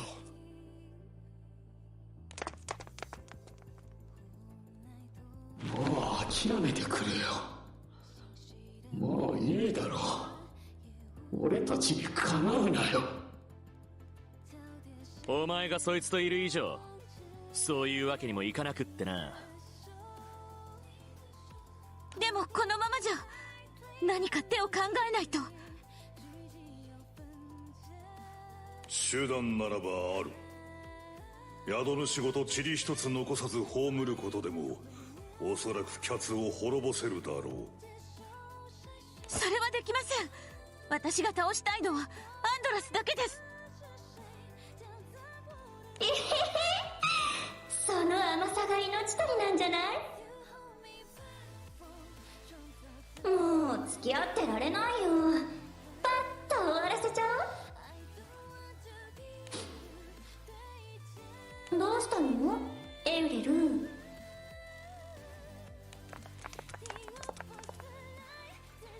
Ural's nose twitches when he sees Gallivant running up the stairs towards him. Agitation overcomes him.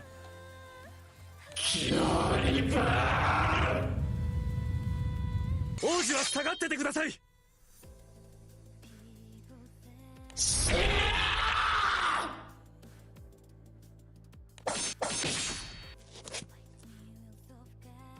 Gallivant barely manages to keep up as Erul unleashes attack after attack, gradually driving the Knight Captain back. ピトゥーカさん、エウレルさんが目を覚ますようなものに何か心当たりはありませんか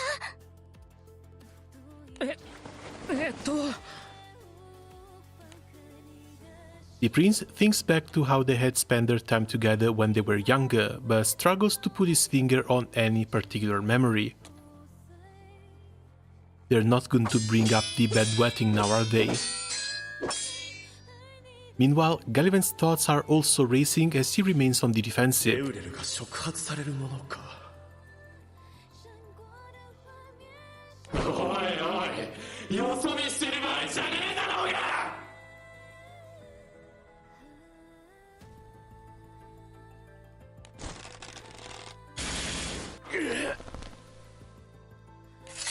ここは私たちが時間を稼ぎます。その間に何かエウレルさんが目を覚ますものを思い出してください。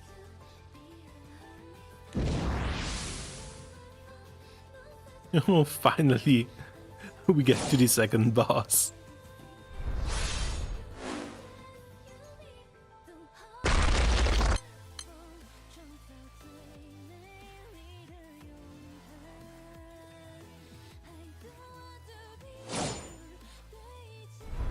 Not this one, come on. What a story, boss. Yeah, hopefully it keeps dropping guns too.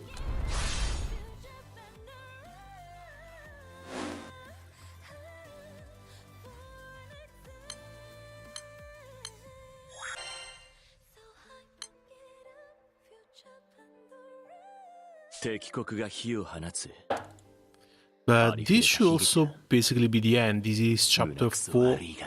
Well, part 4 of chapter 6. After this, that should only be the ending.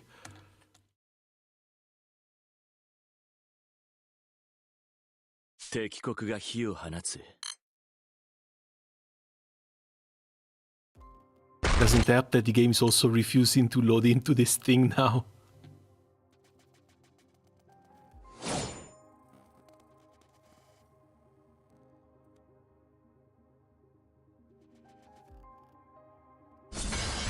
There we go. We'll keep Earl distracted while you focus on your thoughts, Pituka. What the hell, stop getting in my way. Don't be a spoil sport. Get yourself a taste of these flames.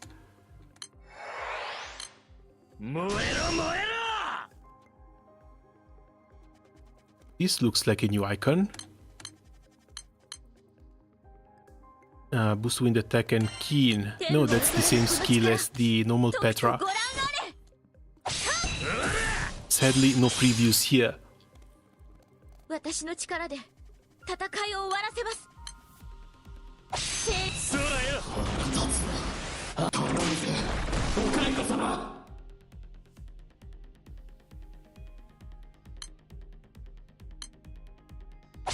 そらよ。てめえ。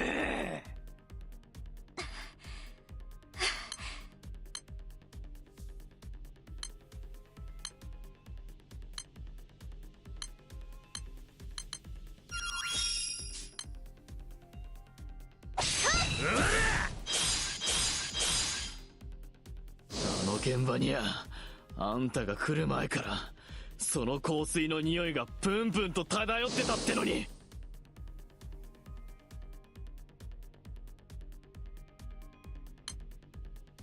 My perfume. If Uriel catches whiff of my perfume, it might trigger something. Could you help me? But you've been fighting against him until now. All you need to do is get closer.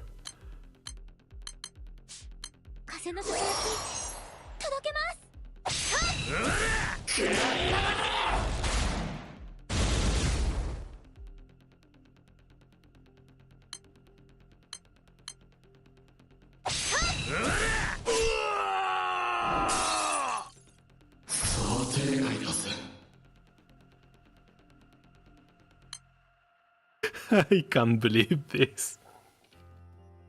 We're ending a fight with the power of Stinky.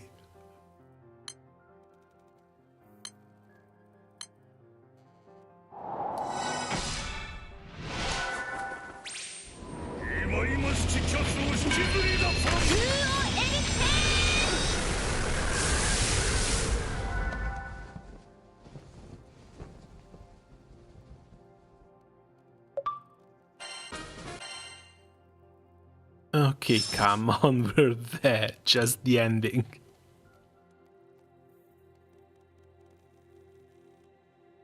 Ogi, holy water. Oh no, it's worse. It's Ogi perfume bottle.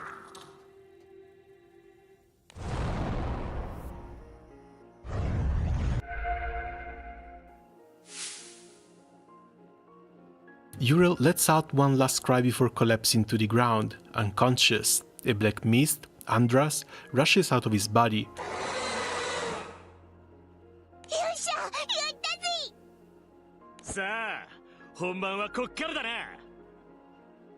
And you need to be fast too, because apparently this thing can possess anyone.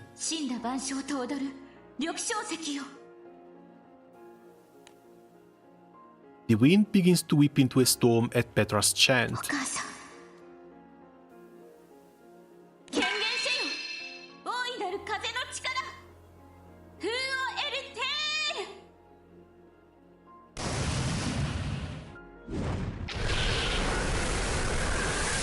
The gusts spiral into a cyclone, trapping Andras within it.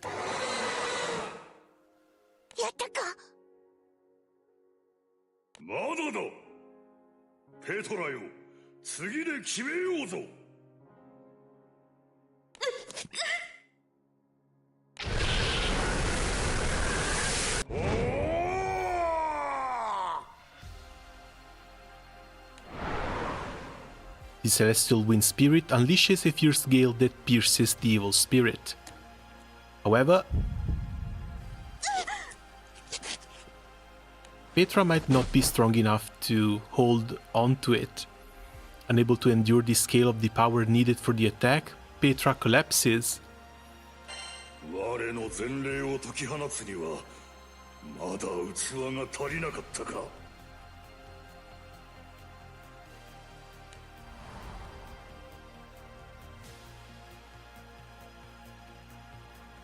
Though Andras was on the brink of annihilation, it manages to change its form and soars high up into the sky.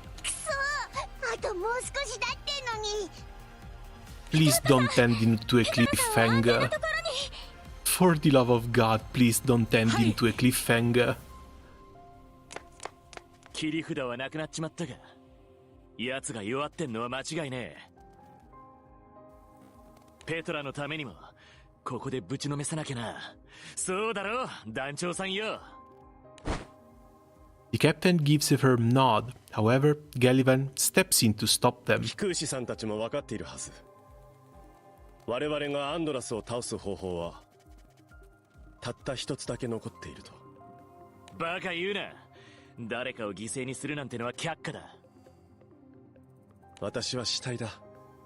犠牲を気にする必要はない。Pretty sure you've been revived, but whatever. エウレルによって私はすでに撃たれている。今の私はアンドラスの力によって死体が動いているに過ぎない。命は戻らないのだ。アンドラスが消えればどのみち私も動かなくなる。何より私は生を許される身ではない。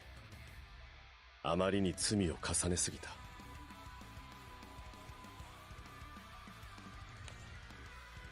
Galvan shifts his blank eyes to Andras. 少しでも私を哀れに思うなら、どうか盛大な仮装にしてくれ。Want me to host Ludwig Credo? Oh, sure. If you're okay with it, I'll gladly join in. Galvan charges straight at the black mist, its movement slowed.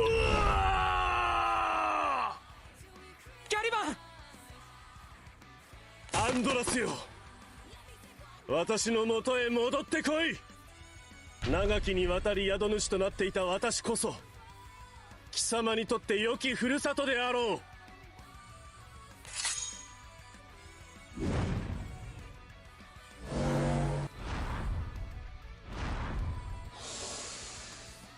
I don't think I'm ever going to use 4 spears. Same thing might go for the 3 katanas. Like 1 extra is likely not going to hurt. But going for 4 of these sounds a little pointless.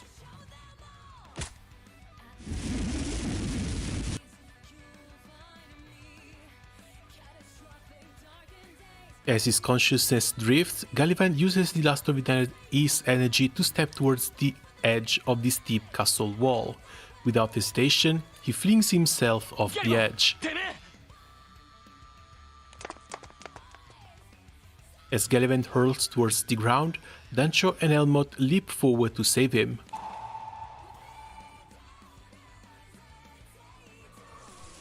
They reach out, only to grasp helplessly at thin air. なんでそんな無茶なことしやがったんだよ。あの英雄野郎、